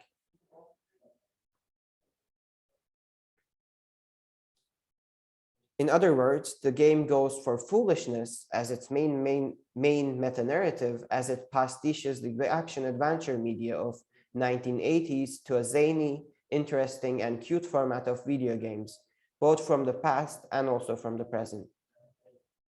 Sian Ngai notes that the categories of zany, interesting, and cute are aesthetic categories developed to cater to our hyper-commodified late capitalism. According to the scholar, these three categories provide a holistic understanding of Western industrial society's most significant interstitial processes. As Ngai puts, quote, "No other aesthetic categories in our current repertoire speak to these everyday practices of production, circulation, and consumption in the same direct way," end quote. The self-described foolishness of Blood Dragon then falls under each one of these categories. I would like to take Ngai's comments and segue into what makes Blood Dragon deserving of critical attention under these three rubrics. Firstly, the game highlights in parodic fashion how sci-fi action adventure media captures these aesthetics of repertoires of zaniness, interesting, and cute by using two key narrative economies, science and technology. Second, it subverts the ideologies attached to these two subtextual discourses by way of parody. As Linda Hutchin posits, postmodern parody, quote, "may indeed be complicit with the values it ascribes as well as it subverts, but the subversion is still there," end quote. The sci-fi action adventure genre, in all of its audiovisual forms, is a genre coded around the ideology of technological and scientific advancements as narrative tropes. As Althusser also proposes, ideologies have material existences, and sci-fi action adventure movies and video games are a direct material result of the ideology of Western industrialization. In a seminal 1978 essay, Robin Wood argues that genre carries an ideological charge more than anything else, and this ideological charge is built upon contradictions. Sci-fi genre can be sci-fi genre can be posited as a prime example of that. In her 1965 article, Susan Sontag, for example, puts forth that the American sci-fi cinema of 1950s was preoccupied with themes of alien invasions and disasters as a sign of deep anxieties about nuclear destruction and the dehumanizing properties of technology. Thus, the sci-fi media of this era, in contradictory fashion, was symptomatic to the national anxiety while attempting to mitigate it. Robin Wood, on the other hand, sees the success of sci-fi in late 1970s with American blockbusters like Star Wars as a sign of, quote, regression to infantilism, end quote, and the abandonment of political critique from American films following the disasters of Vietnam War. However, this sort of a reading generalizes the ethos of the genre too much and dismisses it by subjectively belittling it. Works coming from scholars like Joe Abbott, however, argue that sci-fi movies are more about, quote, politically volatile issues, end quote, such as human survival, integration, alienation of the individual into or slash from the community, global destruction, the potential effects of present practices on future generations, and so forth, end quote. As such, I argue that sci-fi movies are also imbricated deeply in ideology and contain an intertextuality that is, to refer back to Abbott, particularly suited for political interpretation. My case study, Blood Dragon, reiterates how these previous media understood science and technology with a childlike yet political gaze due to its parodist nature. The game opens with a slideshow that sets up the context of the game, a world devastated by nuclear war. The radioactive ashes of the world leads to a utilization of more science and technology as the world develops cyber commandos to fight its wars in the nuclear wasteland. The protagonist of our game, the doofy Rex, is part of serialized cyber commandos that all go by the same name and number model. These are super patriotic, ultra-nationalist cyborgs that put America first and foremost, very similar to action heroes of the 1980s, portrayed by Sylvester Stallone, Arnold Schwarzenegger, and such. Yuan Task categorizes the action movies of this era as muscular cinema that not only reflects the ideas of masculinity of the era of the 80s, but also communicates the fascist idealization of white male body from preceding decades.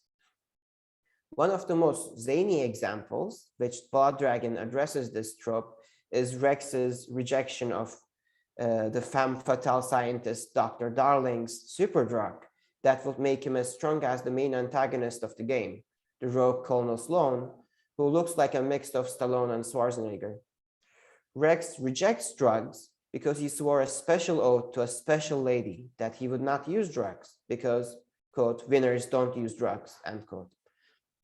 This special lady is the Statue of Liberty that represents the Cold War self-imaginary of the US and as the land of freedom, hard work, and self-expression. Here, Rex, being a product of science and technology, rejects the very same technology to enhance himself because the American hypermasculinity coded into him by the conventions of 80s action and sci-fi movies.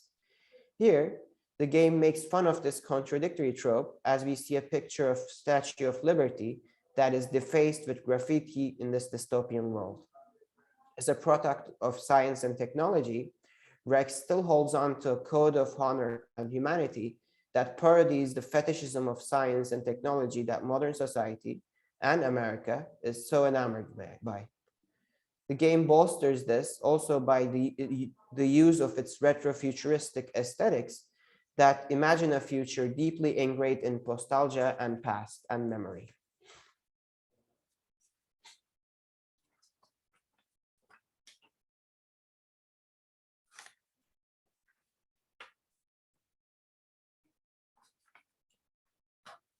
Rex ultimately acquires the weapon that would enable him to surpass his progenitor, Colonel Sloan, through a piece of technology called Killstar. Very much in line with the contradictory nature of the sci-fi genre, he acquires this weapon through a mystic ritual, once again introducing high fantasy to deconstruct science and intermesh technology with zany and cute aesthetics of fantasy.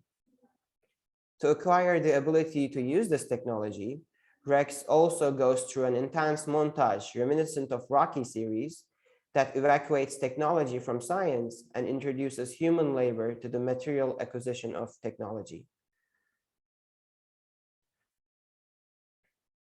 One of the political critiques one can take away from Blood Dragon, despite its zany, cute, and interesting subtext and its stupid subtextual elements, is that technology and science are simply fetishistic performatives that of the future created discursively. J.L. Austin famously argues that, quote, issuing of the utterance is the performing of an action, end quote. Scholar Jill Dolan takes this idea and argues for the phenomenon of what she calls, quote, utopian performatives, unquote. According to Dolan's concept of utopian performative, when audiences experience certain types of performance or media, they experience transient instances of, quote, lucid intersubjective understanding and a sense of utopia. Blood Dragon takes this and creates a retrofuturistic dystopia. Parodic sci-fi action adventure texts like Blood Dragon also critique this sort of utopian performative by proposing that these discursive utopias of technology and science have mimicked cis heteropatriarchal, nationalistic, and chauvinistic modes of representation of the present moment in the US and reflect all of its ugly sides through its adherence to retrofuturism. The game tries to circumvent the stereotypical tropes that it replicates by self-reflexively critiquing itself as a video game with its tutorial session, in-game dialogues, and cutscenes. As Hutchins so fittingly proposes for our purposes, quote, parody is doubly coded in political terms. It both legitimizes and subverts that which it parodies, end quote. As popular products so deeply entangled with the US culture, parodic video games are equally enmeshed in narratology relating to science and technology as any other audiovisual medium. Furthermore, they relay these as discourses, critique them, and ultimately are formed by them, that is science and technology.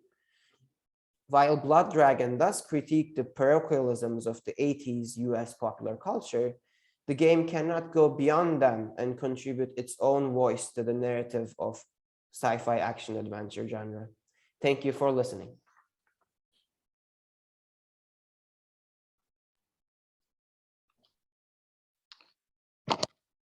Great, thank you so much for that paper. And again, to all of our speakers, I had started this panel thinking the panel went until 12:30, but it does not. I'm correct in that. So I think we may be out of time for discussion and questions. But I would encourage you to reach out to our panelists via email and other panels, perhaps during the coffee break, since I'm sure that many of us would love to discuss their work further.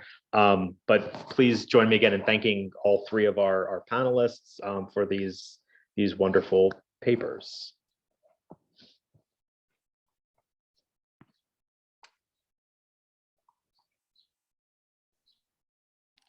Thank you so much. As Dr. Bartlett mentioned, yeah, we are out of time, unfortunately.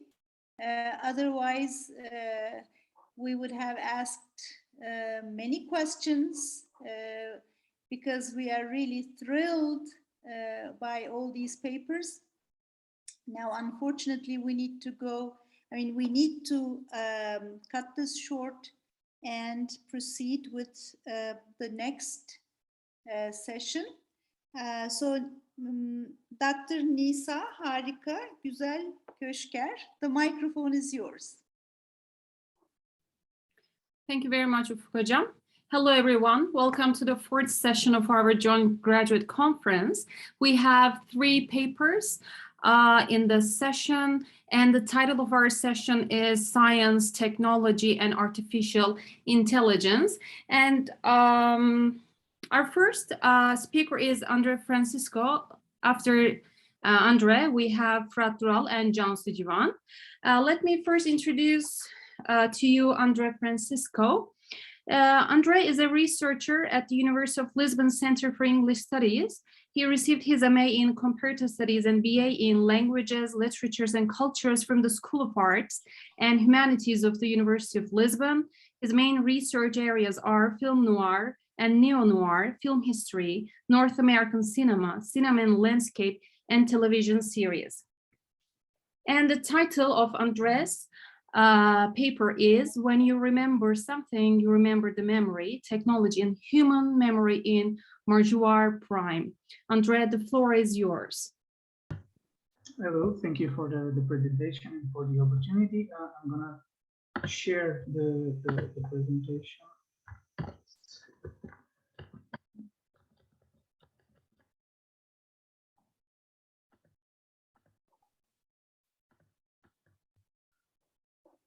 It's okay? It's everybody seeing? Yes, we can see. Yeah. So, Francisco Rudiger states that modern technology is grounded in a type of thought which has a common denominator. The belief in machinery can solve any problem and satisfy any requirements of the world, no matter its origin or nature. It goes beyond that, stating that the current thinking has a maximalist pretension that the ultimate solution to our problems lie in the machinery, overcoming the human being through the cyborg and later of something post-human. Over the years, science fiction films and series explore different forms and effects of post-humanism. Metropolis, Westworld, The Terminator, and so many others suggest ideas of how technology makes our fantasies come true and show the possible dangers that come along with them. There is an increasing shift in popular perception concerned with post-humanism and robots. Due to popular arts that mirror and disseminate visions of our possible futures, it is a matter of art mimic life and life mimic art. Due to their medium, sci-fi films rely on the visualization of the unimaginable, unrepresentable, and unthinkable. Sci-fi plays with reality and our world to wonder what it may become. They provide an opportunity to extend our imagination. Whether it's flying saucer, whirling through space, or gleaming city of a distant planet, at the core of all science fiction is the provocative question, what if? Science fiction represents stories and situations that describe our hopes and darkest fears about what may one day turn out to be true. In these stories, one of the subjects is the relationship between the human and the machine. In representing human-machine relationships on screen, Alexander Ornella states that sci-fi film and TV provide an important ethical laboratory to reimagine and play with human-machine relationships, modes of being human and or understanding of the human nature. Sci-fi films representing, for example, robots and AIs are able to invoke critical thinking and reflection on human-machine interaction in more complex ways than negative and positive representations. Because of this, science fiction films can offer metaphorical space in which spectators can experiment with their responses and emotions as an ethical or virtual laboratory. Moreover, on a larger level, such a visual ethical laboratory in which ethical reflections are stimulated can eventually help feed the critical discourse about humanoid AIs. In this context, a question arises. Can the human mind dominate what the human mind has created? Artificial intelligence systems have been developed, and nowadays they are accessible to a large part of the population that has laptops, gadgets, and or smartphones. In this sense, the studies of Mark Posert and Gordon Winderknecht already show that people not only interact with digital computers in the same way as people, but that they are more likely to identify with the interests of the computer than with those of other human beings. Therefore, it became difficult to separate the natural from the artificial. The idea in which artificial was normally seen as a simple human instrument that accomplishment of its objectives has now changed. The device recreates us, and this relationship becomes the raw material which defines our connection with things and other people. In this sense, technology has influenced the way we relate to others over time, as well as to ourselves.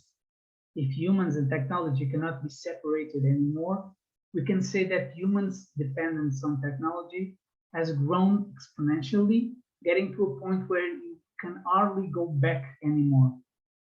On this subject, Louis Mumford states, by creating a thinking machine, humanity has taken the last step towards the submission to mechanization.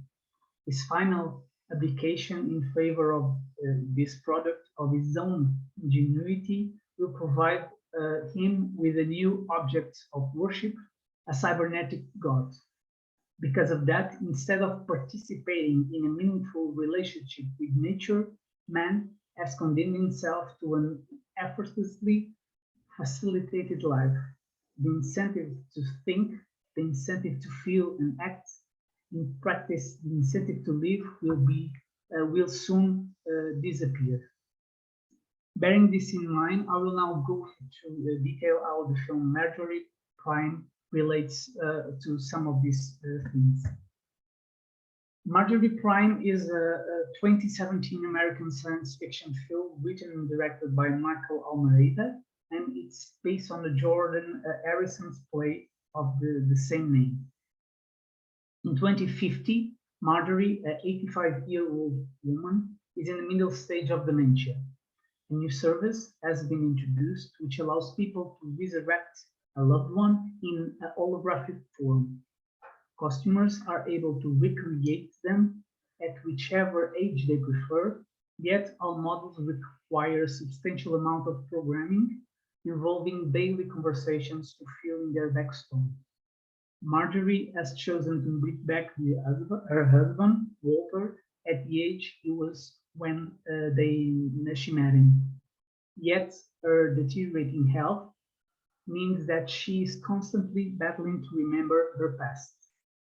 Marjorie's daughter, Tess, is disturbed by the presence of her father's replica, while her husband, John, acts as the programmer, feeding him with memories.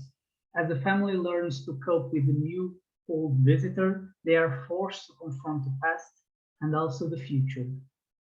Marjorie's memories are made up of a triple layer.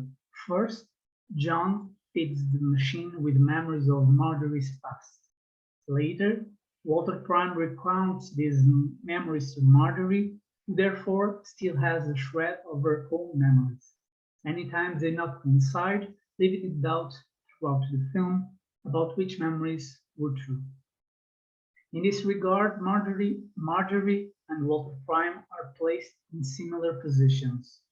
On the one hand, both need to be constantly reminded or updated of what needs to be remembered. On the other hand, both have communication problems.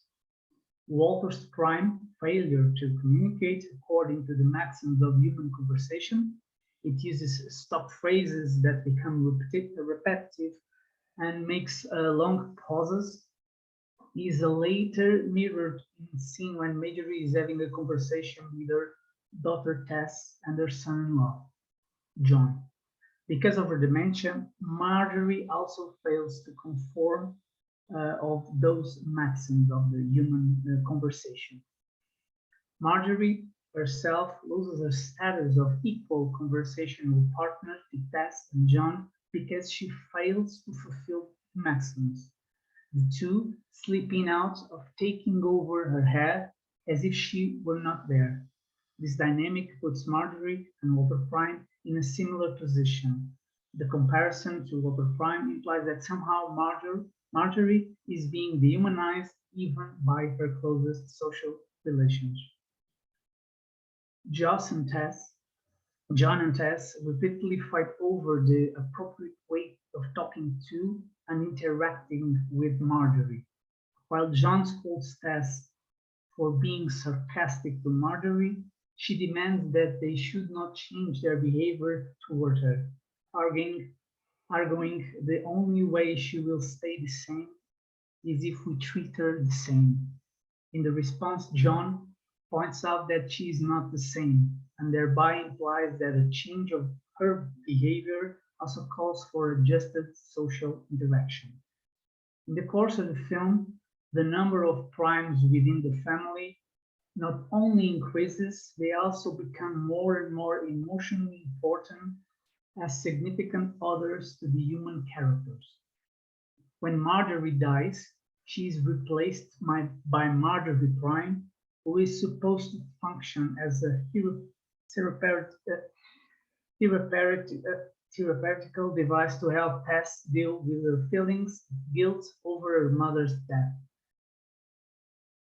The emotional connection between the two stands out in comparison with the disconnection of the human Marjorie and Tess.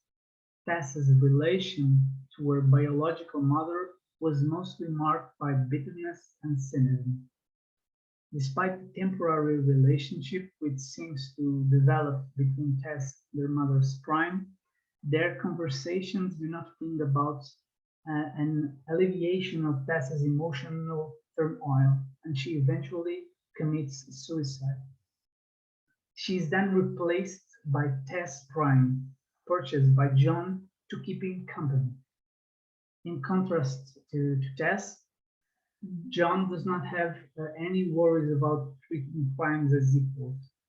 Thus, the depiction and constellation of the family constantly change with each new prime family members. The floating system of human bodies and AI's projections moving closer to each other culminates in the last scene where human life is extinct. Only the primes, Walter, Marjorie, and Tess, are left and converse with each other. The primes weave their conversation together by recapping old memories of their human predecessors in the form of sentimentalized narratives that make better stories. On the linguistic level, the stop phrases and long pauses that used to disrupt conversation with humans have now become the new normal. In this post-human world, the seemingly faulty communicative competence as measured by human standards has become the natural language. In Marjorie Prime, the conflicts in human-machine interaction and relationships simply disappeared as mankind abolishes itself and the primes wallow in the imagining past. Baudrillard states that the human race is unable to encourage its own authority. There is a kind of technical impulse towards the standardization of the human, leading to a danger that we'll never really discover what is really human. In the film, the body of Walter is transformed in a commodity. He is replicated, giving a rise to a type of Walter who does not get tired, does not feel pain, doesn't age. Despite looking like an immense version of his human original, Walter Prime lacks human distinguishing features such as imperfection and inconsistency.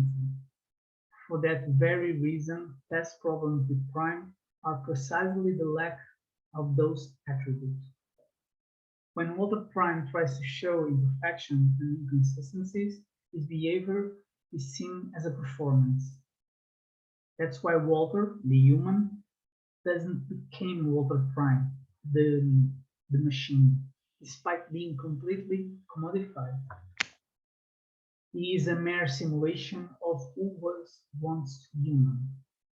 Walter Prime is unable to convince Marjorie of his humanity. He lacks flaws.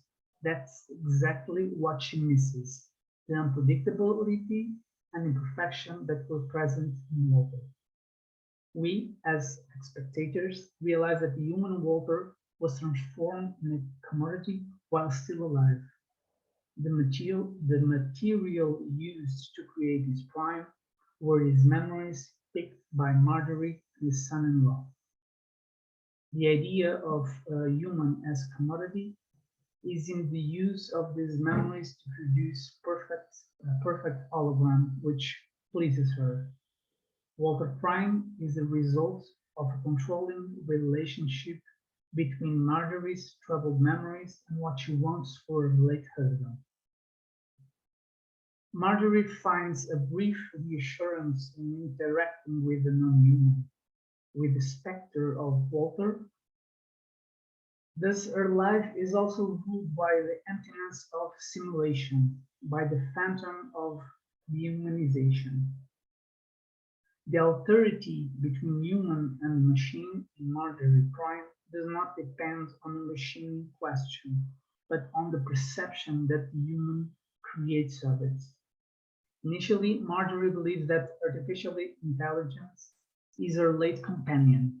Over time, she becomes unbelievably and authority is indistinguished. At first glance, the human possesses the simulating machine, but in reality, he puts himself in the role of a machine several times for not being able to exercise his own humanity. But after all, what is humanity besides our imperfections and unpredictable characteristics? The same applies to human memories. As Tess says in the movie, William James had the idea, and it's been confirmed scientifically, that memory is not like a well that we dip into or filling cabinet. When you remember something, you remember the memory. You remember the last time you remember it, not the source. So it's always getting fuzzier, like a photocopy of a photocopy. It's never getting fresher or cleaner. So even a very strong memory can be unreliable because it's always in the process of dissolving. It is these flaws and the ability to change that makes human memories human. In contrast, the problem with digital memory, as Baudrillard observes, is that technology doesn't really remember because it lacks the ability to forget.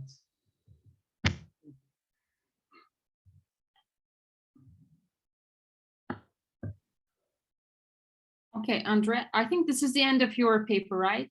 Yes. Okay, thank you very much for your intriguing paper. I would like to proceed with our second speaker, and then we can have the questions if you have time, right? And we have now Fırat Dural. Fırat Dural is currently an MA student in American Culture and Literature program at Hacettepe University. He received his BA from Akdeniz University's English Language and Literature program in 2018. And his research areas are eco-criticism, consumerism, and masculinity studies. And Fırat's paper's title is Metaverse as Transnational Science and Technology, Cyberpunk, Cyberspace, and Global Consumerism in Steven Spielberg's Ready Player One and Wachowski's The Matrix. Yes, Fırat, the floor is yours. Thank you very much for the introduction. First of all, I would like to thank all the organizing committee members for providing us with such an opportunity and honor. And let me share my screen.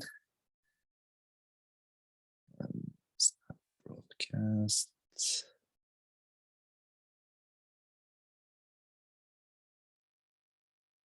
Can you see my screen? Yes. Perfect. So as you already mentioned, my paper's title is Metaverse as Transnational Science and Technology, Cyberpunk, Cyberspace, and Global Consumerism in Steven Spielberg, Ready Player One, and Wachowski's The Matrix. The last 2 decades have witnessed a significant rise in scholarly and policy attention paid to the information technology systems. Today, computers, hardwares, and softwares are an inseparable part of daily human activity. This daily human activity, which is computer-mediated, is rather a dynamic and ongoing process that needs to adapt itself to the fast-paced, ongoing technological progress.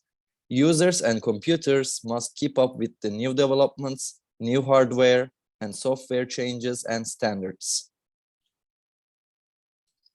With the support of developing new technology, the idea of metaverse has become one of the most debated topics all around the world.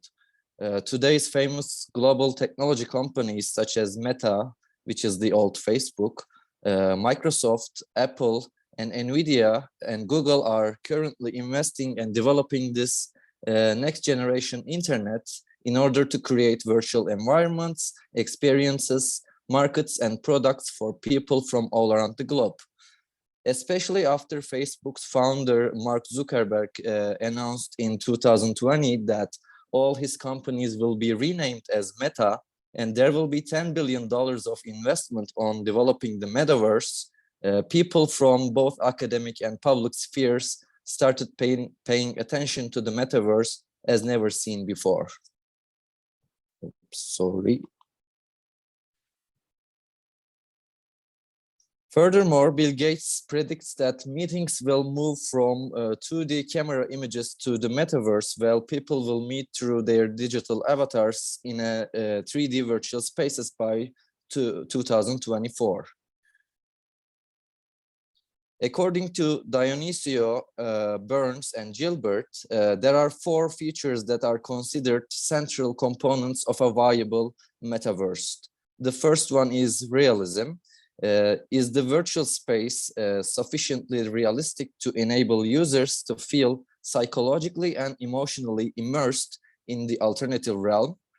The second one is ubiquity. Are the virtual spaces that comprise the metaverse accessible through all existing digital devices, from desktops to tablets to mobile devices? And do the users' virtual identities or collective persona remain intact throughout transitions within the metaverse? The third one is interoperability. Do the virtual spaces employ standards such as digital assets used in the reconstruction or rendering of virtual environments remain interchangeable across specific implementations, and users can move seamlessly between locations without interruption in their immersive experience? And the last one is scalability. Does the server architecture deliver sufficient power to enable massive number of users to occupy the metaverse without compromising the efficiency of the system and the experience of the users? The concept of metaverse aims to create virtual realities through use of different wearable gadgets.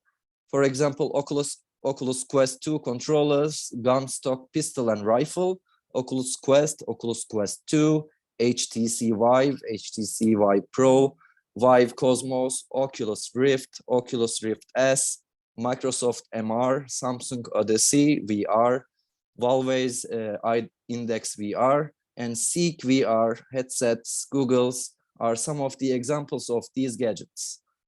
Other technology companies such as Apple and Google are also interested in creating a network of 3D virtual realities with social engagement mediated through virtual space and technological gadgets. According to Jeff Prushner, cyberspace is the entirety of data stored in and the communication that takes place within a computer network conceived of as having the properties of a physical realm, the environment of virtual reality, unquote. And as you can see in this chart, the United States business and government spending on information and business technology have been rising from $1.2 billion in 2012 to almost $2.1 billion in 2022. And Justina Alexandra Sava states that the United States spending on technology products, services, and staff was estimated to reach around $1.94 trillion in 2021, marking a recovery from the coronavirus pandemic, unquote. With the help of new developing technology, humanity is heading towards spending more time in cyberspace than on 2D computer screens. As you can see in this slide, there were actually 4.95 billion internet users worldwide, which is equal to 62.5% of the global population. Today, having the internet access is thought to have been one of the basic human rights. For example, Finland became the first country in the world that accepted the right to access to 1 megabit per second broadband connection as a basic human right. Starting from the idea of a globalized, connected world through individual access to different forms of technology that allow transportation of ideas, people, goods, and services, it can be claimed that the rail system, sea vehicles, airplanes, automobiles, helicopters, private jets, telegraph, telephone, mobile phone, computer, and finally the internet can be categorized as what Ursula K. Hayes calls as transnational science and technology. In an essay titled as Afterglow, Chernobyl and the Everyday, Ursula K. Hayes considers both the accident and the nuclear power plant itself as transnational science and technology, because not only the radioactive fallout crisis actually crisscrossed national borders, but also information flows about the event actually transcended the borders of a single nation. Just like these aforementioned technological systems, metaverse is also an example of transnational science and technology, as will be seen in both in The Matrix and Ready Player One. The term metaverse first appeared in Neil Stephenson's Snow Crash, which was published in 1992. Stephenson's dystopian novel depicted a virtually simulated three-dimensional cyberspace as the successor of the internet. In Snow Crash, users could enter the metaverse after attaching themselves to personal terminals with goggles. In his article titled Yeni Bedenler, Yeni Uzamlar ve Teknokopuklar, Cyberpunk ve Parazit, Cem Kılıçarslan states that Neil Stephenson's novel Snow Crash can be placed right at the middle of the history of cyberpunk, where cyberpunk ends and post-cyberpunk begins, unquote. According to Kılıçarslan, Snow Crash was published in a time when the visualization process of cyberpunk subgenre had started. This visualization process of the cyberpunk paved the way for its popularization in film industry.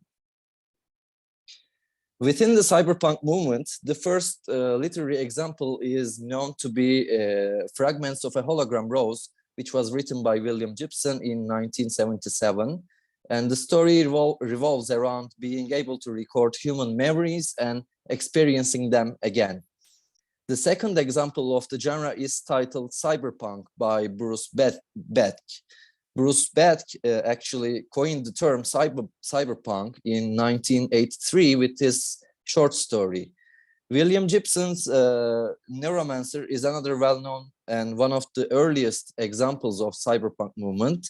And moreover, Gibson's short story Burning the Chrome is the first story that uses the term cyberspace. Apart from these works, William Gibson's Johnny Mnemonic, Rudy Rucker's Software, Bruce Sterling's Schismatrix, and Ireland in the Net, John Shirley's Eclipse, Lewis Shinner's Frontera, Pat Cadigan's Mind Players, and Neil Stephenson's Cryptonomicon can also be thought as cyberpunk works. As cyberpunk examples of comics,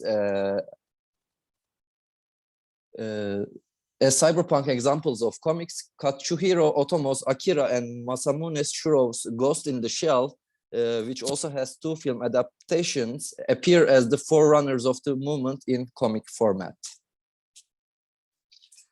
Science fiction writer and editor Lawrence Person defines classic cyberpunk characters as marginalized, alienated loners who lived on the edge of society, in generally dystopic futures where daily life was impacted by rapid technological change and ubiquitous datasphere of computerized information and invasive modification of the human body. For person, the difference between cyberpunk and post-cyberpunk characters is that cyberpunk characters frequently seek to topple or exploit the corrupt social orders, whereas post-cyberpunk characters tend to seek ways to live in or even strengthen an existing social order or help construct a better one. In cyberpunk, technology facilitates alienation from society. In post-cyberpunk, technology is society. Technology is what the characters breathe, eat, and live in. Then we can say that the most obvious difference between cyberpunk and post-cyberpunk characters stand out as their attitude toward their specific way of desire in changing the social order. While cyberpunk characters always fight the existing establishment to abolish it, post-cyberpunk characters try to cure the ills of the existing one. The other common elements of cyberpunk movement include retro-futuristic cities with neon lights, oppressive and corrupted megacorporations, cybercrime, advanced cybernetic technologies, dystopian Earth.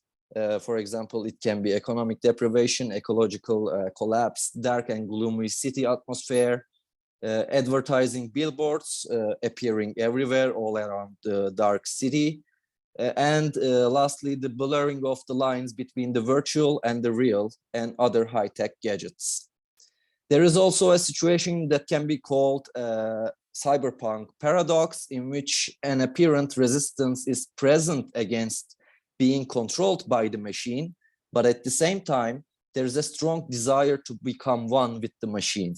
We can see this in most cyberpunk works. Their body, main character's body, usually connects with the machine in order to transfer himself or herself to the digital platform or in the real world. The Industrial Revolution paved the way for the worldwide interest into machines and new technologies, producing and distributing countless inventions and products had become easier than ever before. Thanks to the mass production with the power of the machine, goods became available and affordable. Therefore, the old technological advancements of the Industrial Revolution paved the way for a worldwide rise in consumption of mass-produced products. According to Larry McCaffery, the recent technological advancements of the latest decades, I quote, have introduced a broad range of new high-tech products into postmodern society, such as sophisticated offensive and defensive military weaponry and surveillance to protect the resources and markets of the multinationals, increasingly complex medical equipment and supplies, including a new array of prosthetic devices and a whole host of consumer products from automobiles to chainsaws, cellular phone, trash compactors, microwave ovens, and so forth. For the United States, post-World War II economic expansion marked the consumer boom of the 1950s and 1960s. These were the years people not only spent on consumer goods, such as refrigerators, record players, TVs, dishwashers, hi-fi stereos, movie cameras, new cars, but also on social services like housing, education, and healthcare.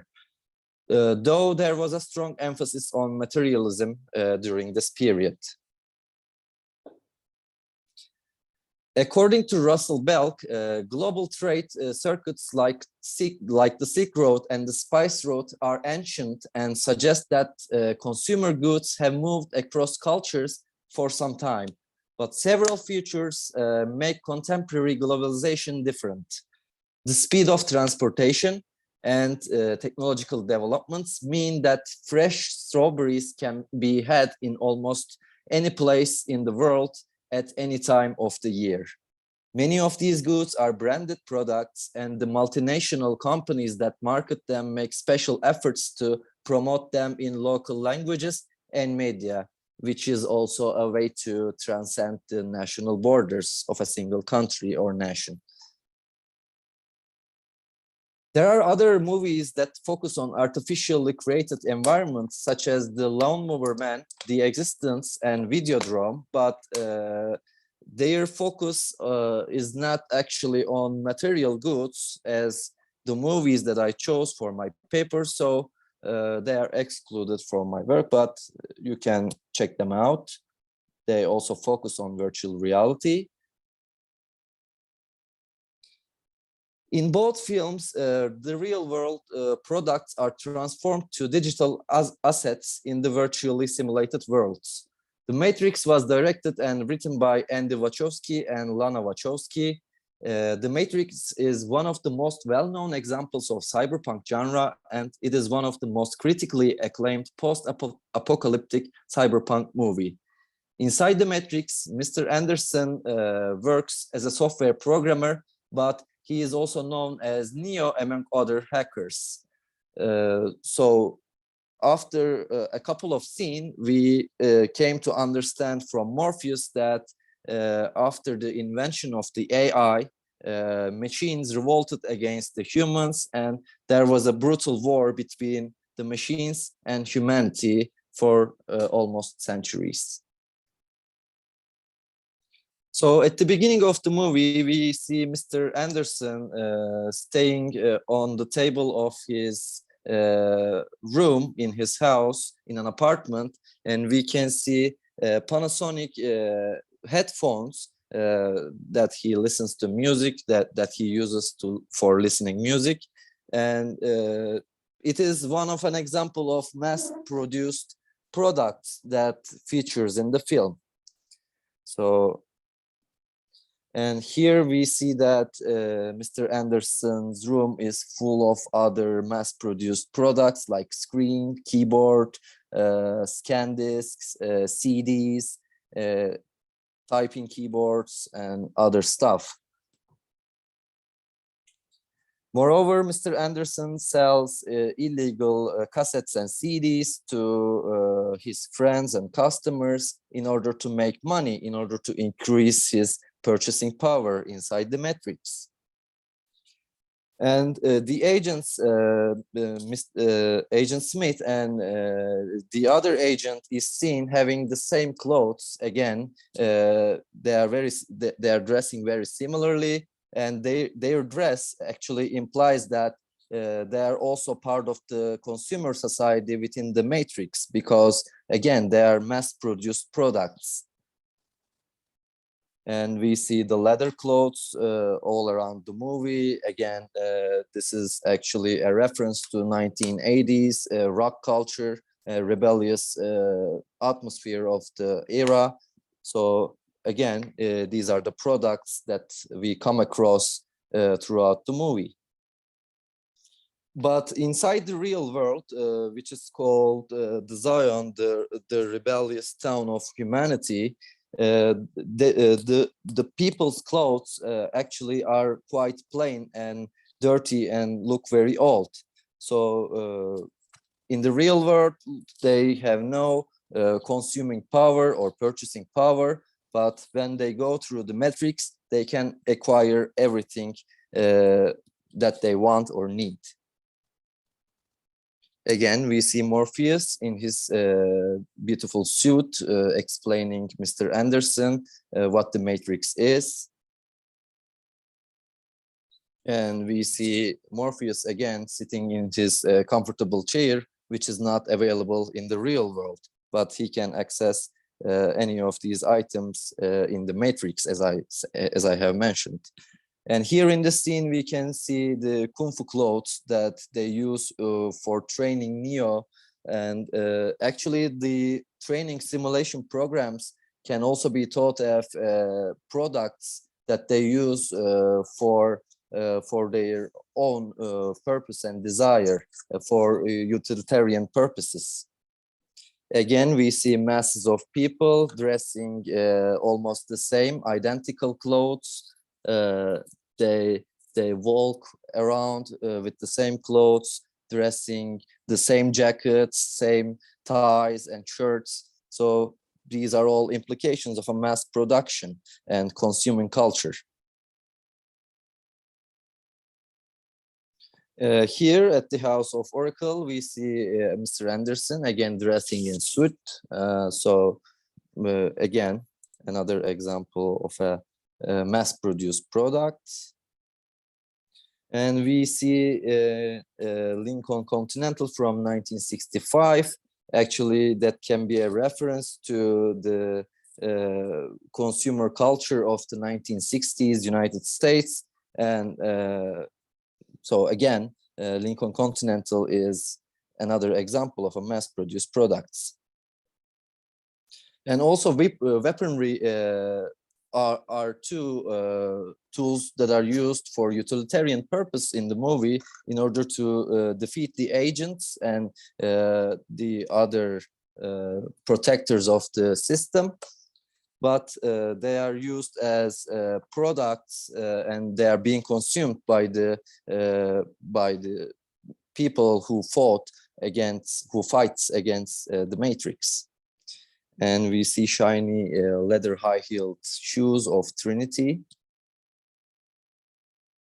And this scene is a street market, is from a street market. We see people shopping and looking at the flying man, and people are just walking around and just thinking about what to buy and consume after they go to their houses. And these garbages are also can be thought of an example of a consumer society. There are products and they are being consumed, and after that they only become trash.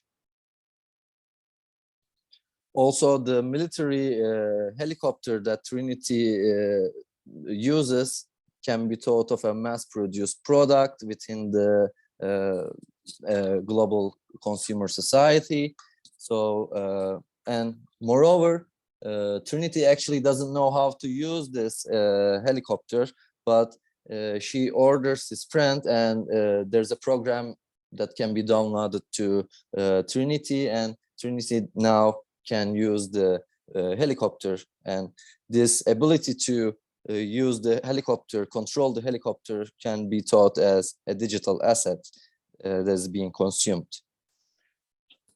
So Cypher in the scene talks to the agent Smith, and he says that, I know that this steak doesn't exist. I know when I put it in my mouth, the Matrix is telling my brain that it is juicy and delicious. After 9 years, do you know what I realized?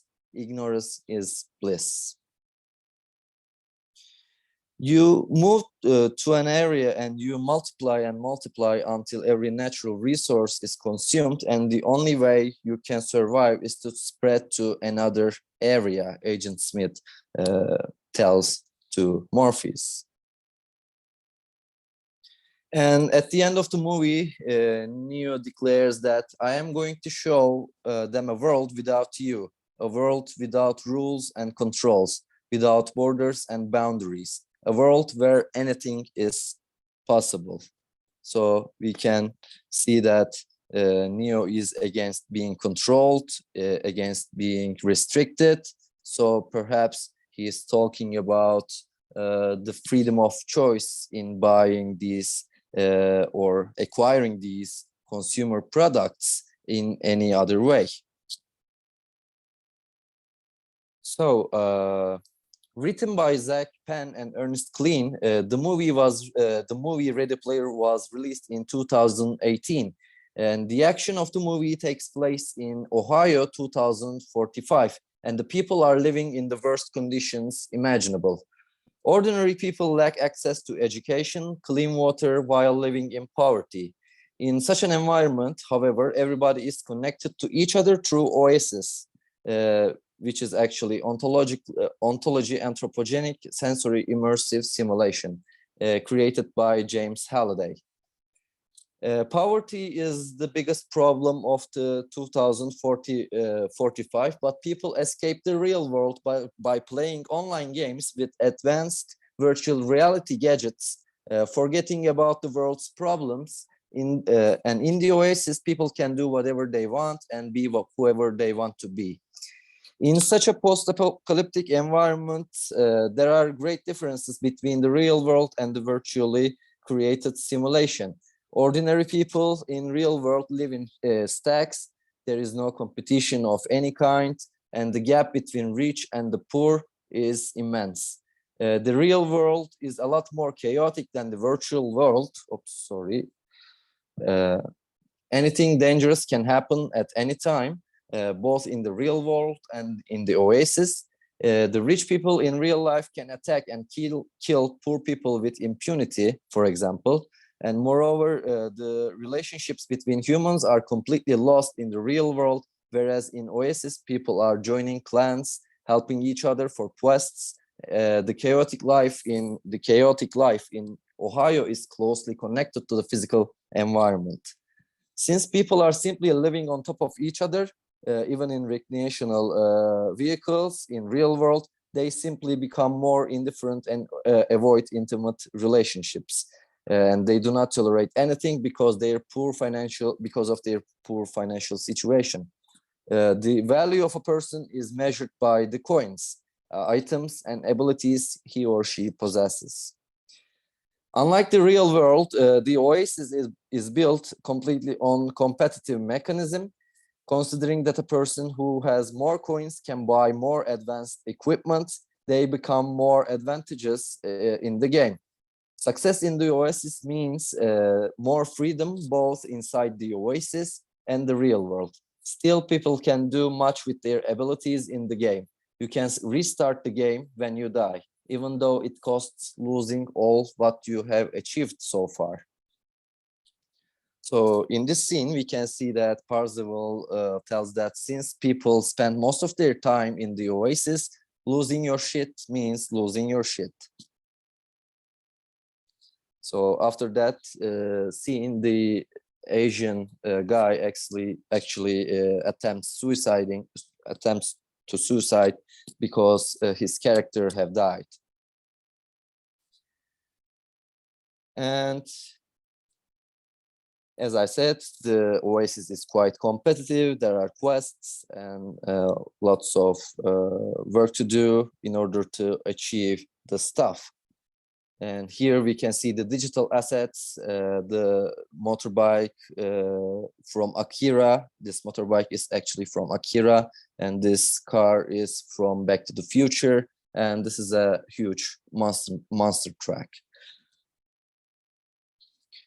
And throughout the game, we can see that in the real world, as I have mentioned, people use different gadgets, and these different gadgets actually affect your game experience positively or negatively. For example, we can see on the right picture that the main character's aunt, Alice, actually wearing really bad gloves compared to his X1 full body suit. So in that case, Parzival actually becomes the advantageous one. And this is Nolan Sorrento's built-in game station, and this looks quite luxury. And as I said, whoever got the most coins can win the game. This is another item that is apparent in the movie. This is called the Orb of Obsivox, and it is used by Noran Solento, which is the antagonist of the movement, the head of the corrupt mega corporation, which is called IOI. He uses this item in order to protect the last quest of the game. In order, whoever wins this quest takes control of the Oasis. So this is very important. And we see that in this scene, this is Artemis, another character. This Artemis actually is the head of the rebellious group. And after meeting with Parzival, they start working together.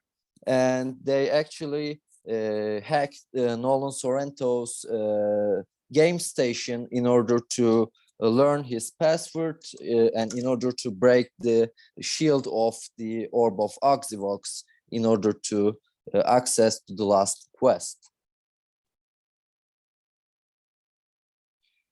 Regarding the genre categorization of Ready Player One, Lars Schmening states that the one film of recent years that best embodies the question of, is this cyberpunk?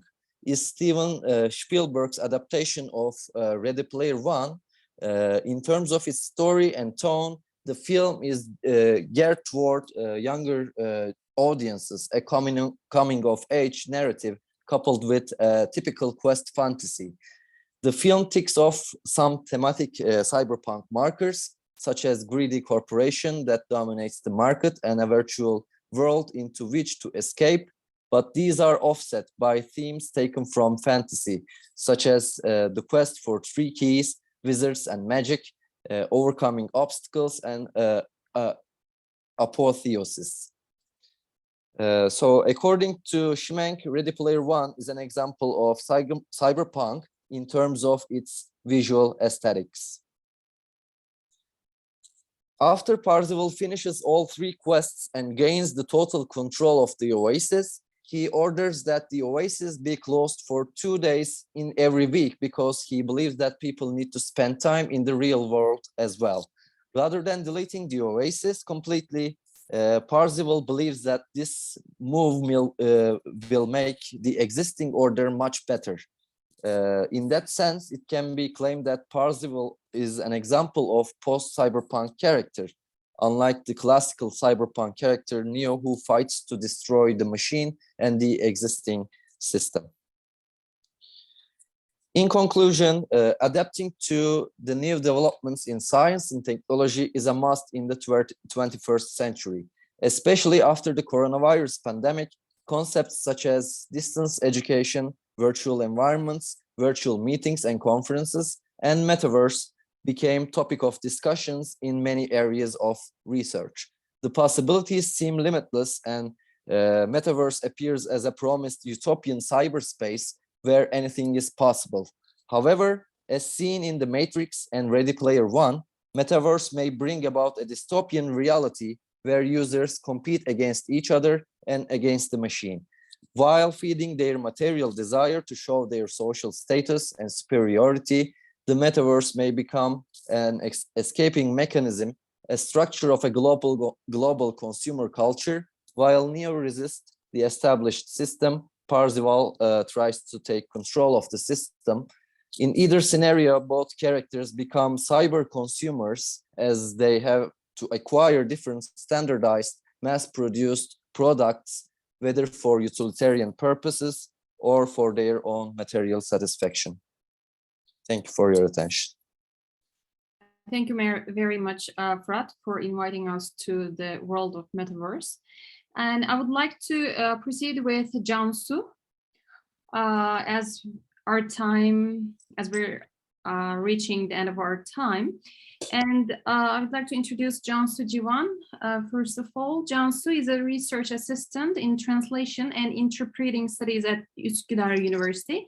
She obtained her bachelor's degree in English language and literature from Istanbul University, and she is a second-year master degree student at Kocaeli University, Department of English Language and Literature. She's currently writing her master thesis with the title Female Artist as the Mad Woman, the Association of Mental Illness and the Female Artist in British and American Fiction. And Cansu, the title of Cansu's is Destruction of the Domestic Roles via Technology in Ray Bradbury's short story, The Welt. Cansu, the floor is yours. Thank you. I'll share my screen.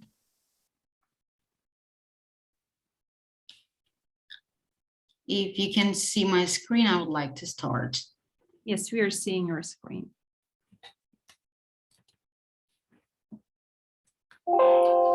First of all, I would like to express my gratitude to the organizers of this committee, and thank you for inviting me. And it's a pleasure for me to be here today. As mentioned, the title of my study is The Destruction of the Domestic Roles via Technology in Ray Bradbury's short story, The Wealth. The story first appeared as The World That Children Made in September 23rd, 1950 issue of the Saturday Evening Post. Later, it was published under its current name in the 1951 anthology, The Illustrated Man. Bradbury reflects the escapism of the new generation through virtual reality and the power struggle of, firstly, the established domestic roles and technology, then the patriarch and the children in his short story, The Wealth. In his book, Cold War Narratives, Andrea Corosso illustrates how America's leading metaphors of conformity shaped problematic gender roles, domesticity, and consumption in 1950s. Quote, "The economy as a whole underwent sweeping transformations. Under the growing dominance of large industrial conglomerates, the post-war era was very prosperous, with average annual earnings for all workers more than doubling, while inflation remained low. This pushed most Americans toward a pattern of intensive consumption," unquote. In the late 50s America, the notion of the nuclear family flourished to stand for and champion the stability of the family as a crucial part of a strong and healthy society. Women, traditionally expected to do most of the shopping for the households, were led to identify as a patriotic American by being avid consumers.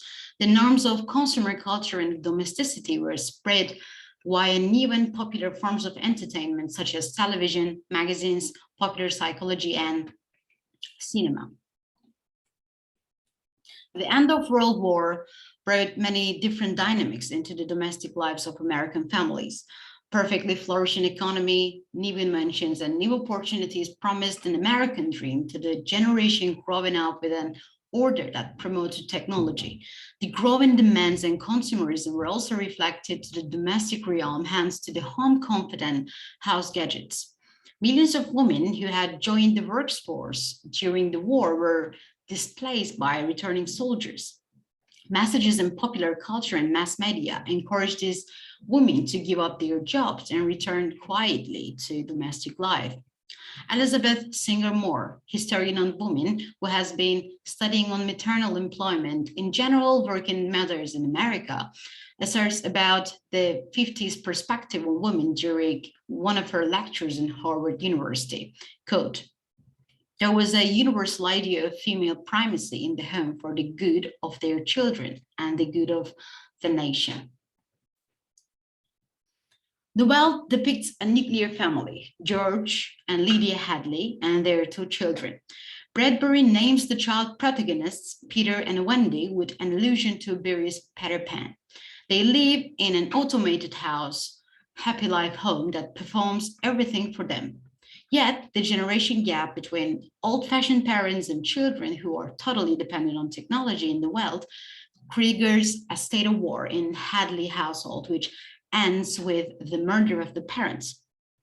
The happy life home is soundproof, alienating them from their surroundings. In this case, to the humdrum of the life outside, which is indeed depicted as the American dream.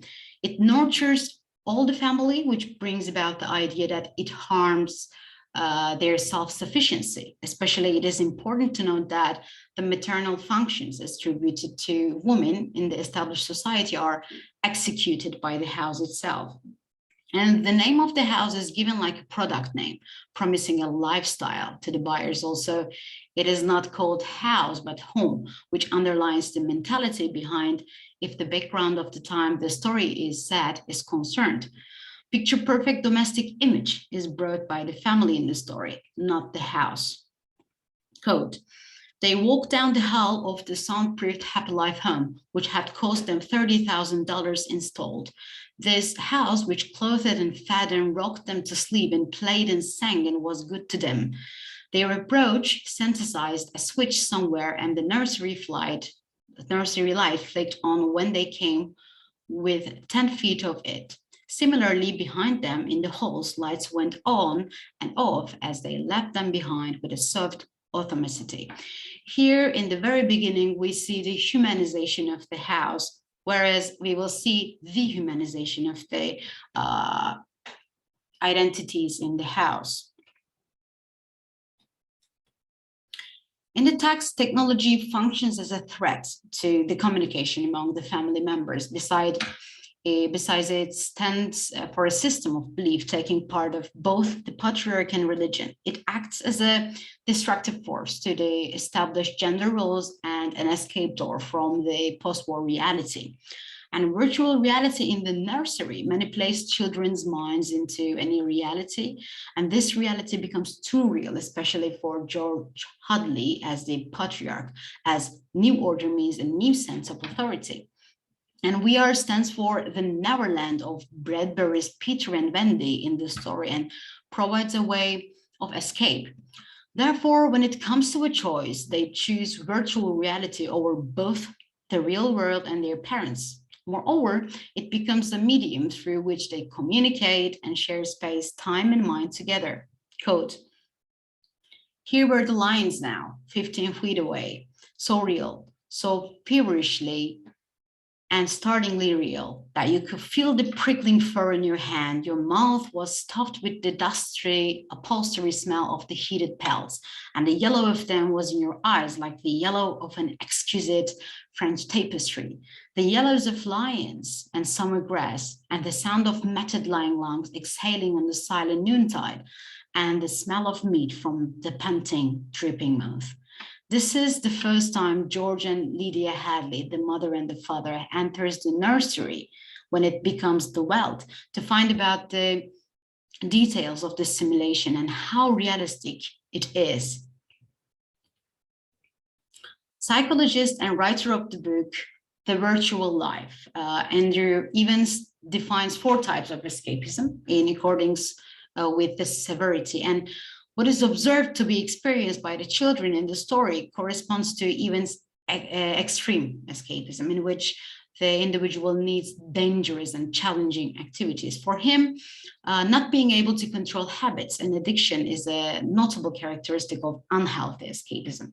And in the story, Wendy and Peter create and control a simulation that they would barely survive if they did not have full authority over it. And similarly, their furiousness upon the decision of turning off the house, hence the nursery, is a blatant indicator of an addiction.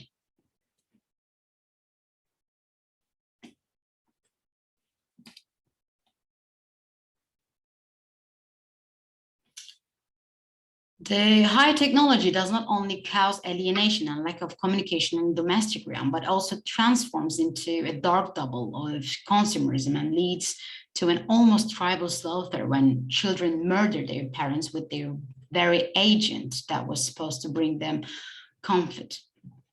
And as I mentioned, we have a nuclear family in this story, and family is an institution, and every institution produces obedient individuals, internalizing the dominant beliefs and values. George's anguish, the father's anguish, becomes apparent when he is not obeyed by the nursery and starts to act like a tyrant.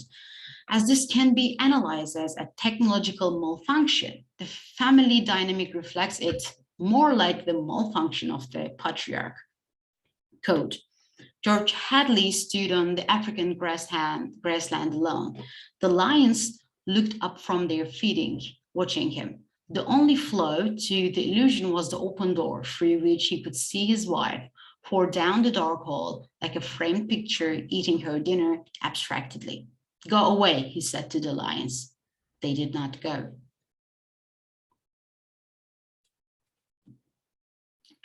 He knew the principle of the room exactly. You sent your thoughts, and whatever you thought will appear. "Let's have Aladdin and his lamp," he snapped. The wet lamp remained. The lions remained. Come on, room, I demand Aladdin, he said. Nothing, nothing happened. The lions mumbled in their big pelts. Aladdin. He went back to dinner. The full rooms is out of order, he said. It won't respond here.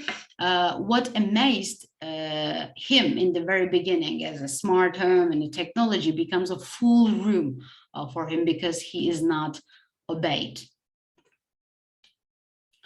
Although it is not stated directly by George, it's expressed by Lydia that he feels useless, hence inclined to drink and smoke too much.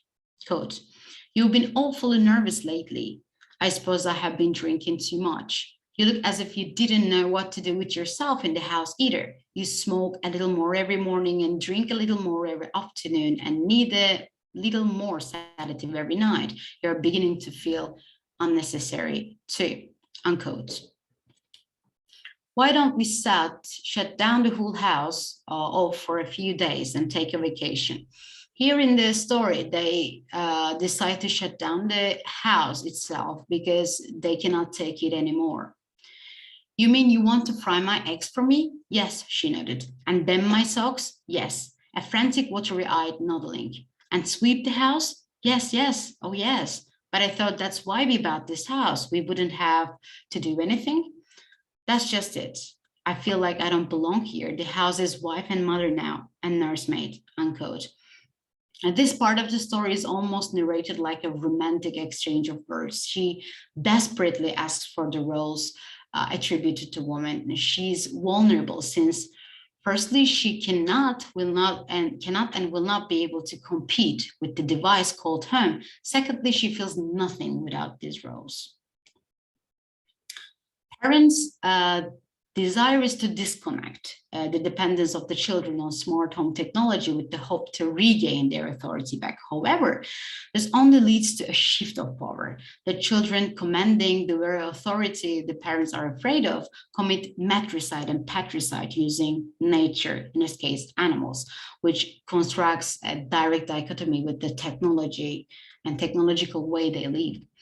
The other male authority in the story, doctor, seems to be their only choice. And he's well aware of the fact that the nursery is traditionally in command of the parents. As a male psychologist, David McLean also wants his authority back. And therefore, he supports the traditional order and is against the false order of the children. Quote, where before they had a Santa Claus, now they have a Scrooge. Children prefer Santas. You have let this room and this house replace you and your wife in your children's affections. This room is their mother and father, far more important in their lives than their real parents. And now you come along and want to shut it off. No wonder there is hatred here. You can feel it coming out of the sky. Feel that sound. George, you'll have to change your life, unquote. The images he mentions also are the images mentioned by George. And the father remembers the old gold days while children had just made up stories of, or the text they already know. Quote, how many times in the last year had he opened this door and found Wonderland, Alice, the Mock Turtle, or Aladdin and his magical lamp, or Jack Pumpkinhead of Oz, or Dr. Dolittle, or the cow jumping over the very real appearing moon, all the delightful contraptions of a make-believe world. How often had he seen Pegasus flying in the sky ceiling, or seen fountains of red fireworks, or heard angel voices singing? But now is yellow hot Africa, this bake oven with murder in the heat, unquote. Lydia Hadley, the mother of the house, feels that technology has taken place of her, not only as a mother, but also as a domestic worker. She feels a void, even as a wife, and expresses that she wishes to be a loyal captive and a wife after confronting the fact that the technology has become too real. She does not have a direct dialogue with the children, almost non-existent, whereas when the father remembers the old stories, they do not pose any kind of threat for him, since they are all products of popular narratives. Most importantly, as the narrator says, they are products of make-believe world and cannot stand as threats to the established order, yet help the reproduction of it. Their obsession with one theme shows integrity and standing for one concrete idea, and this is the main reason why they are anxious.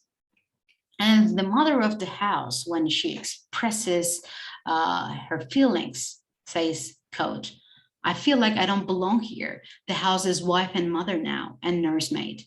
Can I compete with an African wild? Can I give a bath and scrub the children as efficiently or quickly as the automated scrub bath can? I cannot," unquote. The climax of the story is seen when the parents shut down the nursery.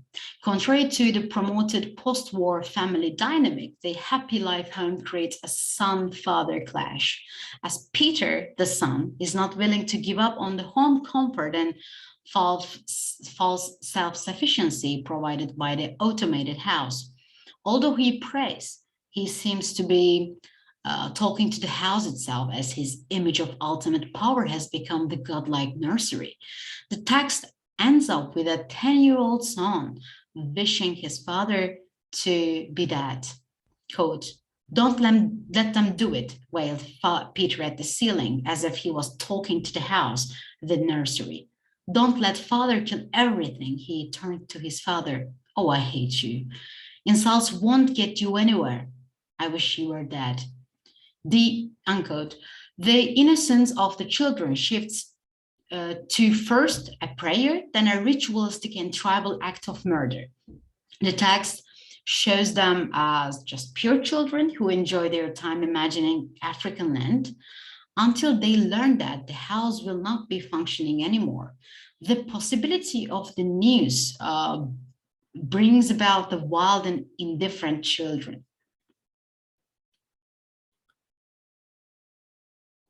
And finally, when the decision is made and the family decide to go on a vacation, turning off the house, this is the ultimate anguish led by the children. And before they leave for the vacation, the children lock up the parents into the nursery. Quote, "Open the door," cried George Hadley, turning the knob. "Why have they locked it from the outside? Peter," he beat at the door. "Open up." He heard Peter's voice outside against the door. "Don't let them switch off the nursery and the house," he was saying. Mr. and Mrs. George Hadley beat at the door. "No, don't be ridiculous, children. It's time to go. Mr. McLean will be here in a minute." And then they heard the sounds. The lions on 3 sides of them in the yellow wild grass, padding through the dry straw, rumbling and roaring in their throats. The lions. The story starts almost with lions and the description of the African wild, and then ends with the lions. So it is like the story is sandwiched between the lions and the African land and the technology coming. And there is a juxtaposition of the Old West and the New West given by Bradbury here. In his prophetic story, Ray Bradbury employs an automated house called Happy Life Home to represent 50s consumerism and shows how technology will be a destructive force for the established sex roles. It also an escape door from the post-war reality. The mother figure loses all the roles that are assigned to women in her society and feels useless, and the father figure turns into an obscure object rather than a symbol of authority, and moreover, a tyrant for his children. The text sheds light on the evil side of the new inventions combined with the old and new West, including the uncivilized Africa, which started to develop the genuine hope that freedom was not a fantasy after the World War. And these are my references, and thank you. Thank you very much, Cansu, for your interesting talk. unfortunately, we have run out of our time.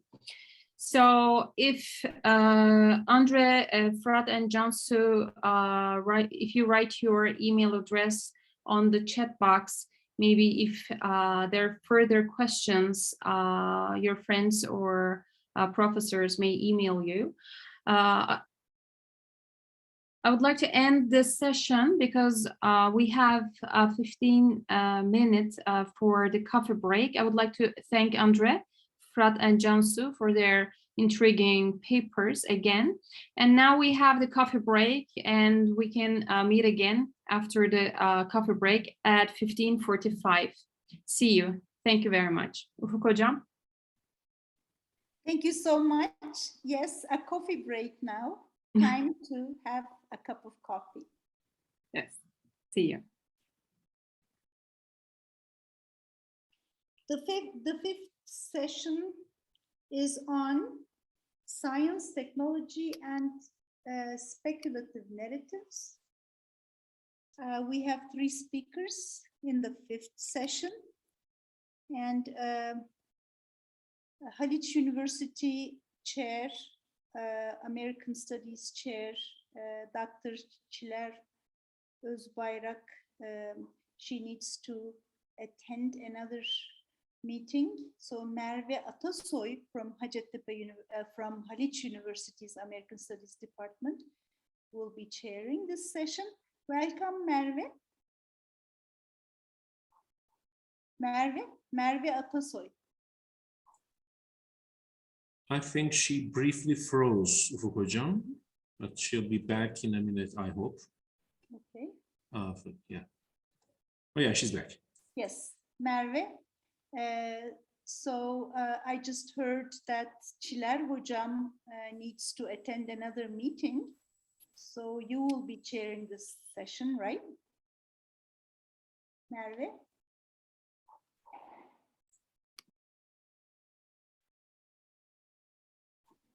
I think she froze again. Yeah, I think there's a problem with the internet connection.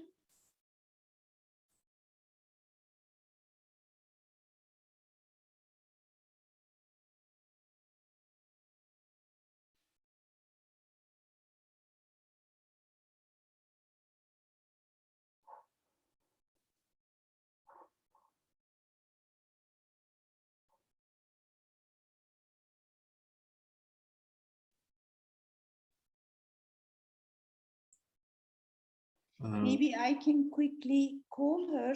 Yes. Mm-hmm.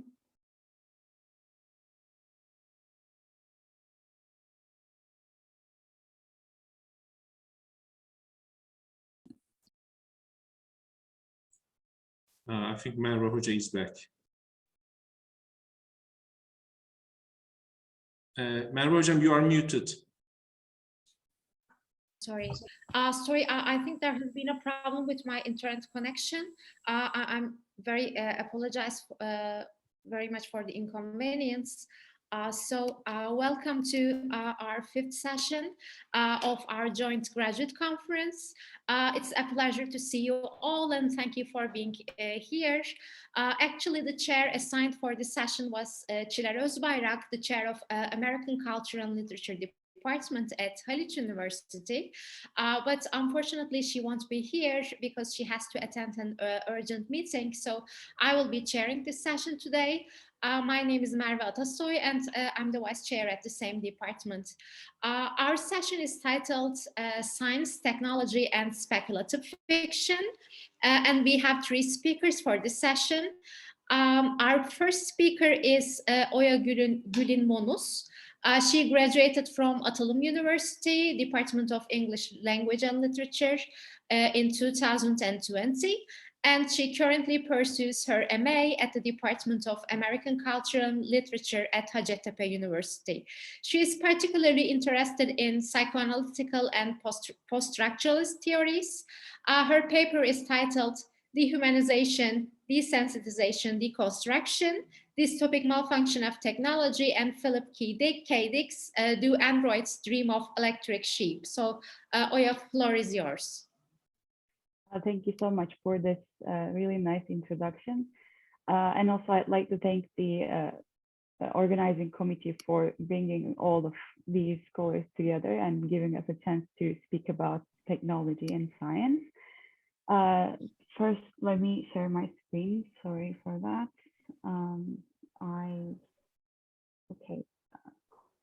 Okay, can you see my screen?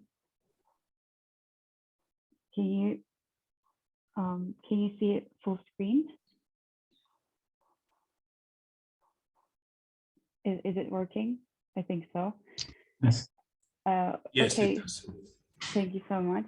So my title, as Merve already said, dehumanization, desensitization, deconstruction, and dystopic malfunction of technology in Do Androids Dream of Electric Sheep. Philip K. Dick's 1968 novel, Do Androids Dream of Electric Sheep, has been regarded as one of the most famous science fiction texts due to its raw and realistic depiction of a dystopian post-nuclear world where every aspect of human life is conducted by technology. His other works include The Man in the High Castle, Ubik, Simulacra, and Flow My Tears, The Policeman Said, which are all contributors to the speculative philosophical science fiction genres.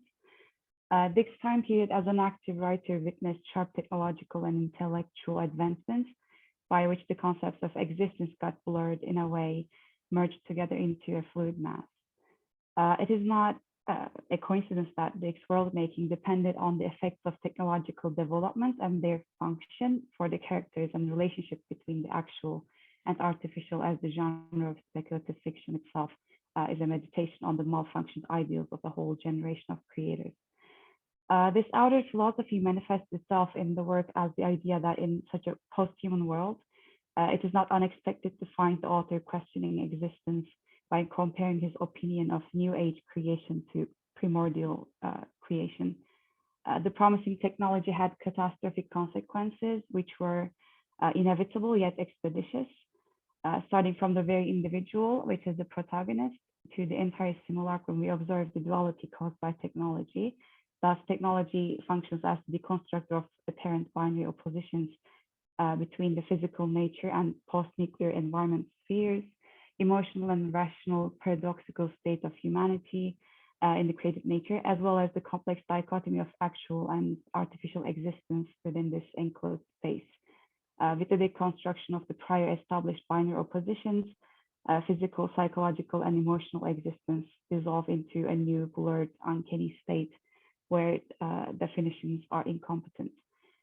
Jean Baudrillard's theory of simulacrum expressed through the empire allegory is mostly suitable for this text to understand the approach of Dick to colonial establishment on Mars and what is left on Earth. As he explains, the cartographers managed to draw a perfectly detailed map of the empire, yet this map encapsulated the empire and its inhabitants and due to the desire to create a copy, through which a fall for ruins happened and made the empire a mere abstraction of what was real. There could be a line drawn between the empire allegory and the colonial settlement and abandoned Earth in terms of the general outline. After the last World War, the Earth became a partially abandoned waste space with contaminant nuclear particles, which dangerously affect the fertility and intelligence rate. Most of the humans escaped to other planet colonies with supposedly higher functioning individuals and the latest model of androids as servants or slaves. And there seems to be a great contrast between the colonies and Earth at the beginning, displayed with descriptions of androids, Luba, Luft, and Betty's. Luft's singing is so perfect that Rick Deckard cannot differentiate her from the character in the opera without looking at information papers, and he is surprised at her voice's quality. And he thinks to himself, they are, quote, built perfectly well, unquote, by Rosen Association after all. In addition, the fact that only people with chances of fertility and high IQ are being accepted to the colony proves that all of the effort is dedicated towards the survival of the better ones on Mars. The immigration to colonies is constantly promoted by institutions by promising android servants and safety from decaying Earth. However, towards the end, the colonies are also described as prisons unsuitable for living. Therefore, with this resolution, it can be said that despite the effort and structure, the contrast between a colony, land, and the supposed home disappears with simulation, whose operation is nuclear and genetic and no longer specular and discursive, unquote. Both places are rejecting existence within their spaces. Androids are violently escaping the alien world where they are forcibly brought to serve, while the humans on Earth struggle with the artificial phenomenon of ultimate decay. The effects of this crumble on the individual characters aside, the concept of physical liquidation on Earth further contributes to the theme of the solution due to the overt expression of how existence becomes non-existence and non-existence turns into existence via the contradictory descriptions of emptiness, silence, particles, and kipple. As it is already stated in the beginning of the text, because of the nuclear waste, only a couple geographic locations can accommodate populations such as San Francisco and Seattle. On the other hand, some of the locations are not even recognizable due to the waste and excessive decay. Thus, these unrecognizable places provide a different approach to the usage of space in the text by presenting a sense of sublime insignificance of humanity in the face of nature and the demolishment of existence. Quote, thereupon he resumed his trudge up the slope and the lonely and unfamiliar terrain, remote from everything, nothing lived here except himself, unquote. In a remote ruined place, his own being is the most significant thing, yet his being does not matter as it cannot fit into the surrounding destruction at the same time. The depiction of Deckard's encounter with the abandoned environment is a reminder that his strife, his existential questioning is nothing compared to the reality of nature and human beings. In that sense, his existence and the surrounding become one concrete entity of meaninglessness rather than raising conflict between man and nature anymore. Ironically, emptiness too becomes somewhat concrete, just as how silence can be heard. Robert Telly, in his Spatiality, explains that the allegorical and figurative representation in narrational world making is an effective form of mapping a chaotic space, as well as referring to an existential alienation and loss. According to Rick Deckard's wife, Iran, the moment she recognized the sound of emptiness of other apartments, she started to introspectively feel her own existence, which sharply contrasted the outside emptiness. The Konats, the half-occupied buildings, had been filled with this apparent emptiness and silence for a while until the depressive existential feeling unexpectedly dawns on her. Therefore, something unreal or non-existent becomes as concrete as its exact opposite. So it can be said that the contrast between two essential oppositions merged together through ironical disposition. Additionally, the concept of being completely different in terms of classical scientific rules of amount and existence. Towards the middle of the text, J.R. Isidore explains the first rule of Kipple, that is to say, the neglected material that multiplies itself by itself if abandoned. Quote, Kipple drives out non-Kipple, unquote. Useless material, which is usually not autonomous, take over the space slowly and vaguely, just as emptiness or silence that's typically unrecognizable in the course of existence. Although this could be a parallel between the nuclear particles or the inexorable human damage done to the environment, here in Isidore's perception, it is a mere representation of the lost reality, bringing the topic to the aforementioned abstraction of dichotomy. On the macrocosmic scale, material and semantic binaries, which are mainly observed and felt, get deconstructed by consequences of nuclear war, over-reliance to technology and their falling chain effect. However, on individual scales, like human conscious or relations, the deconstructed binary values of natural feelings, intellect, and purpose manifest in the main characters and their perception of self and humans. However, as the text ponders upon the question of what human is, we also encounter some more question marks along the way, such as what is the essence of humanity and is this essence correlated to purpose? To elaborate on the simulacra theory, it is important to remember that the androids are built perfectly to substitute signs of the real for the real itself. That is to say, their purpose is to exist in the form of replicates and serve to the actual humans. But like any other simulacrum, At one point, the androids declare autonomy, they escape, they mask, and they superficially duplicate their creators. Nexus 6 model is so advanced that detection systems have the chance to fail or confuse them with people who show schizoid or schizophrenic psychological disorders. Even a bounty hunter, Phil Resch, is under the scrutiny due to the fact that anyone can be an android, or any android can be a human. The more they get advanced, the more they have the incredible similarity, which will eventually lead to the inability to distinguish them. Isidore, the special's encounter with a real cat, gives a perfect example of how almost all people, with a vague emphasis on people of lower intelligence, lost the ability to recognize beings as real or artificial. Because, quote, in order to be a parent, unquote, they are forced to act in a certain way, whether they are naturally programmed to do so or not. That would give them a purpose to live like humans. As it can be seen here, there is an evident sense of what is not ideally human. Androids, specials, and mentally deteriorated people. On the other hand, the questions of what is human to have an ambiguous answer, to struggle with existence, or to have empathy. Nevertheless, one of the most interesting arguments to make is to refer to technicity of androids and humans. According to Bradley's interpretation, animals and plants have natural motion of life, though humans differ with their innate impulse to change. Technical objects are pieces of artifacts without the purpose, impulse, or instinct to change. Similarly, the text presents yet another irony with the positions of the two contrasting representatives. The androids and Rick Deckard, although the androids' desire to escape colonies suggests a change of environment and abandonment of subversion, their need to simulate and replicate continues to dominate their whole purpose. For instance, they're interrogating an indifferent approach to the spider. Isidore has found displays how they enforce a mutilation based on the image of a four-legged spider because it, quote, doesn't need so many legs, unquote.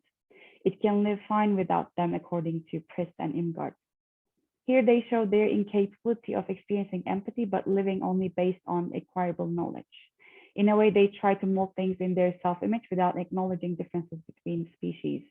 Thus, their impulse of change is not an organic one, but an artificial oppression imposed upon expected or / imposed imagism.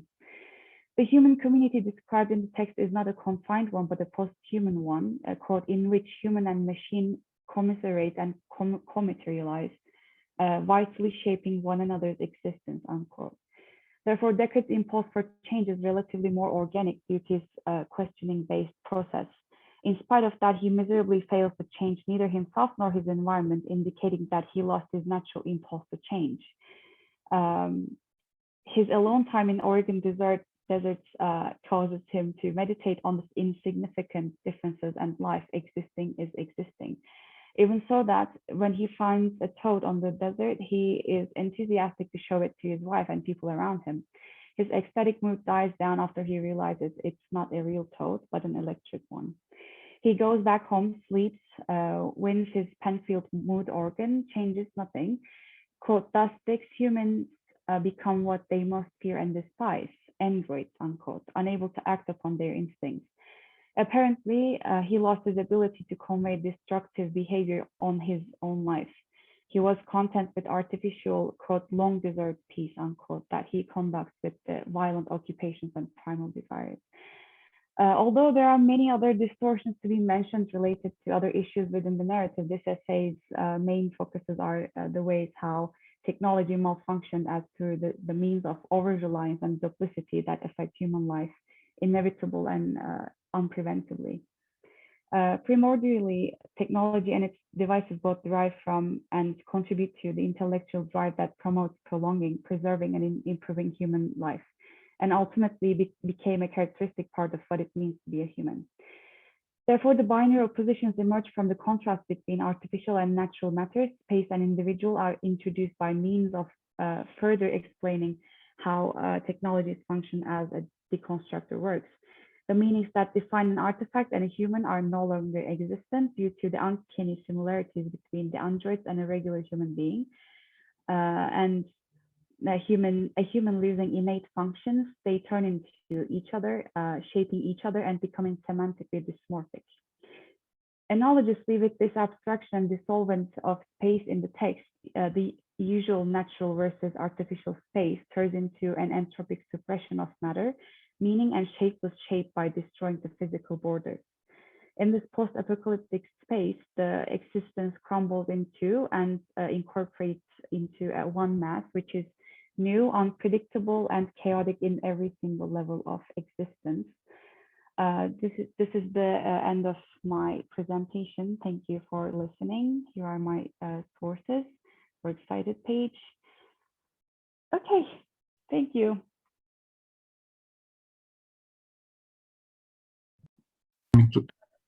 Thank you so much, Oya, for this intriguing presentation.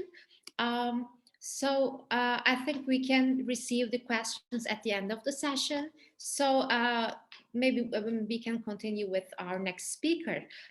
So our next speaker is Can Efesoy. He is a graduate student in American Culture and Literature Department at Hacettepe University. He received a bachelor's degree with honors in American Culture and Literature from the same university in 2021. His areas of interest are Native American literature, cultural studies, political studies, and film studies. His paper is titled Appreciation of Human Connection in Science Fiction Movies, Michael Anderson's Logan's Run, and Robert Sanders' Ghosts in the Shell. So floor is yours, Can. Thank you, Merve. Let me share my screen.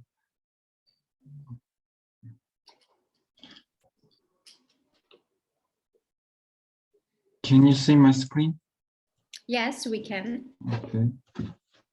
Hello, everyone. Firstly, I want to thank all my teachers and friends who contributed to the organization of this wonderful conference, and thank you for joining us. The title of my paper is Appreciation of Human Connection in Science Fiction Movies.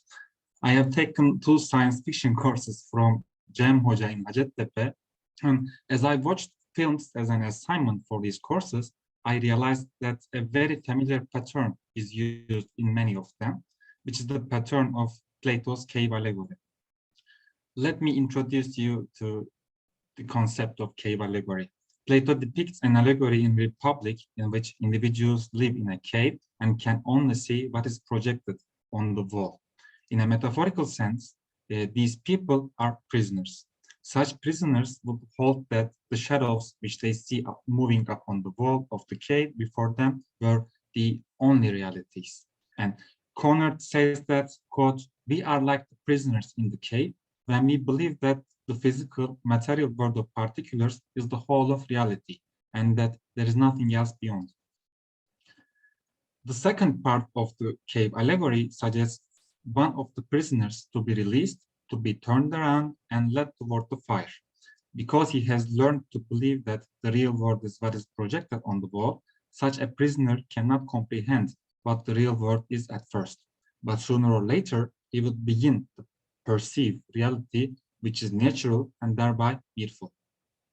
Conrad again says, quote, "The journey out of the cave for us, what may be called enlightenment, consists in leaving the body and senses behind and making the intellectual ascent to the forms," unquote. Such allegory rejects the ignorance is bliss mentality. Instead, it advocates that humanity must tear down metaphorical barriers and search for true knowledge. By this way, we can get closer to the very essence of humanity. I'm sorry.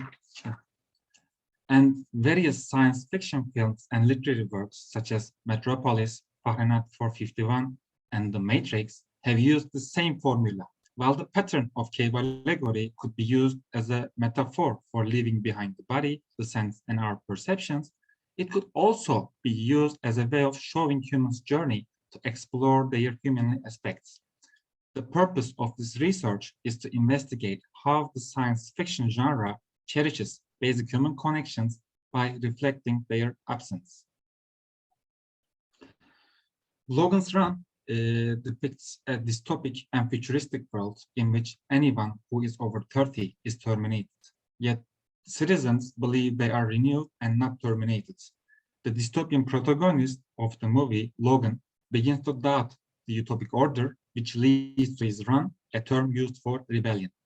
Getting out of his comfort zone, he discovers the natural world as opposed to his artificial habitat.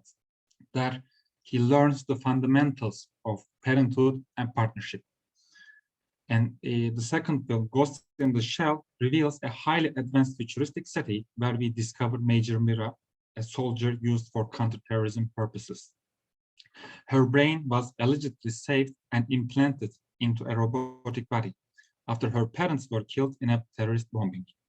She realizes there is something lacking with her identity after being prompted by past recollections that are produced by glitches. Already perplexed by the malfunctions, she begins to question her true ghost that still lives inside her artificial shell. And directors employ the pattern of Plato's allegory in both films.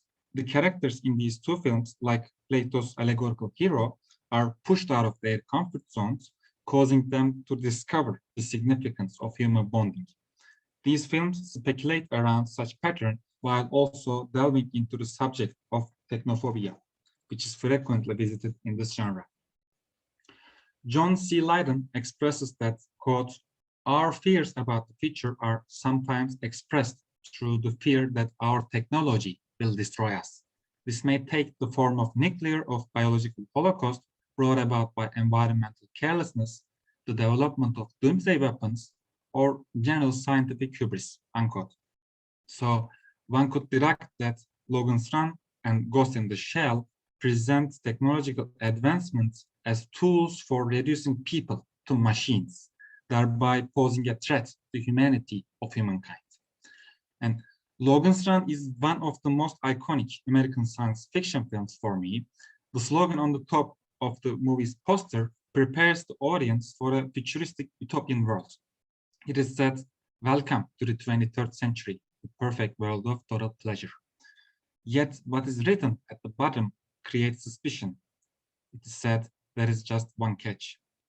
That one catch, the fact that people over 30 are terminated, makes the world of Logan's Run a dystopia. This heavily guarded utopia is based on constant propaganda and surveillance. Sandmen or police officers inspect deviations on a regular basis to maintain the status quo. So it could be said that there is bureaucratic control in this utopia, which prevents its herd-like citizens to realize immorality and brutality that lies behind the perfect world of total pleasure. Such order could be analyzed within the frame of Plato's cave allegory. Parallel to metaphorical prisoners of Plato's cave, characters of the film believe that they are living in a perfect world and true order. What is reflected to them is that they are, quote, survivors of war, overpopulation, and pollution, who live in a great domed city, sealed away from the forgotten world outside. Here, in an ecologically balanced world, mankind lives only for pleasure, freed by the servo mechanism, which provide everything, unquote. These people are made to believe that people are renewed in the carousel when they turn 30. Believing what they see on the wall, they join this termination ceremony, as you can see on the picture on the right. And the runners who challenge the authority and declare the truth are terminated by Sandman, which reveals to us that this utopia is a totalitarian one that aims to control everything. Francis, a Sandman concerned by Logan's uncertainty about the system, reveals the obedient mentality of residents. He says, quote, "Leave it alone, it's perfect. When you question, you slow down," unquote. He is apparently a great example of obedient government man. And as I said, the world we are shown is one of total control, which is maintained through advanced technologies such as mind-reading machines and destructive weapons. And in this controlled environment, many things are left out. To begin with, aging is prevented through government control. which allows the perfect world to be built around the ideal of youth. Thereby, an elderly person is incomprehensible to these people. And secondly, human mothering is banned in the world of 2020-74. It prevents any bond between parents and children that is obviously against human nature. In this dystopia, the concept of mother and father, as well as partnership, has been abolished.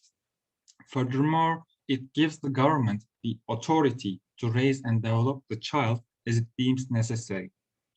Within the city, which is entirely artificial and constructed, there is no sign of the natural environment. Lastly, it could be observed that individuality is restricted. People are named as Logan 5 and Francis 7, whose children would be called Logan 6 and Francis 8. Besides, they have few dressing options, as you can see on the picture. There are only 3 colors and several models, thus everyone wears the similar things. So Logan's Run reveals a world of restrictions that was designed to be a utopia, but that turns out to be a dystopia. And Logan and Jessica, as the first ones to leave the metaphorical cave, are unable to comprehend what actual world is like, since they have been taught to believe that the real world is what the government projects. When they face the sun and nature for the first time, just like the prisoner in Plato's allegory, they are disturbed because they find it puzzling. They cannot comprehend it. And they discover an old civilization, which is the United States itself, as they go deeper into the ruins of Washington, D.C. At this point, the statue of Abraham Lincoln is very important because it is the first time these people are introduced to the concept of wrinkles and aging. Then they meet the old man in an old building who lives with his cats and no one else. He teaches them fundamental values of humanity, such as the concept of family, partnership, and death. He is the one turning the ignorant ones towards nature and reality. And spring, trees, the sun, and old men, cats, cemeteries, and concept of family are not even imaginable for these figures. In her article, Herminika Sol says, quote, having lived all their lives in an urban socio-technological sheltered milieu, they initially find it hard to adapt to an untamed natural world where, as Jessica notes, everything hurts, unquote. Jessica's discomfort stems from the fact that she is outside of her comfort zone or metaphorical cave. As a result, she initially wants to return.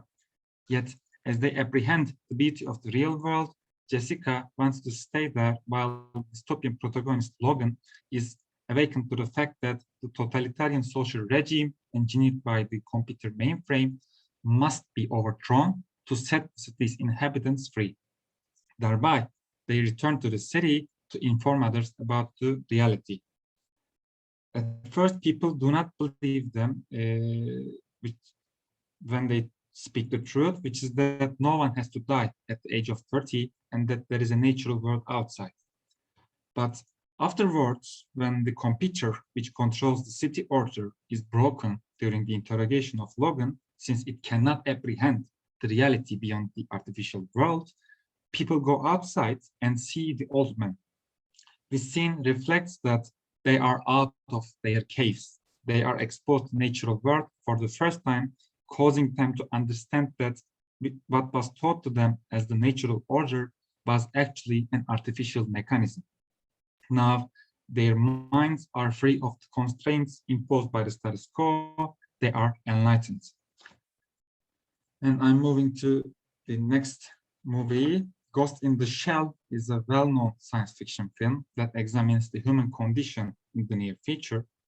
The film depicts a future in which human brain could be transplanted into an advanced robotic body, speculating on what it means to be a human. Major Mira Killian is the film's protagonist, who learns that her family was killed in a terrorist strike. They told her that they could only save her brain and transplanted it into a synthetic body, creating a being with a robotic skeleton and a human brain. Such miracle is enabled by Henka Robotics, a powerful corporation. Mr. Cutter, who is the CEO of this corporation, wants Major to be used as a soldier for counterterrorism purposes, even though Dr. Ule, Major's creator, opposes the idea. She believes such an act would reduce Major to a machine, causing her to have an identity crisis. And a lot of science fiction films discuss futuristic worlds in which cybernetic technologies have become an essential part of human life and human body. Ghost in the Shell's difference is that it presents the character's alienation in her artificial body. What we have here is the notion of the ghost in the shell, in which our consciousness is something separate from our bodies, which merely inhabits and animates our physical existence. As Dr. Ule suspected, Major cannot embrace her own body. She constantly questions if she's a robot or a human. Dr. Ule responds to her queries by stating that she is more than a shell and that she has a soul within that shell, suggesting she is a human. Yet, Major is never satisfied with such answers. She says, quote, "Everyone around me seems to fit. They seem connected to something, something I am not. It is like I have no past," unquote. And she cannot apprehend what is wrong. Thereby, she needs someone to lead her towards the sun or reality. And she herself reveals what is reflected on the wall, saying, quote, "My parents, they died bringing us to this country. Our boat sank in the harbor. I almost drowned," unquote. And now, said by Henka Robotics, she's a soldier. These illusions are maintained by medications that she takes regularly. What shatters these illusions are the glitches in Major's mind. Where she looks, she sees glimpses of reality she cannot give meaning to. She says, quote, "It feels like there is always this thick fog over my memory and I can't see through it," unquote. It is a result of disharmony between her body and brain. And Major is forced out of her cave for the first time by Kuze, a rebel against Henka Corporation. He informs her that they are subjects in a corporate research experiment, and he is the prior subject who was dismembered since his mind could not harmonize with the shell. He seeks revenge since he was exploited and left out. So his attacks could be defined as acts of self-defense. He warns Major, saying, quote, "Don't take the medication that they give you. They use it to suppress your memories. Your shell belongs to them, but not your ghost. Your ghost is yours. Remember that, and maybe you can remember it all," unquote. This is the moment Major is forced out of her cave. Just like the characters in Logan's Run, Major cannot comprehend what he says at first. She thinks Kuze is a betrayer to his creators, yet she gets used to the idea as time passes. And now that she is no longer a conformist, she speaks with Dr. Ule, who reveals Major's true identity. She admits that Major was part of an experiment in which 98 people were used before Major, which bothers Major because she now knows that this is an evil corporation that exploits people. Major's delusion is shattered when Dr. Ule confesses to her that her memories of her life and family were created. She says, quote, "Nothing I have is real," unquote. Upon her discomfort with the project, Mr. Cutter orders Dr. Ule to terminate Major since she is no longer a viable asset. While pretending to terminate Major, Dr. Ule helps Major escape and gives her key to an apartment belonging to Major's mother, where she meets with her real mother. We learn that her real name is Motoko, who was happy living in the lawless zone with her friends. She would write her manifestos about how technology was destroying the world. So she is against technological advancement in a sense. The mother tells her that the police told her Motoko committed suicide, which she thinks to be a lie. It is understood non-conformist figures were kidnapped and used for the enhancement of Hanka Corporation's project. Having explored her identity, Major Motoko decides to fight against the corporation. She calls Aramaki, who is the section chief of Section 9, and says, quote, "I was never in a terrorist bombing. My parents, everything was data they installed in my mind, and there were others, runaways like me, considered disposable," unquote. And then she comes to the loveless zone where Kuze is. She remembers her past. She says, quote, "This is where they took us from. We used to sleep right here. We were like a family, all of us runaways. We had nothing except each other. They took that from us," unquote. Now she is totally enlightened, knowing the reality behind the shadow. She fights against Mr. Cutter's robo warrior and is injured. Then she is saved by Batu, a fighter in Section 9, and Mr. Cutter himself is killed by Aramaki for murder and crimes against the state. From then on, Major is unleashed from her limitations, thus she can return to her real life. Towards the end of the film, she looks at her own tombstone, on which her real name, Motoko Kusanagi, is written, and then she meets with her mother. Now her mind is free of limitations, just like the characters in Logan's Run. At the very end, she says, "My mind," I quote, "my mind is human, my body is manufactured. I am the first of my kind, but I won't be the last. We cling to memories as if they define us, but what we do defines us. My ghost survives to remind the next of us that humanity is our virtue. I know who I am and what I am here to do," unquote. Such ending is reminiscent of the main theme in Logan's Run. In both films, the very basics of humanity and familiar relations are glorified.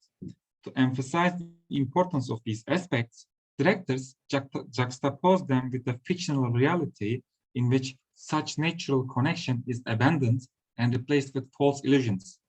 Both films contain characters whose minds are manipulated by a dominant group, government, or corporation that is enabled by technological developments, such as pills and mind-reading machines. And reality is distorted by these hegemonic groups that create a false reality, thereby reflecting an illusion on the wall. Fictional figures of the film are gradually pushed out of their comfort zones, which is apparently hard to process. But at the end, they find out what was hidden from them, which is humanity and family in these cases. And they cling onto this primal and natural order of life.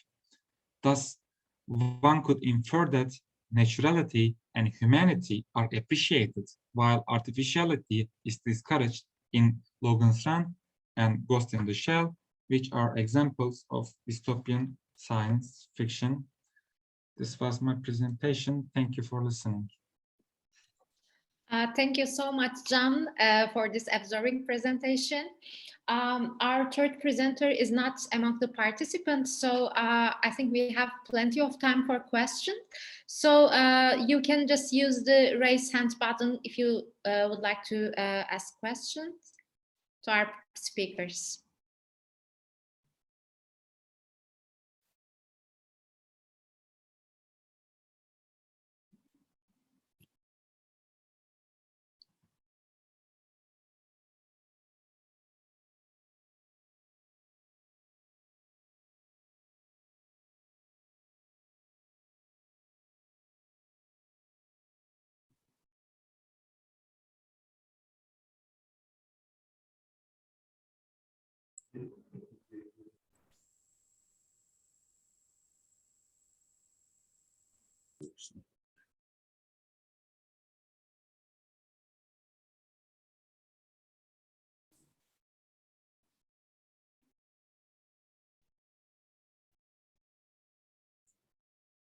And may I ask a question to Can?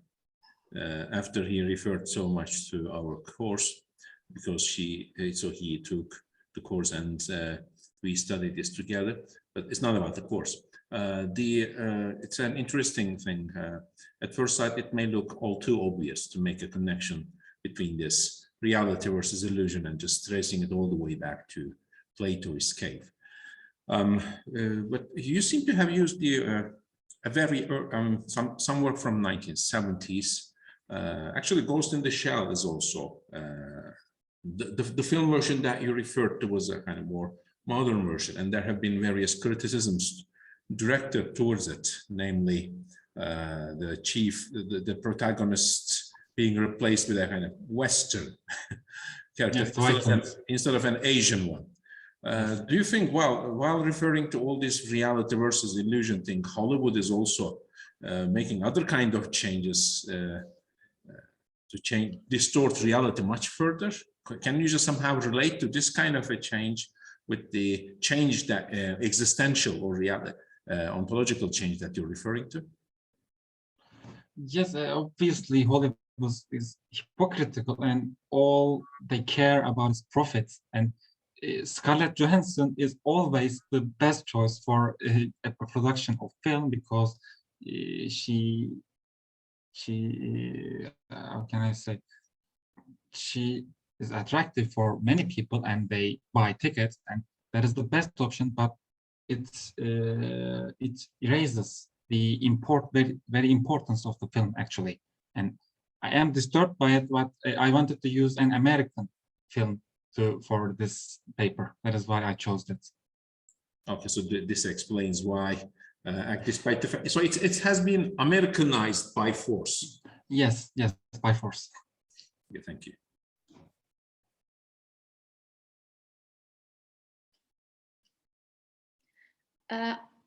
Aylin Pekanık has a question. Slide. Hello. First of all, thank you for that incredible presentation about movies that we talked about before and love. Yes. I wanted to talk to you about, you mentioned all of these, some of them artificial, some of them not, characters having to reconnect with humanity or something that could be akin to humanity. I wanted to refer to the movie Her, which also, we watched together for the course. In my MA thesis, I talked about how Her is kind of a movie about an artificial being and a human learning from each other. Not that the artificial being doesn't really have to turn into human, and she can kind of exist on her own terms. The same with Theo, our human character, once again a Scarlett Johansson picture. I wanted to ask you about that. Because there's this idea that we all need to be humanized. I mean, the word humanize is very loaded, I feel like. And I always kind of want to push against that, because there can be different types of consciousness and embodiments and personhoods that are not human. And we can be post-human, all of that.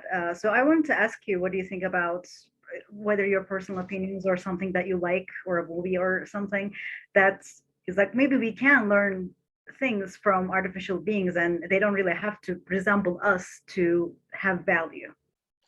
I totally agree with you. Then these movies are reductionist, and as Cemoja mentioned in class many times, these films are punishing something. I mean, Logan's Run was punishing sexual revolution in the 1970s, and Ghost in the Shell is very similar. These films are conservative films, and as you said, we can learn things from artificial intelligence. I mean, not today, not tomorrow, but maybe 50 years later. And I don't know, it is so incomprehensible for me at this point, but I think you are right. Thank you so much. Thank you for your answer. Onur Karaköse has a question. Not much of a question, but I also wanted to say a few things about Logan's Run, which also I find is a very fascinating movie. I think, and also Logan's Run also comes at a time where this consumerist mania and mall culture is emerging in the United States, right? Mm-hmm. We see modern representations of that in series like Strange Things. So I was wondering if you could say comments on that. And also there is this interesting scene where after they get out of the Utopia, they visit an old man in the library. And the function of the library is also very interesting because it's where all the materials that are reflective of what was embedded in American collective consciousness, the historical materials, and you have Lincoln there as well. Maybe that is also something to consider when you were analyzing this movie. Yes, Thank you. yes. I mean, books are historic books are the very best representation of what human is, and that is why it is the books are mainly used in these films to appreciate humanity. This is human product. We know this, and the first part of your question, malls. Yes, mall culture was at the rise and in 1970s and 80s, and the film was shot in a mall in Dallas, as far as I remember. And I don't know if there is a criticism of that, or maybe they just use it because it was shiny and beautiful. It reflected the perfect picture, perfect setting, and that may be why, or I don't know. I kind of thought that's that's a culture of like hedonism. When you can easily access, sex and whatever you want to buy, that's available to you. And that's the way the malls are structured, right? To appeal the needs of every modern man.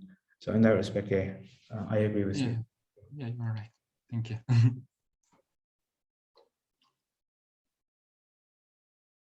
Any other questions for our presenters?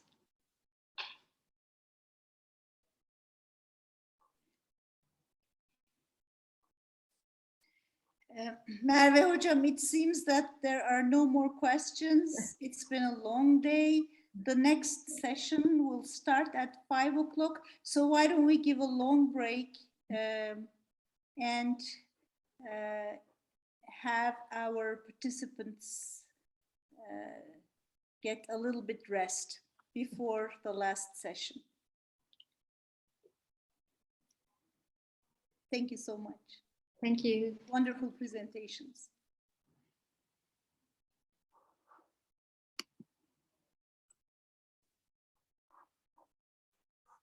Hello, David. Are you with us? I am. How are you folks? Nice to see you. Good to see you. How is Stony Brook University? Doing well. We finally have the first signs of spring. Wonderful. Yeah, it's very nice. And how are you guys? How has the conference been going? Well, I think everything is running smoothly so far. This is the last session, and I can see that Dylan joined from Idaho. Hello, Dylan. Hi. What time is it over there? It's almost 7 in the morning. 7 in the morning. Okay. Yep. So good morning. Good morning. Good morning, Dylan. And David, I think it's 10 over there in New York. It is. Mm-hmm. And in Turkey? I don't know which time zone. It's almost 5 o'clock. Oh, okay. In the afternoon. Nice. Okay, so this is going to be the final session before our keynote speaker, Refik Anadol. Refik Anadol will be connecting from Los Angeles. And I just checked, it will be 8 a.m. Los Angeles time when we connect here at 6 o'clock. So it's wonderful that you're all taking out of your very busy schedules to be with us. We really appreciate this a lot, David. Thank you. So as you know, this is the first joint graduate conference of the American Studies departments of Turkey. There are 9 American Studies departments altogether. And we are hosting this first one. And hopefully it will be, continuing in the following years, each American Studies department hosting the event one by one, hopefully. So I think we can start, David. Okay. So Dylan will be our first speaker. Please introduce Dylan. The next speaker, Onur, another urgent medical condition, but he sent his paper, and our research assistant, Onur Karaköse, will be reading his paper. But let me leave the microphone to you, David. Okay, thank you very much. Hello, good morning from New York. I'm honored to be chairing this panel on reflections on the Anthropocene. Our first speaker is Dylan Couch from the University of Idaho, correct? Great. And his paper is The Pastoral Problem, Settler Agrarianism, Postcolonialism, and an Embodied Georgic. And then it just leaves off. Sorry about that. Dylan Couch. Sorry, there you go. So please go ahead. Thank you so much. Let me try to share my screen here. Just a minute, Dylan, before you share your screen, I think I should be introducing David Taylor to the American Studies community here in Turkey. David Taylor is a longtime friend. He's an assistant professor and faculty director of the Environmental Humanities major in the Sustainability Studies program in the School of Marine and Atmospheric Sciences at Stony Brook University. He's a science writer. His writing crosses disciplinary boundaries. As I said, he's a science writer, and at the core of his work always is a concern for environmental sustainability. So I just wanted to introduce you, David. I'm gonna share my screen now. Mm-hmm. Can everyone see that?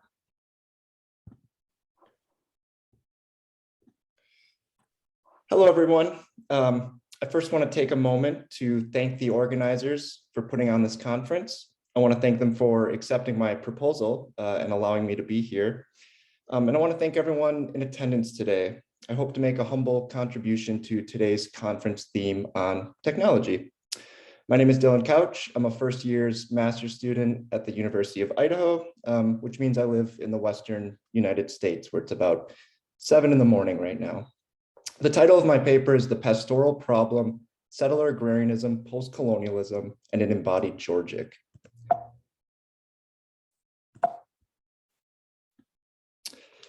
Broadly speaking, in this essay, I draw attention to the relationship between a Western paradigm of dominance and agriculture, specifically by examining the colonial underpinnings of two popular agrarian modes, pastoralism and the Georgic.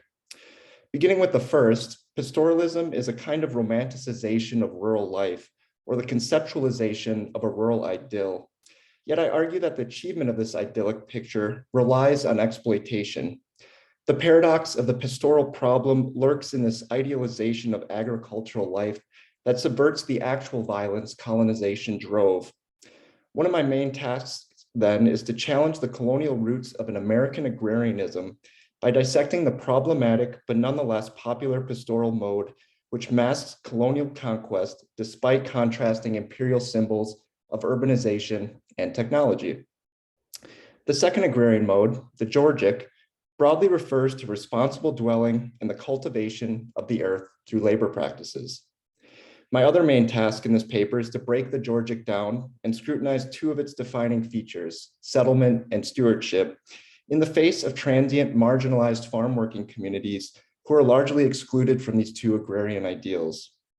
To that end, most of my analysis focuses on the prominent agrarian writer Wendell Berry, whose influence on new agrarian discourse cannot be overstated. Both these modes, simply put, showcase dominion over the environment, treating the earth as inert or static. The other texts I explore in this paper are Walden by Henry David Thoreau and Helena Maria Bermontes' novel Under the Feet of Jesus. My objective in first outlining the pastoral problem as I see it is to pave the foundation for a Georgic that reflects a connected yet precarious world and that recognizes nature's vibrant materiality. Briefly put, I call this an embodied Georgic. It's a manner of dwelling that takes from place a knowledge that can inform decolonial ethics and non-Western traditions that are once learned, no longer fixed to place. This material form of embodied knowledge leads to an understanding of the environment that is transmittable as a knowledge passed on, taught, or gained from place, as I show in Walden, and practiced by people, as I show in Under the Feet of Jesus. As I explain later, an embodied Georgic critiques the Western dominant epistemology underlying the pastoral and Georgic traditions, including traditional Western scientific ideas of a passive material world, by revealing how the material agency of place disrupts our understanding of bucolic experiences, and conversely, how displaced communities exhibit ethical agency by practicing embodied forms of knowledge not derived from their immediate landscapes. This paper has 4 sections, and I will walk us through and highlight key points in each. The first is settler agrarianism and the pastoral problem. The second is Walden and the post-colonial pastoral. The third is Under the Feet of Jesus and the post-colonial pastoral. And finally, embodied Georgic. In settler agrarianism and the pastoral problem, I flesh out the colonial undercurrent of a pastoralism and Georgic embedded in new agrarian discourse, which I believe are reflective of a Western paradigm of dominance and that continues in ideological terms today in our transnational food system. In this section, I draw attention to the way pastoralism problematically links to the wilderness ideal in the American tradition, undergirds the Georgic principles of settlement and stewardship, and then I discuss those associations in the context of a Western epistemology. An American pastoral describes both the Jeffersonian vision of a utopic agrarian society and Wendell Berry's nostalgia for an idealized past that captures the Edenic myth that farmers lived virtuous rural existences before industrialism destroyed the American garden and consequently a farmer's individualism.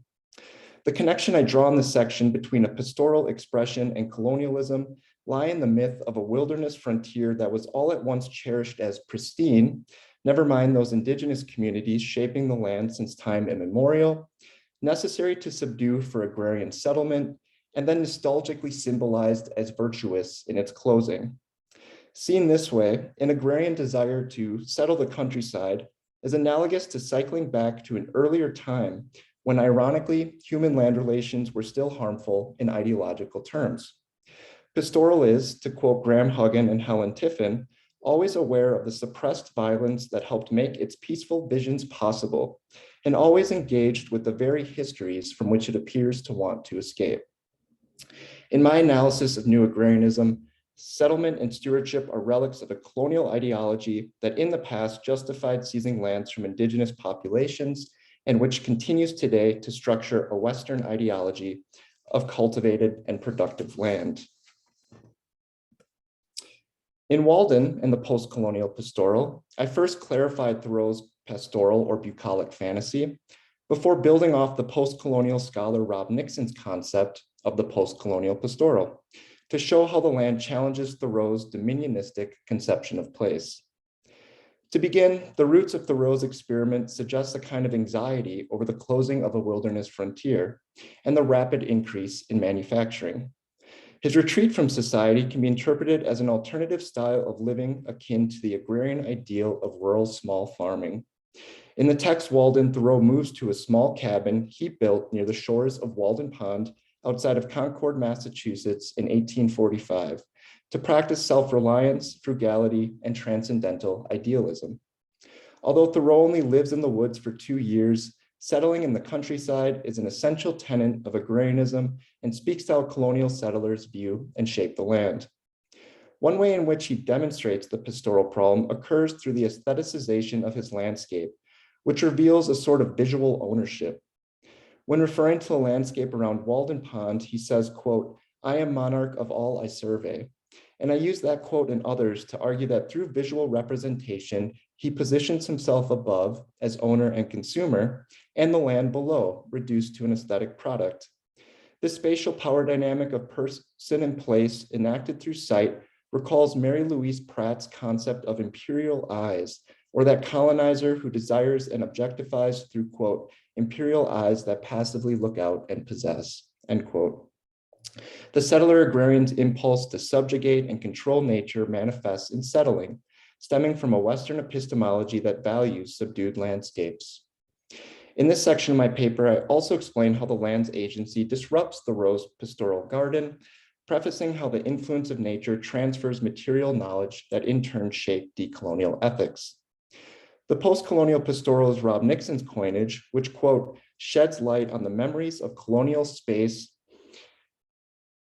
that intrude upon pastoralism, disturbing its pretensions to self-containment and resulting in a kind of environmental double consciousness whereby the idyllic and colonial converge, end quote. Building off Nixon's term, I emphasize the material vibrancy at this point of convergence. To summarize briefly, I argue that Thoreau's idyll unsettles after unearthing indigenous artifacts symbolic of colonial-led displacement.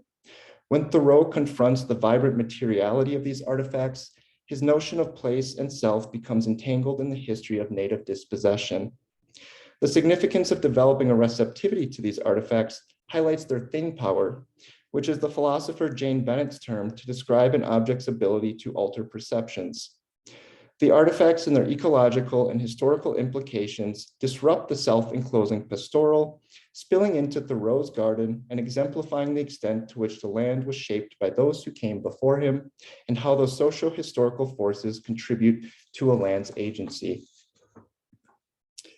In Under the Feet of Jesus in the post-colonial pastoral, I again utilize Rob Nixon's term to describe how the pastoral theme used in advertisements like Sunmade are challenged by the perspective and bodies of migrant workers who dwell in an environment of toxicity, but who nonetheless resist pastoralizing efforts through exhibiting traditions that are representative of an embodied form of knowledge. A significant writer of early Chicanx fiction, Veramontes' 1995 novel traces a migrant family in Southern California as they follow the seasons picking crops. The characters I deal with most in my analysis are Estrella, her mother Petra, and Alejo, who gets sprayed by pesticides in the novel, which presumably kills him. While harvesting, pickers deal with grueling conditions, hard labor, and toxic pesticides. The industrial problems of modernity that Thoreau critiques in Walden thus intensify profoundly in the latter 20th century transnational food system. Recall that the pastoral designates the agricultural landscape and its custodians as idyllic. Violence does not intrude upon a pastoral representation, but ironically, the pastoral image is reliant on exploitation. This paradox perfectly describes the utopic thinking attributed to the transnational food economy. The neoliberal expansion of technology and global influence work in tandem with increased production and consumption, molding America in the image of a, quote, cornucopian nation whose agricultural surpluses and scientific innovations combine to generate a global utopia of edible goods, end quote. The symbolization of industrial agriculture reinforces the image of Earth as this bountiful paradise, an emblem capitalized on by marketing campaigns. So where Thoreau and Barry seek to reach toward the past to regain some quality of a pure nature, with the advancement of technology, corporate farms look to reinvent the image of paradise in the expansion of production, of course, at the expense of laborers and the earth. So the pastoral problem functions differently in Under the Feet of Jesus than it does in Walden. One instance of when the pastoral and colonial converge occurs outside of the novel, but in direct relation to the sun-made image described in the text. This example is the sun-mad image, completed by Esther Hernandez in 1982, which distorts the theme of health and bounty pictured in the original advertisement by replacing the sun-made woman with a skeleton. First, the iconic sun-made raisin box on the left emphasizes the pastoral problem by creating an imaginative construction of place where seemingly violence does not encroach. The sun-made woman even represents this notion of a steward figure, and nature a kind of Eden. The picture on the right highlights the parody of the original ad. The power of the image, I argue, comes from its manifest expression of the picker's body, drawing a distinction between the poisoned migrant worker in the post-colonial landscape and the perspective of consumers influenced by the deceptive sun-made image. Although the pesticides linger inside the picker's body, Hernandez's image turns the inside outward, exposing the interchange of toxic matter. The sun-mad image cuts through the idyllic conception of farm labor in Southern California, disrupting the original advertisement's pastoral attempt at self-enclosure and illuminating the corporeal transfer of toxic pesticides that bonds migrant workers to the degraded landscape. In this section, then, I introduced the feminist and eco-critic scholar Stacia Lamo's transcorporeality to indicate the interchange between the environment and our porous or permeable bodies. I use transcorporeality not only to discuss the toxic material vibrancy of place, but also as a theoretical platform to develop my embodied Georgic, which illuminates the transference of material knowledge between place and people that can in turn shape decolonial values. Finally, it is in my section called Embodied Georgic, where I further develop and apply my concept of an embodied Georgic, beginning with a discussion of embodied knowledge. According to the material eco-critic Serenella Iovino, quote, embodied knowledge discloses the current of information materialized in the porous exchange of inside and outside between bodies and the world, end quote. Wherein Walden Thoreau's attunement to what some scholars call the wild affects his ethics. And under the feet of Jesus, the migrant workers utilize decolonial practices derived from plant knowledge, both of which highlights the extent to which environments are bodily and permeable. Taken together, an embodied Georgic describes one's corporeal engagement with place that shapes values, practices, and non-Western traditions, and that are, once learned, no longer bound by location. In Under the Feet of Jesus, Estrella's mother, Petra, displays an embodied Georgic through practicing decolonial ethics, or what is referred to as good life ethics by Priscilla Solis Ybarra in her book, Writing the Good Life. The decolonial is crucial in describing my embodied Georgic because it refers to forms of environmental knowledge that have survived Western colonization and focuses instead on the alternate kinds of dwelling espoused by the colonized and thus subverting colonial ways of being. Ybarra identifies the 4 decolonial values of simplicity, sustenance, dignity, and respect that function to preserve reciprocally healthy relations between individuals, communities, and nature. These good life values hint at conscious ethical practices that describe Serenella Iovino's assertion that, quote, knowledge, human and non-human informational interchange with the world is a form of porosity. It is the way the world enters and conditions habits of living, end quote. Borrowing also from Alamo's notion of transcorporeality, I argue that embodied knowledge is a non-cognitive material that arises from and enters the land. It's a knowing that involves the whole self, not simply the mind, illuminating the extent to which bodily knowledge can be gained from a distant time and location and preserved in the body. For instance, Petra uses various plants that highlights her knowledge of culinary traditions and plant medicines, speaking to a mode of knowing outside of a Western epistemology. One of these plants is garlic. Her extensive familiarity with garlic is demonstrated when using her sense of smell in the supermarket. She detects the rosewater fragrance which made the bulb particularly powerful among a pile of shriveled old bulbs.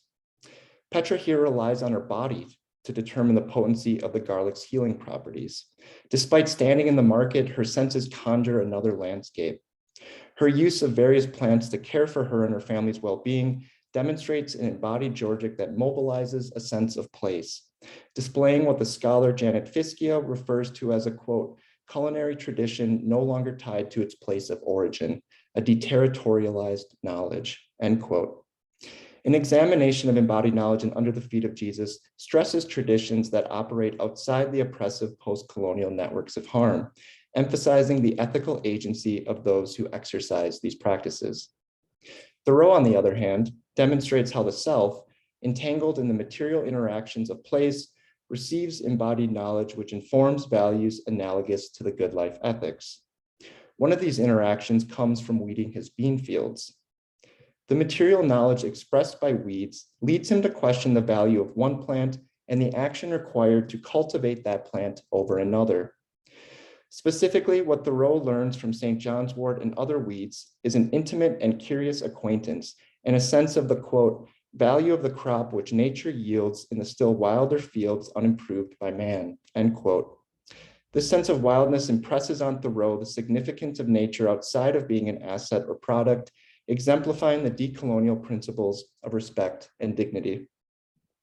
Similarly, when Thoreau makes several satisfactory and simple dinners off a dish of purslane, he gives a material reason, eating, to become acquainted with plants that operate outside the standard agricultural crops associated with a Western function. In doing, purslane communicates a sense of sustenance that broadens the types of plants Thoreau comes to value. Observing an embodied Georgic in Under the Feet of Jesus in Walden informs how we might uproot our sense of the environment and develop non-Western values today in an era of unprecedented destruction brought on by climate change. An embodied Georgic challenges the new agrarian principles of place attachment and stewardship, two ideals not afforded to many communities who nonetheless practice ethical agency by utilizing traditional knowledge outside of their locale and as a form of resistance toward the colonizing effects of the transnational food system. An embodied Georgic supports the ways in which diverse communities might pass on material knowledge learned from specific places, and in doing also inform a set of ethics around that use. I believe displacement from climate change will necessitate a collective embodied Georgic, as some uprooted communities already practice. Impermanence will become the norm, reliance on capitalism shaky, more unequal, and survival dependent on a mobilized and communal effort to exchange environmental knowledge of plants and places. Thank you. That's what I got. Super. Thank you very much, Dylan, for a thoughtful paper. Anur Yee's paper, Anthropocene Through Technology, Cyril Kornblues and Frederick Pohl's Wolfbane is going to be read by Anur, is it Karakosi? Is that correct? Yes, that's roughly correct. Okay, sorry, thank you. So yeah, this is Onur Yee's paper entitled Anthropocene Through Technology, Pohl and Kornblut's Wolfbane. Eco-critics have recognized science fiction literature as a potentially rich subject of research after focusing on nature writing, representations of nature in romantic texts, and depictions of ecological catastrophes.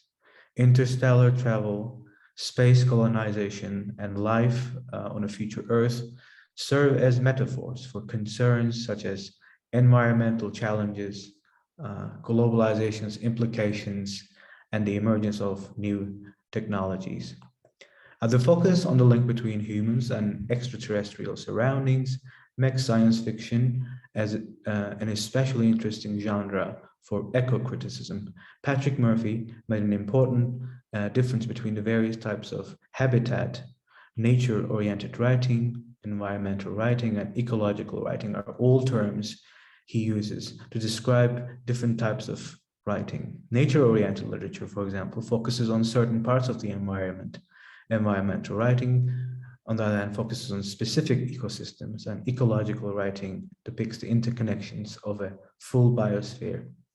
The eco-critical perspective, however, sheds new light on Darko Suvin's well-known depiction of science fiction. I quote, "Science fiction is the literature of cognitive estrangement," unquote. According to Suvin, the novum, which is a, I quote, totalizing phenomena or relationship deviating from the author's and implicit with standard errors of reality, unquote, lies at the heart of science fiction storytelling. As a result, alienation provides the genre's formal framework. Suvin sees this novum as a breach of cultural norms that creates an alternate world. As a result, a work of science fiction generates an imaginative framework that is distinct from the author's actual surroundings. Science fiction can be understood as both a continuation and a violation of specific discourses and practices in this manner. Science fiction, on the other hand, does more than merely bring these debates up to date. The incorporation of pieces from several discourses into a narrative creates new situations, which represents both the current condition of reality and the possibilities generated by science and technology. Therefore, these possibilities created by science fiction bring ethical, societal, and political concerns. And this paper argues that Frederik Pohl's and Cyril Kornbluth's Wolfbane is a novel that explores environmental issues which can illuminate today's concerns about climate change. It can also be read as a warning to humanity, since it prompts people to think about what if the world is taken away from human beings. So the novel, with its depictions of deprivation of natural resources, can be a useful tool for the eco-critic. First of all, the authors is introduced. Frederik Pohl is an American sci-fi writer and editor. He was also a member of a group of science fiction fans called the Futurians. Cyril Kornbluth, on the other hand, is also a science fiction writer who often collaborated with other science fiction writers. His solo novels remain generally undistinguished. Pohl and Kornbluth had co-written many works, some of which were non-science fiction. In addition, they wrote 4 science fiction novels that have established key examples in the genre. For example, The Space Merchants, written in 1953, is a satirical extrapolation presenting a fast-paced action-adventure plot and introduces a gaudy image of the future United States of America, politically and culturally ruled by the advertising sector. Search the Sky, published in 1954, is another novel which presents an episodic Odyssean fantasy with a series of equally distorted societies, each of which takes some modern philosophy. Gladiator at Law, written in 1955, is a dystopian sci-fi that presents human beings disappearing from the 6th colony of the galaxy. And their last collaborated novel is Wolfbane, published in 1957. So Wolfbane is set in 2003, tells a story of 2 groups of people called wolves and citizens, focusing on 2 main characters called Glenn Tropile, who happens to be a wolf, and a citizen German, who is a model citizen. There are only 100 million people who have survived on this raw planet. Citizens are the proper type of people, and wolves are regarded as dangerous people. In a novel, the Earth is stolen and is deprived of a real sun by the alien technology. It is replaced by a miniature sun, which is rekindled every 5 years. What heats the Earth was actually moon, which, I quote, was converted into a miniature sun of its own, unquote. However, the rekindling is almost overdue, and there's a sense of fear among the people that it may never happen again, and that the Earth will be cold forever without a sun. The dystopia situation described in the novel is similar to that the world experiences right now and will go through in the near future. In the United Nations website, climate change is described as follows, I quote, "Climate change refers to long-term shifts in temperatures and weather patterns. These shifts may be natural, such as through variations in the solar cycle," unquote. Climate change not only refers to the global warming, but also the extreme weather shifts on Earth. Rapidly growing warming temperatures in the Arctic areas affect weather shifts all around the world. According to a study released in the journal Science, extreme cold weathers in some part of the world could be related to Arctic warming. The United Nations also states that, I quote, "Since the 1800s, human activities have been the main driver of climate change, primarily due to burning fossil fuels like coal, oil, and gas," unquote. This led us to the term and introduction of Anthropocene. According to National Geographic, the Anthropocene epoch is an unofficial unit of geologic time used to describe the most recent period in Earth's history when human activity started to have a significant impact on the planet's climate and ecosystems.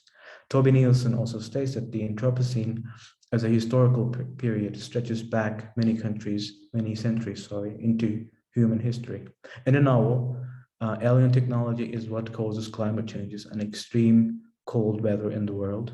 In science fiction, non-human beings are employed so that human beings can question themselves and take a look at themselves. In Wolfbane, aliens can be read as an allegory for the human beings who have damaged the planet to a great extent, or mass corporations that have profited by poisoning the earth.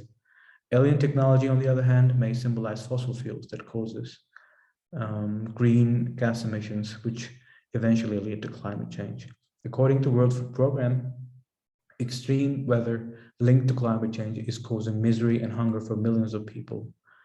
811 million are currently going hungry around the world. In the novel, starvation is a big problem humans face since the abduction of sun as the world does not function as it used to be. Each citizen can take only 1,500 calories per day, which is not too much when considering a person's daily calorie needs. The Intergovernmental Panel on Climate Change predicts, I quote, decreased food availability of 500 calories per person in 2050, and a further increase in the number of malnourished children by over 10 million, unquote. So the possibility of starvation in the future is based on research of climate change scholars. Thus, in the novel, survival is very difficult on this planet that has taken a bad turn, and that is why there are a number of rules that citizens must follow to survive. They are expected to live in harmony without being demanding by following certain grace rules. Therefore, the certain rules are described as follows. Form follows function. The customs of citizen Germans were all developed out of urgent need. The tiny sun, moon, produced only enough warmth for marginal survival. There was not enough food to go around. There was not enough of everything to go around. So the citizens were carefully schooled from the age of 2 onward to eat sparingly, move slowly, contemplate instead of act. Even what one contemplated was carefully prescribed. It was not wise to daydream about food or new clothes or the pleasures of the marriage bed. Such dreams led to desires. Desires were hard to control. The best things to contemplate were sunsets, storm clouds, stars, the gracefully serendipitous trickle of a single raindrop down a window pane. No one was ever impelled to desire a raindrop. Best of all was to meditate on connectivity. Therefore, the citizens are passive individuals whose lives are entwined with complicated social rituals, varied meditation styles, and carefully planned selflessness.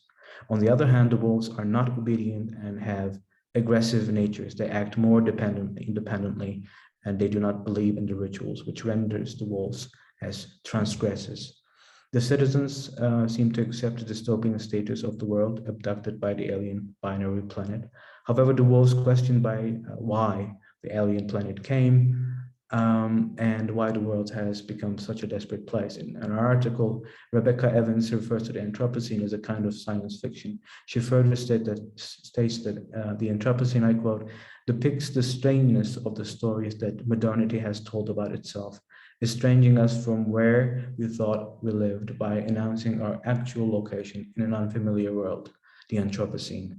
What distinguishes this new world from the familiar world is the integration, unquote.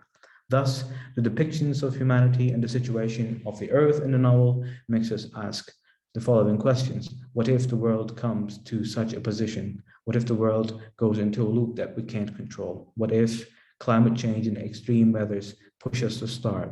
As it is clear in the rituals that the citizens follow, the behavior patterns of human beings also had changed as a result of deprivation of a real sun and the weather shifts.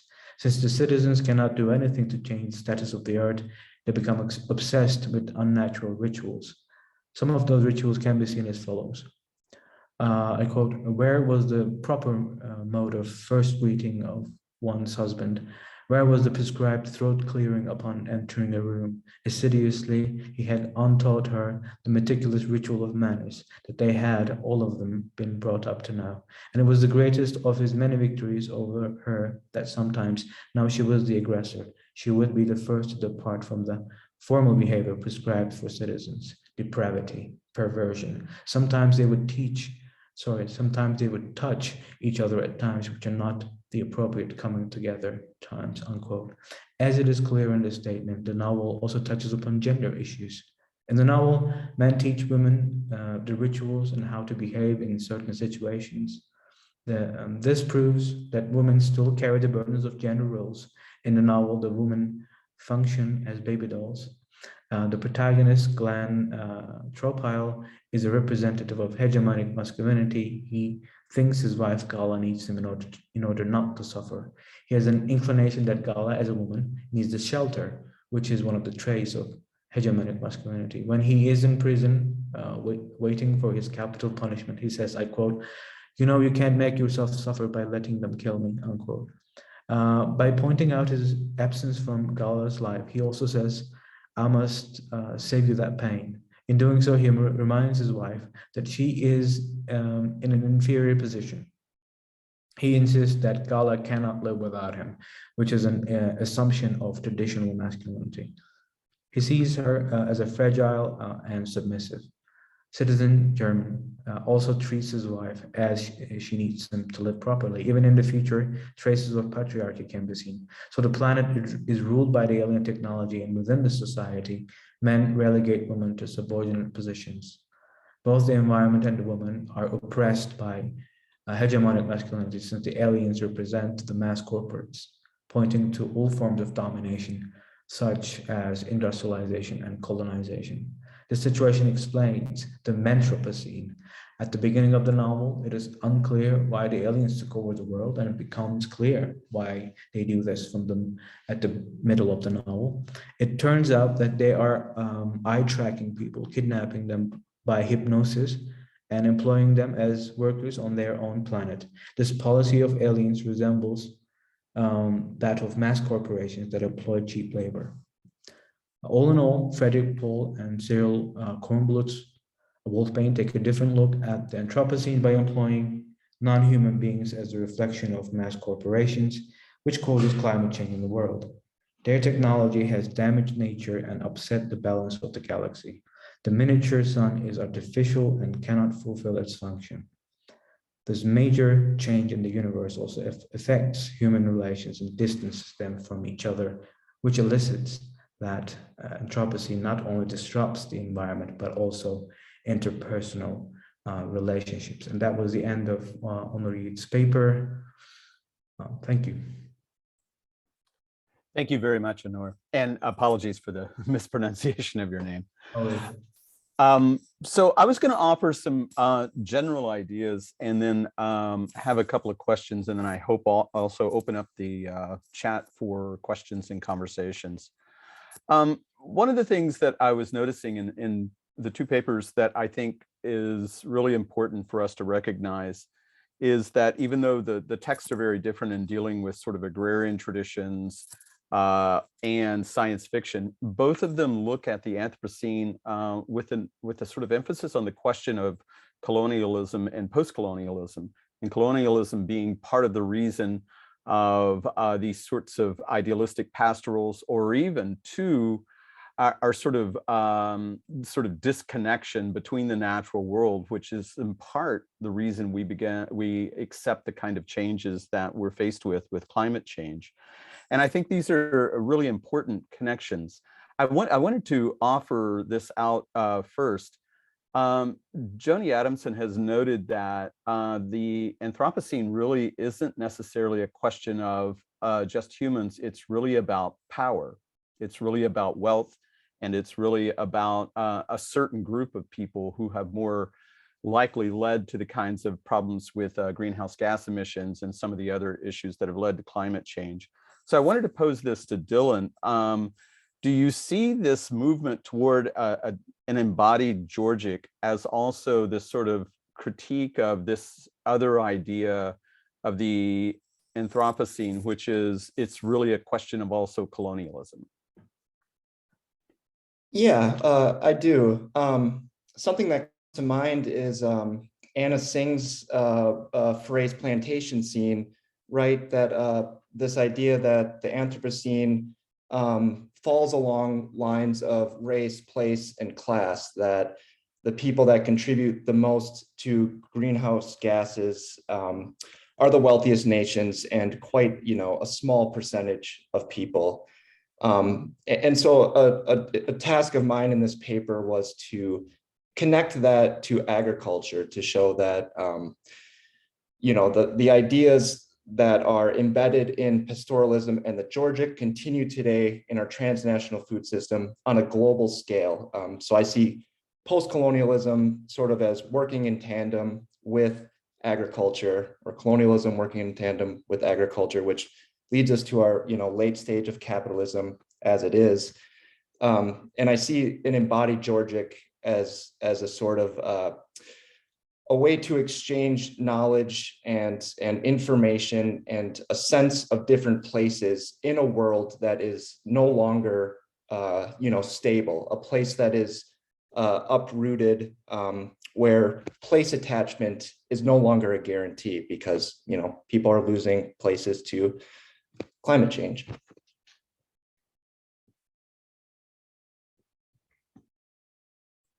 Anur, did you want to offer something on this? I don't want to put you in the place of having. Yeah, I can say a few things about. I was particularly intrigued by this relationship that Dylan made between settler agrarianism and the pastoral problem, and I was trying to think of how we put this white aggressive masculinity into the picture. And we had this play called Salmon is Everything. It's an echo drama where you have salmon as key species are being threatened by white settlers that have taken the possession of lands surrounding the Klamath River for 4 generations. As opposed to that, you have Native Americans living there for generations before white settlers came. So obviously, the play is a critique of this I don't know what Dylan called this romanticization of white settlers who sometimes feel the right of entitlement to certain lands, right? Because their forefathers have fought and died for the land that gives them a right. So in that respect, I was thinking I was trying to ask Dylan how we would just place masculinity and in terms of this white aggressive masculinity into the picture of settler agrarianism and the pastoral problem that is affecting the situation, especially lands that are rightfully belong to Indians. Yeah, thank you. Yeah, the relationship between masculinity and settler agrarianism and lands that belong to indigenous communities. I deal with the pastoralism in this paper in the American tradition, which really starts with Thomas Jefferson, who has a sort of utopic vision of America. So it looks towards the future as opposed to Barry, who's looking towards the past. And in order to, fulfill that ideal of what he sees as like an American garden or Eden, you have to destroy, large tracts of wilderness. The idea being that this wilderness is not in use, nobody, lives there. Western expansion worked in tandem with colonialism. So it was this like desire to tamper the wilderness, subdue the landscape, and then create productive, cultivated farm fields. Indigenous uses of the lands from this perspective did not amount to those like pastoral codes of cultivation and productivity that really stemmed from like a white ideology of dominance. So I see it very much as, in tandem, this idea that this is a masculine order of destroying wilderness, taking lands from indigenous communities because they did not feel that they used those lands, and then romanticizing that way of life in the industrial era, or now post-industrial era, this sort of looking back to this time as the sort of golden age of farming when land relations were still largely problematic. So this idea that one thing I wanted to critique is that the Georgic favors this white rural male landowner the Georgic isn't used in context with marginalized farm working communities, transient farm working communities. So I wanted to make this mode more inclusive, or see it in a more inclusive light, as opposed to dismissing the field completely. Thank you. I also wanted to say Christianity obviously gave them, the white settlers, a powerful weapon to further their claims, and that the conflict that arises from that also, in the form of syncretism, for example, worked actually in favor of the whites when we think about the Indian subjectification of lands. And yeah, thank you. Yeah, absolutely. This idea of manifest destiny, right? Exactly. Yeah. Fook, did you have a question? Yes, to Dylan. Well, you mentioned Helena Maria Viramontes is Under the Feet of Jesus, and I think there's a very similar text, and that is Ana Castillo's So Far From God. And I think both of these novels, I mean, they reveal this extent that pollution afflicts the lives of Chicanos in the peripheries of the United States.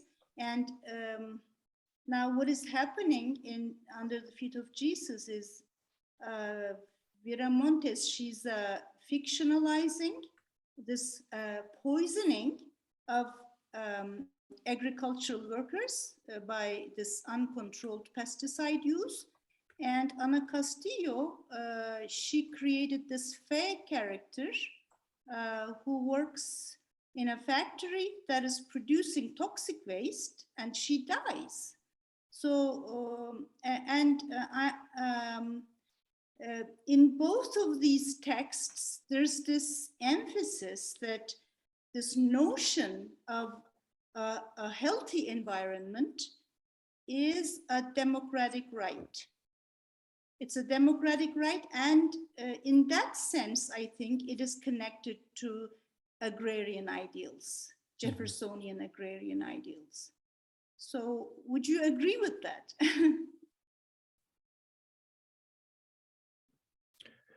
Would I agree with the idea that rural pristine lands are a democratic right? Is that the question? I mean, the notion of a healthy environment is a democratic right. I would, yeah. Sophie in Ana Castillo, she runs for mayor. They want their democratic rights. I'm only familiar with So Far From God from other scholars. But I think like the health of the land is tied to the health of communities, right? And in Helena Maria Viramontes's novel, because it's written from the perspective of this migrant family, what would be, pastoral lands in perhaps a different context are almost immediately replaced by like polluted ditches, these sort of, monoculture, barren landscapes. I think in one scene, there's this bloated dog, dead beside a ditch. What that really emphasizes or highlights is that the toxicity of place doesn't stop, in this passive sense with place. It is very much, incorporated into the bodies and everyday lives of these communities. Despite that, I didn't want to represent them as, a community without agency, right? I wanted to emphasize the way that they practice ethical traditions and agencies that sort of subvert those post-colonial systems. I think this is just a roundabout answer to say that, yeah, I do agree that, it should be a democratic right.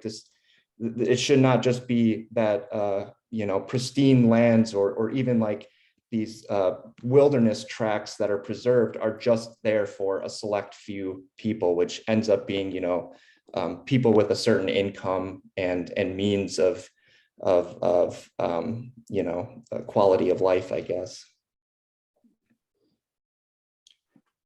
Thank you. Are there other questions?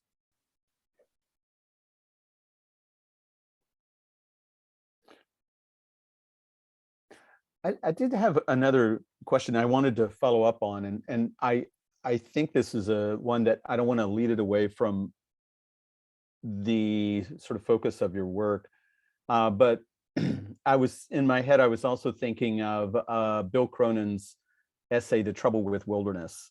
And it seems to me a lot of what you're talking about in the embodied Georgic and this sort of tradition of pastoralism, which is also the sort of concomitant question about, sort of Western perceptions of wilderness, especially as the colonial perspective.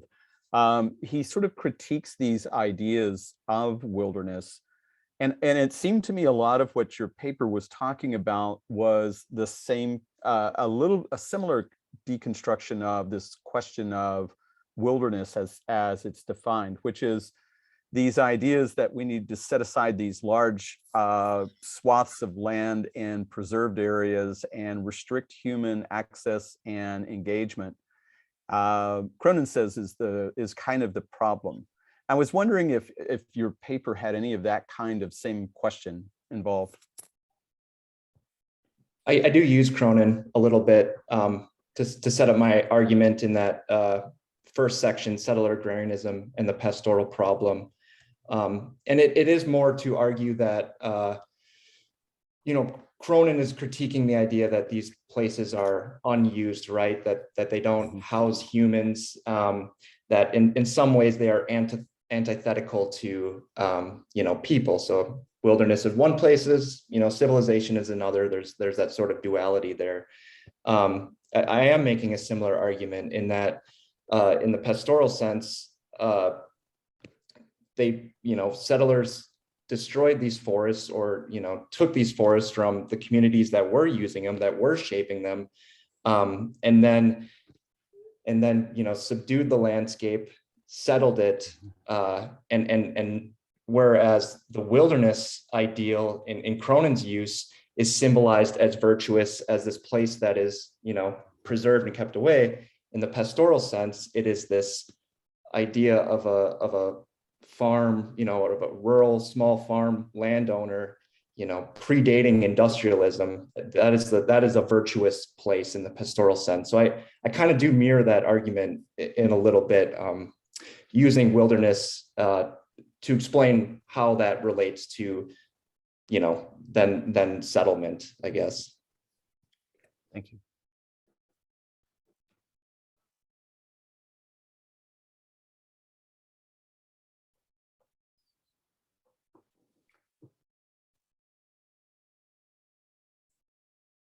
Are there any other questions?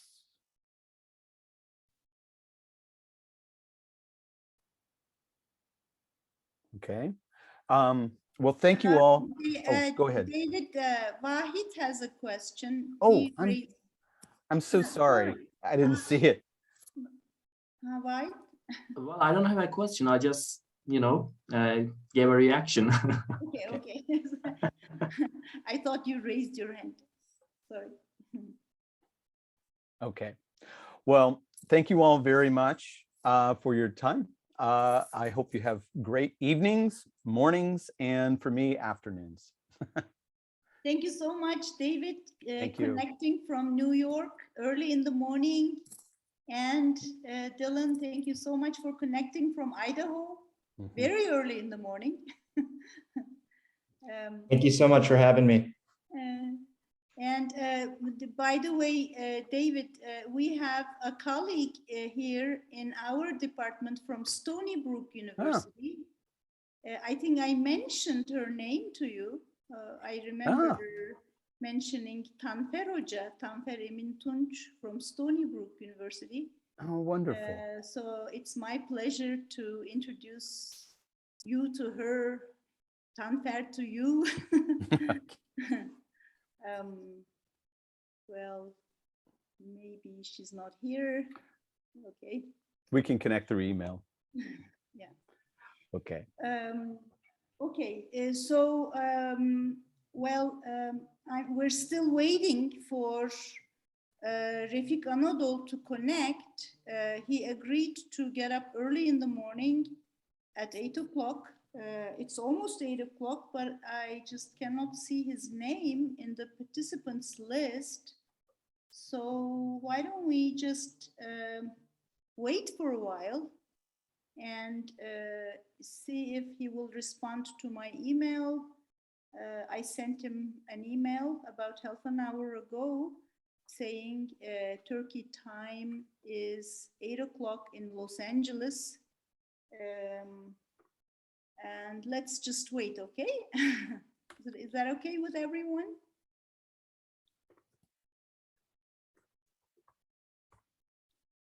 So maybe we can just unmute ourselves and wait for a while. I need to go teach. Ufuk, I will talk to you soon. Thank you again. All right. Talk to you, David. Okay, Thank you bye-bye. very much. Bye-bye. And so this ends the sessions today. And as I said, we're still waiting for Refik Anadol to connect.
Tamam, hemen açıyorum. Hı hı. Sağ olun. Merhabalar, nasılsınız? Selamlar. Sayın Refik Anadolu, çok mutlu olduk. Ben de çok teşekkür ederim davetiniz için. Ve sabah da çok erken saat olduğunu biliyorum. Saat 8 şu anda orada. Evet. Ama bu 5. toplantım, yani 6'dan beri çok aktif. Çünkü sabahları Avrupa için, saat dilimi için çok daha iyi oluyor. Ha, bugün mü 5. toplantınız? Evet, çok Aman normal Allah. yani. Günler 48 saat olsa modu. Şimdi şöyle, katılımcıların arasında yabancı var mı? Yoksa böyle Türkçe devam mı var. Ben o zaman bir İngilizce olarak bir sunayım sizi. Olur mu? Tabii tabii. Yani Andrea Farber'ı görüyorum. Türkçe olmayacak yabancılar var.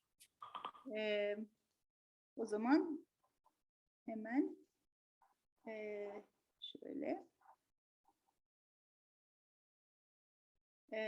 Sayın Refik Anadolu, öncelikle şöyle çok kısa bir bilgi vereyim ben.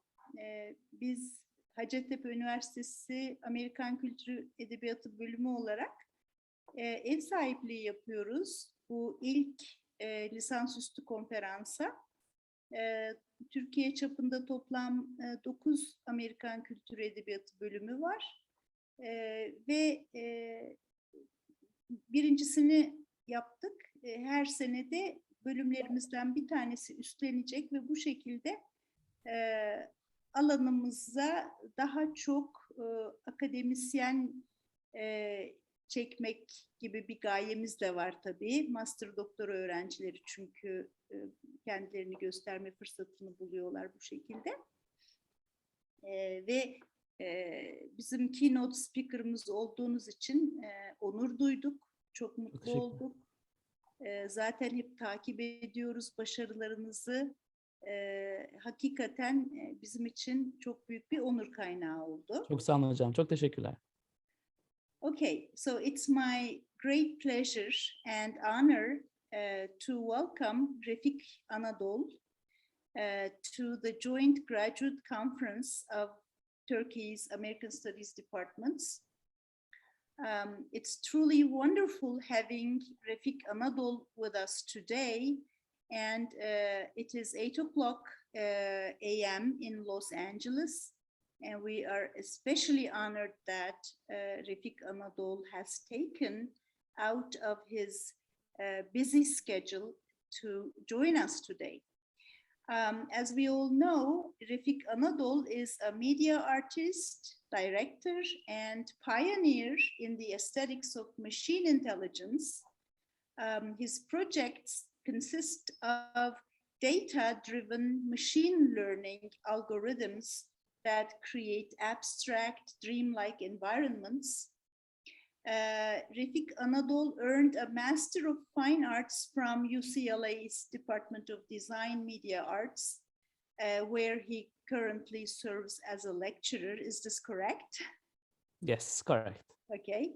And his body of work addresses the challenges and possibilities that ubiquitous computing has imposed on humanity. In his art, which often features colorful animated images in a constant state of dynamic transformation, Refik Anadolu explores what it means to be human in the age of artificial intelligence. I can go on talking about your fascinating bio, but let me make it very brief so that our participants can listen to you rather than to me. Let me also mention that you have received several awards and recognition for your work, including the Microsoft Research Best Vision Award, German Design Award, UCLA Art Architecture Moss Award, University of California Institute for Research in the Arts Award. So you have received lots of awards, and we are really so honored to have you with us today. The microphone is yours. Thank you very much. Great to be connected from Los Angeles. I've been pretty much excited to share the journey as quick as possible. I'm very sorry that I may not be stay long enough for it, and I'm also teaching today at UCLA. But I think I would like to say hi and share my journey and get your questions. I've been studying, I think I'm very fortunate to like grow up with teachers. And my journey started in Istanbul, Turkey when I was 8 years old, and especially inspired from a movie called Blade Runner. And the same year I got my first computer. And I think that was a very much inspiring moment in my career, because the idea of using a machine as a collaborator, a computer as a collaborator, started around those days. And I think it didn't like became a problem. In fact, I was literally addicted to games till my end of high school. And that was a pretty much inspiring many years. The idea of machine as a collaborator became not just a game, but a friend in life, I guess. And over the years, what was much getting inspiring is, maybe I can share my keynote here, because that will give a maybe, if you can see my screen.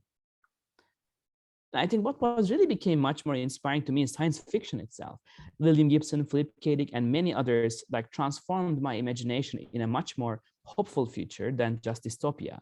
And I think always in the work that I do has this common pattern of like both digital and the physical world was colliding. And I think in Istanbul is very much like that, right? West and East connects, and like where the past and future connect sometimes. And I think this movie and its impact and very early years in my undergrad studies at Bilkent University, I was able to coin the term data painting in 2008. And I think this term was very inspiring, because the idea of using invisible patterns of data by using light as a material and transforming these invisible patterns into these meaningful experiences became an everyday work. And over the years, did many projects in many different scales and try to like transform the data that we don't see, but we know it exists, into these forms of inspirational sculptures and paintings. But as like Kierkegaard says, life can only be understood backwards, but it must be lived forwards. I do believe the data has a very similar context. And I think that the data that we can create, the data around us creates these interesting nuances. While I think that poetics of data is possible by imagining data as a form of memory, and this memory can take many shapes, but also I always question the limitation of our reality and how it starts, how it ends, and what exactly machine can simulate. And these kind of questions became the part of early studies, 2011. By the way, you will see this frame in my work, because it's just a kind of a rejection of a budget issue in 2011. And since that rejection, I guess it became a work of experience where data finds its own meaning in the journey. 2012, I was honored to accepted by multiple schools, but specifically UCLA was my choice because of many reasons, light and space movements and the pioneers and the heroes at the design media arts. And of course, me in the city and the sun, and always constantly projection mapping the city's exciting parts. But the work that I create has a pretty much profound connection between how we as humanity and our culture and context changing every single day, and how these machines and these environments, hardware, software, are totally transforming our free will and pretty much privacy. And a world where we just know, like where we just, wherever we go, eat, listen, and watch defined by algorithms, I found that we are completely in this physical virtual world where there's almost no boundaries. And especially sense of displacement became a body of work, because I found that when the humans, machines, and environments comes together, there is this symbiotic relationship that can create an inspiring narratives. And that's what I asked this big question: what does it really mean to be a human in the 21st century, specifically in this part? So I'm not alone. I have 15 team members. They can speak 15 languages now, and they represent 10 countries.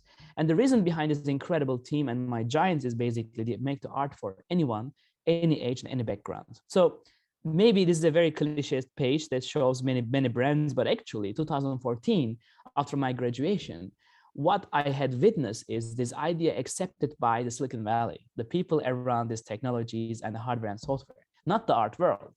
So it's pretty interesting to think about like Renaissance, right? How the best pigment, the best brush, and the best canvas given to the creators. So it's a pretty similar thing I think happened to our journey. And last I guess, 8 years since our studio, we have been practicing embedding media arts into architecture and specifically focusing on public art and using light as a material and creating these experiences all around the world.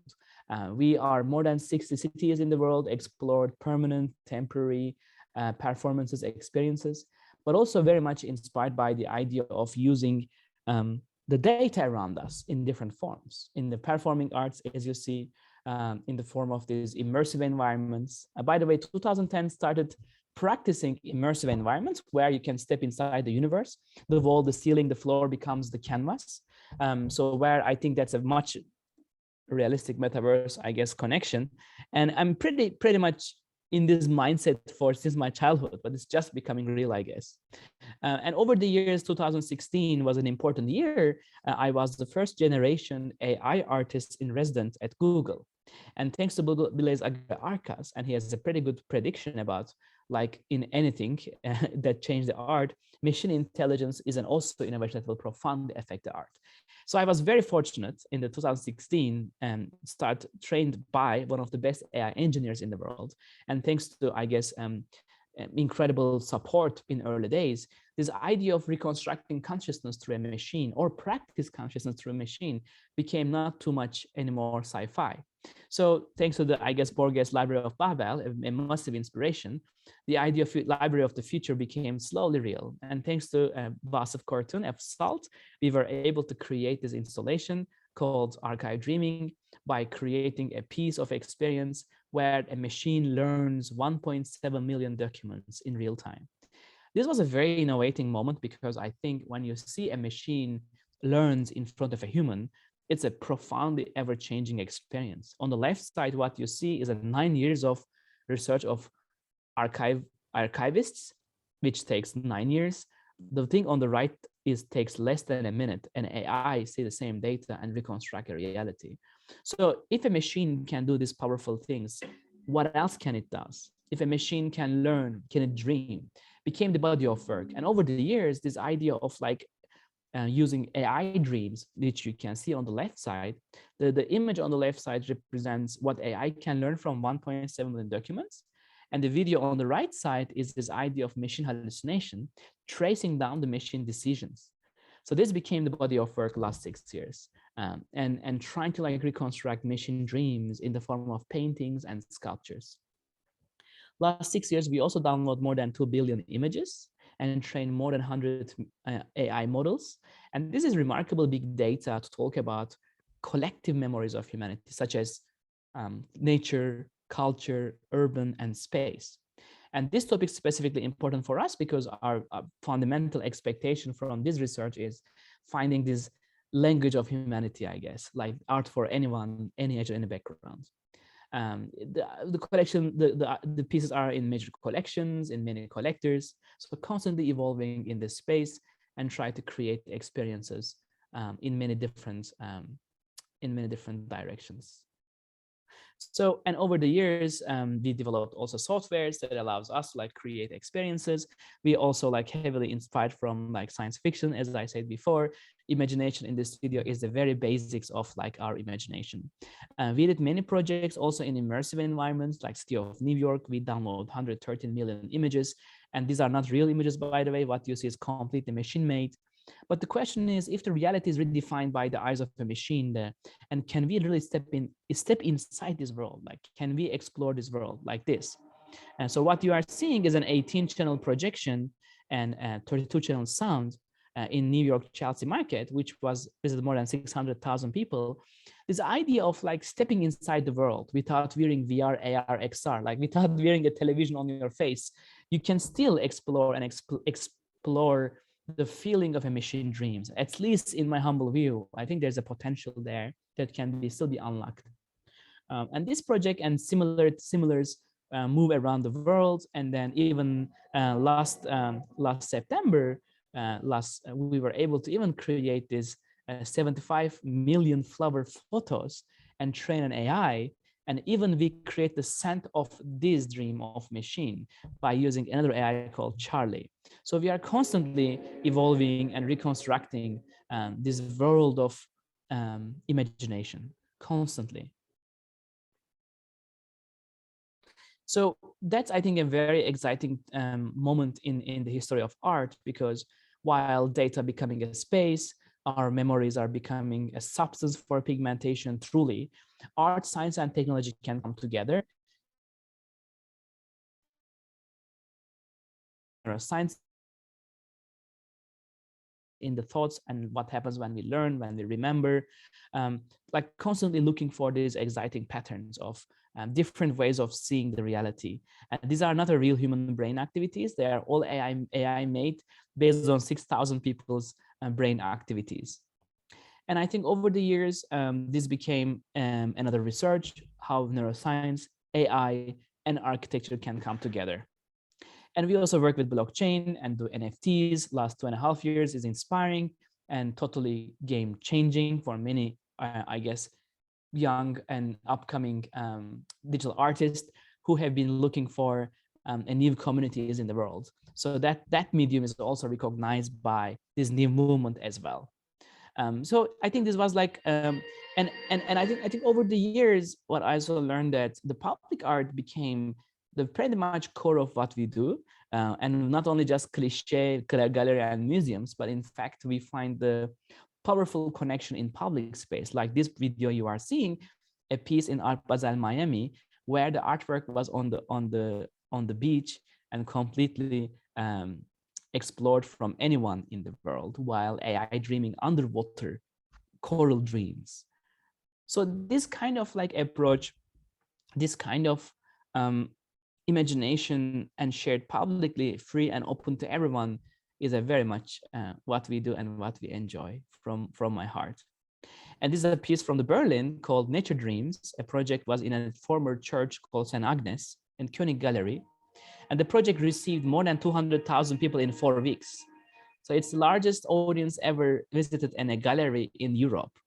And I don't know what happened here, most likely pandemic effect, most likely something we unlocked in the mind, but it truly touched many people's mind and soul at the same time, at least based on thousands of like personal messages that comes, which a data source, I guess we can call it. It's a totally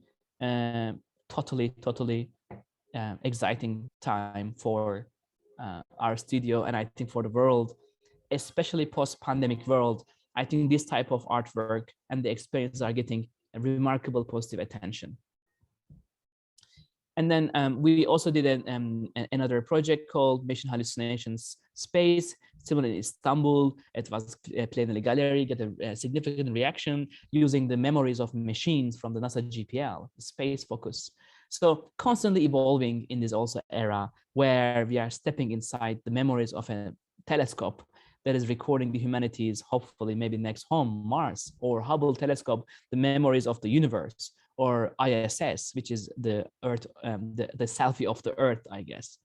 And pretty much this research also led into like MoMA, which was a very important one. And last November, we were able to work with the entire MoMA archives, 230,000 images, and train this AI and create alternative artworks from the worlds of machine learning algorithms, and with Museum of Modern Art's incredible archive.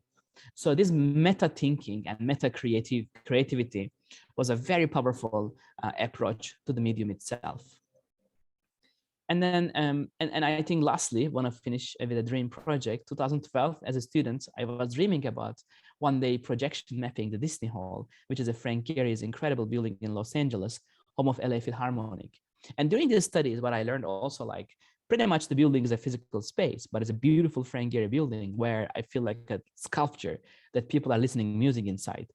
And it was a very profound research that with the collaboration with the city, with the architect and the institution, we were able to create 42-channel installation that transformed the Disney Hall into a canvas by using 100 years of every single data from the Philharmonic Orchestra archives. And this eventually turned into this public art where more than 100,000 people came and enjoy the idea of a building is dreaming. Because I do believe that AI, neuroscience and architecture, humans, machines and environments, art, science and technology triangles will create more incredible experience in the world. So as a pioneer in the field, I'm deeply honored to be in this journey with my team to share as much as information for the world, to make the world much better space. And I do believe art is humanity's capacity of imagination, and it's artists' responsibility to push this responsibility to the edge of imagination. So thank you very much, and happy to share more if any questions. Thank you.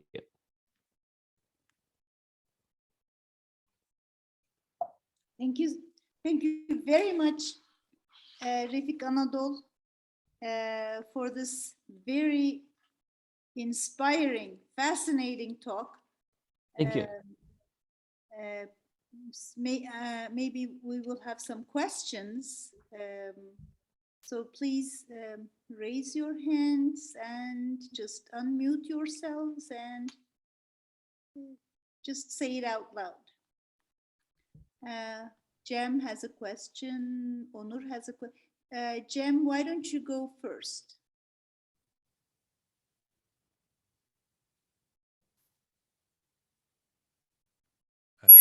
Can you hear me?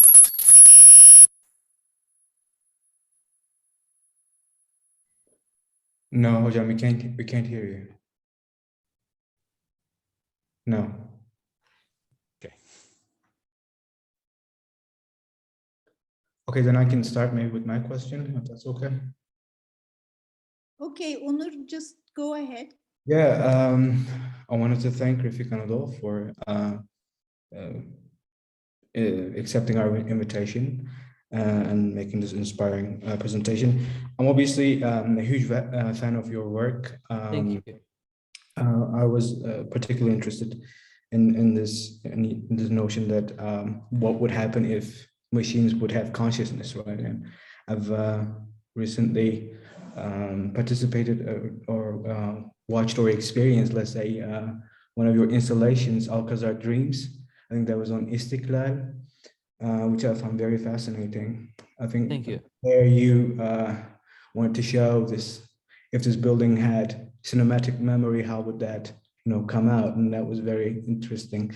In that respect, I wanted to ask you if there were other projects that are coming to Turkey, especially to Ankara, that you are currently working, because as far as I know, you have so much projects that you are doing in Europe and in the US, but there are less and less works that we're seeing in Turkey. I was wondering if you could say something about upcoming projects, and also maybe some of your other projects. I know that you have recently teamed up with SpaceX, and maybe you could talk about that a little bit.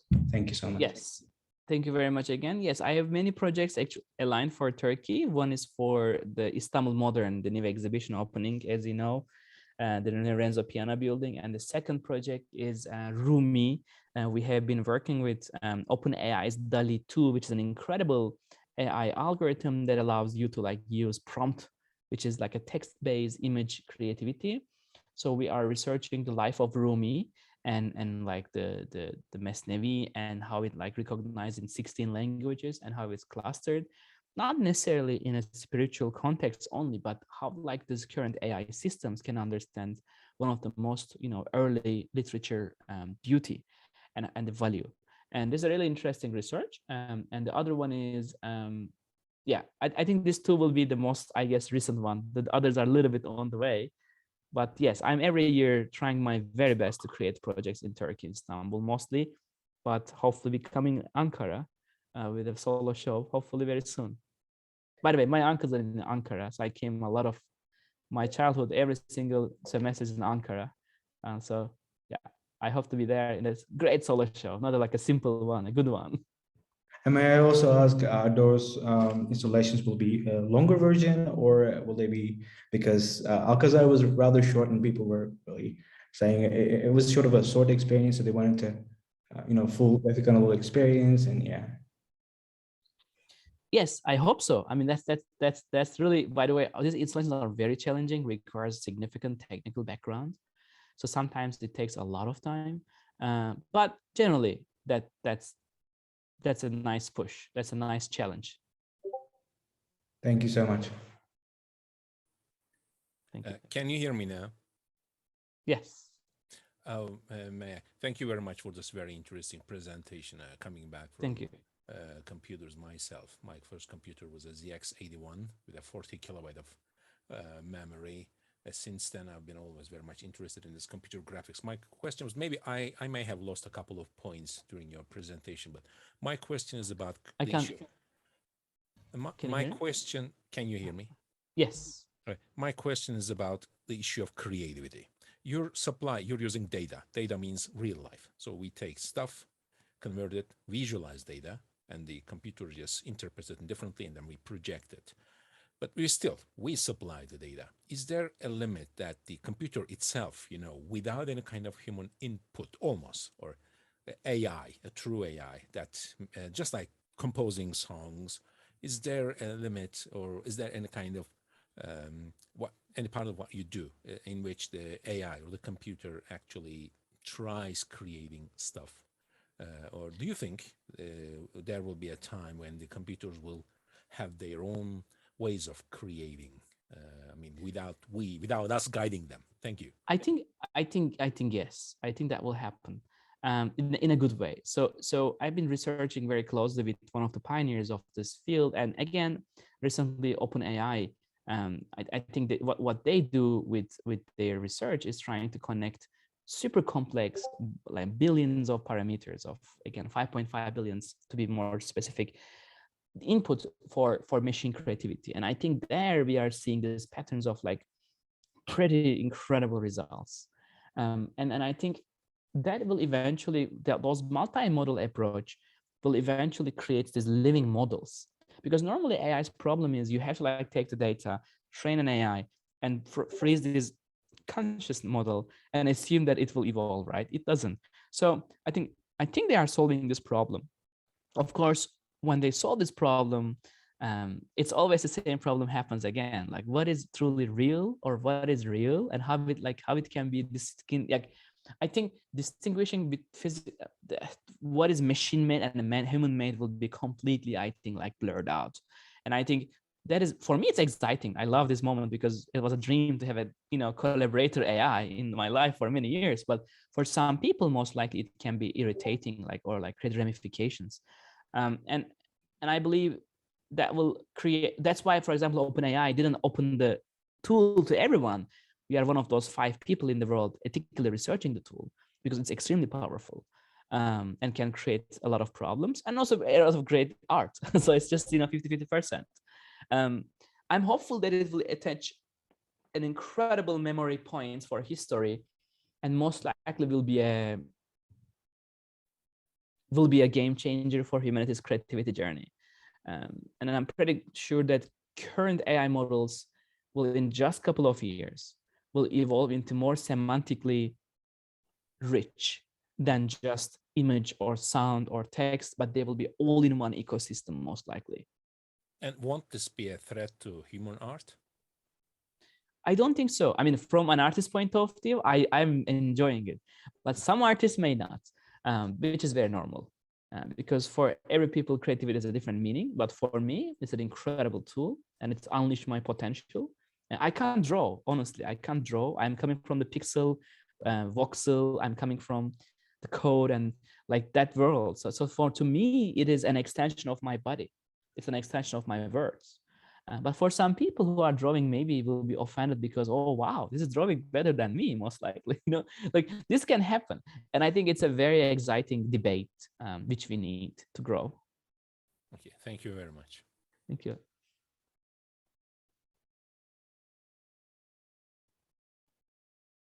Eylül. Hello, thank you so much, first of all, for that brilliant presentation and the way that you are talking so passionately about your arts. That was very beautiful. I wanted to ask you, when you talk about any type of creation that is created by an AI trying to create something into the world, I immediately think of all of these experimentations on Twitter where a bot or account is created, and the sole purpose is to feed that AI with human input. And of course, people tend to be their worst selves on social media, and we know the the creations that can come out of those types of experiments. But of course, that is words, and what you're doing is more visual arts. So I wanted to ask you: is that any time in your life, is that a concern of yours? Even though it is visual, are you ever concerned about we need to find the right people so that we can come up with the best possible data to feed to these AI, or would anyone else, I mean, not to make it sound kind of fatal, but power in the hands of the wrong people kind of mentality. So are you concerned about that at all? I am, and it's very much easy to it's pretty much easy to do this. Give me just a moment, because I'm in the next class and I'm just asking a 5 more extension. Give me a second, please.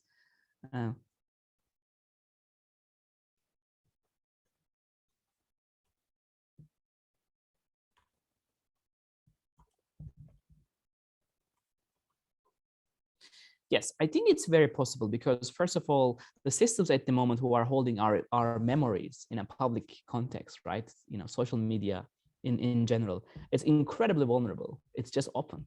There is like no gates between our data and the public, unless you are private. Maybe you are just saying you want to be private, but it's, again, the majority of data is there and it's easy to access. We do art, and I think art is the most ethical way of using AI. But I do believe people are not only using this. People are making products, people are making services. So it's vulnerable. But I think it's all about like the conscious model, right? Like that's what we said. Yes, we agreed. I agreed. You agreed. So I don't think they are doing anything else than what we agreed. So the question is, if we agreed all this, what will we do with the systems? And I don't believe that's easy to like answer the question. Because we all agreed. So that's a really beautiful vicious circle there. Thank you so much. Thank you. Thank you. Can? Refik Bey, teşekkürler öncelikle konuşmanız için. İngilizceye geçeyim. Some people can be quite conservative about art and art pieces. They declare what is art and what is not. Have you ever faced someone telling you that this is not art? Oh, many times. I mean, we have dinosaurs in everywhere, in every time. And I think it's exciting to have them because it's really great to, it's always great to have. I mean, minority. I mean, I know there are people saying machines cannot make art, or if a human and machine can connect, it's not art. All that kind of bias, dinosaur views exist. And I think it's important. And I think, and also, again, I mean, it's really very funny to say what is art, what is not. And I think it's a very shallow debate. And I think, again, it's, IQ, EQ, there's so many elements there you just need to go through. But I think for me, what is exciting is, again, I just define 2 things and the rest is detail, I think. Like for me, the success is making dream to reality. And then for me, art is humanity's capacity of imagination. And whoever like touching the imagination in any level, I think it's art. And I don't believe any material, any like context discourse will make it less or more. And so I think that's very fundamental view. And I think there is this fears of like humanity. There is like concerns of humanity. Like, I mean, all of them can be reflected, projected to the artist. In one, I mean, I was reading a really shallow critic about a work I did in Istanbul. By the way, it only happened in Turkey 1 or 2 times. It's very funny, but and when it happened, and I read, of course, the critic from someone who has no background in art, honestly, a PR person. And I was reading in the next time, like I was reading a MoMA email from a curator, like recognizing data painting. So I think it's a really interesting like spectrum. And of course, one is very shallow, one is in the depth. So, it's a depth to surface journey, I guess, for many artists, pushing the boundaries of imagination. And also, I think this is a much now relevant because of NFTs and blockchain. I think all this like bias about like digital art, I think destroyed significantly. And I think that is a very good time to be a digital artist, actually, because I think the community around digital art is becoming growing, and people who have been using these tools are claiming their skill set. Always there's critics, always there is this shallow and depth is all at the same time. So yeah, that exists. Thank you. Good luck. Thank you. But we need dinosaurs. That's, I think, that's the relevant data point for me at least.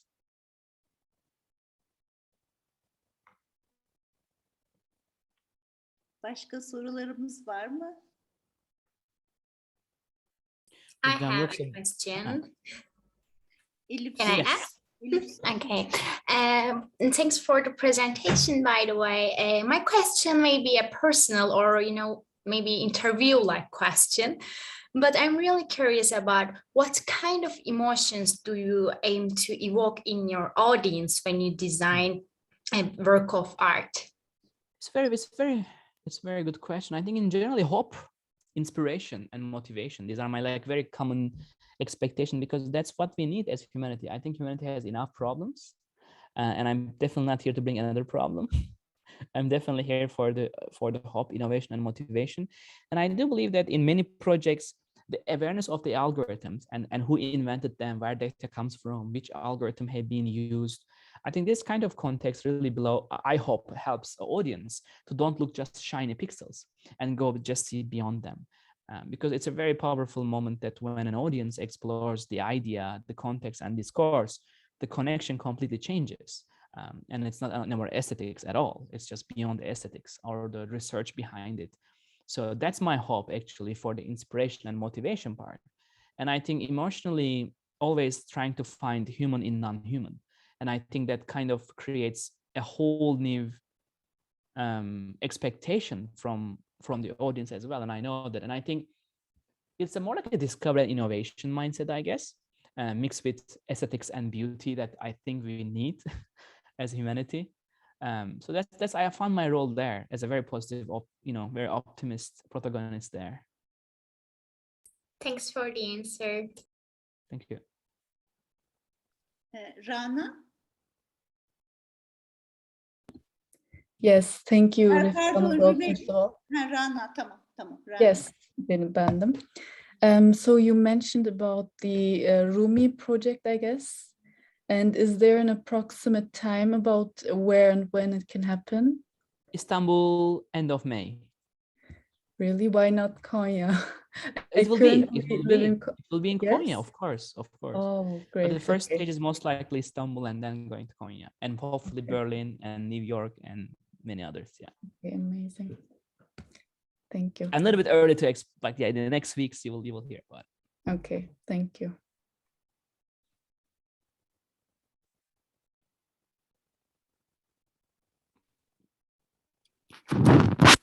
Are there any other questions? May I ask a question? Yes, Bilge. Yeah, well, thank you very much. I have been following your work for some time, and I was quite interested in the one that you did on livers, like when you were working on yes. And you did not mention that as you were going along and doing your presentation. Could you please tell us a little bit about that? Yes. Which was kind of fascinating for me to see.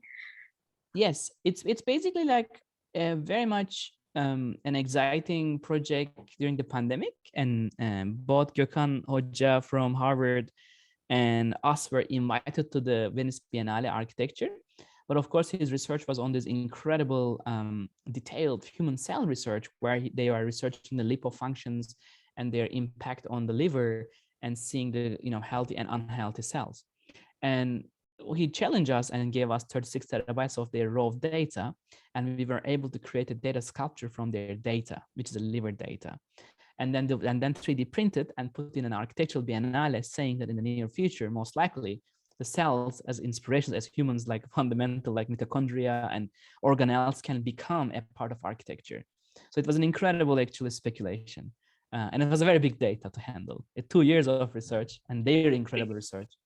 We spent, I don't know, many sleepless nights to find a way to visualize a human cell.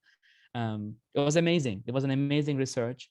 And I think what they do is remarkably, I mean, in a Nature magazine, nothing to say, but it was really exciting to work with a truly scientific domain and let us to like discover their world. So it's a beautiful collaboration, a true art, science, and technology collaboration. Thanks to Gökhan Hoca and his team. Thank you very much. That was really interesting, and I have seen part of that work only, Yeah. and I wish you will be doing more on that. Thank you so much. I need to head to my next class. I'm really great to be here with you, but just a little bit overlap with the UCLA class. But I'm grateful. Thank you for inviting, and I hope it was a little bit short, but hope was helpful for questions and answers. Thank you very much for inviting.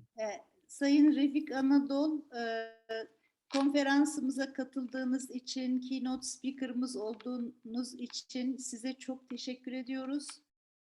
Bilin ki hepimiz sizin takipçiniziz. Çok teşekkür ederim hocam. We are Çok your sağ olun. fans. Çok Ve teşekkür ederim. Mayıs'ta da inşallah geleceğiz İstanbul'a. Duyduk Süper oldu. şimdi Buyurun. haberi. Başımız üstünde hepinizi ağırlamayı inşallah problemsiz, Covid'siz, her şeysiz açıp geçip güzel artık. Evet, kesinlikle. Daha fazla tutmayalım sizi. Çok teşekkür ediyorum. Çok sağ olun. Başarılarınızın devamını diliyoruz. Hoşça kalın. Sevgiler, selamlar, saygılar. Hoşça kalın. Sağ olun, var olun. Çok teşekkürler. Çok sağ olun.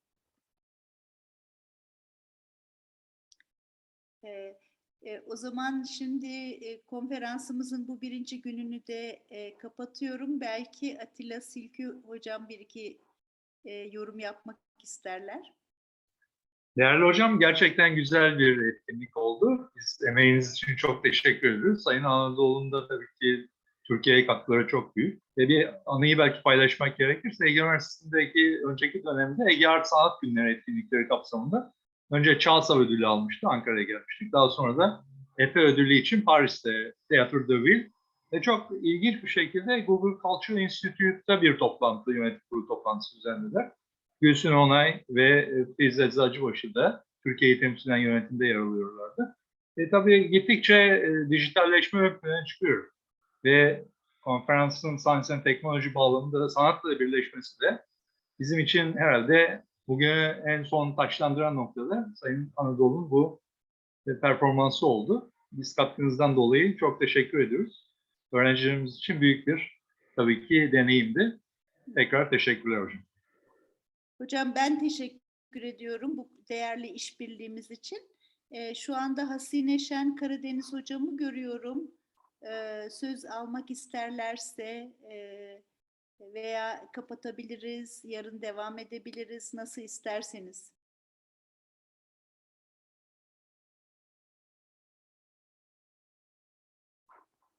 O zaman kapatalım, değil mi? Nisa harika, güzel Köşker hocamız, Dil Tarih Coğrafya Amerika'nın bölüm başkanı. Bu birinci günün sonunda söz almak isterseniz buyurun hocalarım. Çok yorulduk diyorsanız da kapatalım.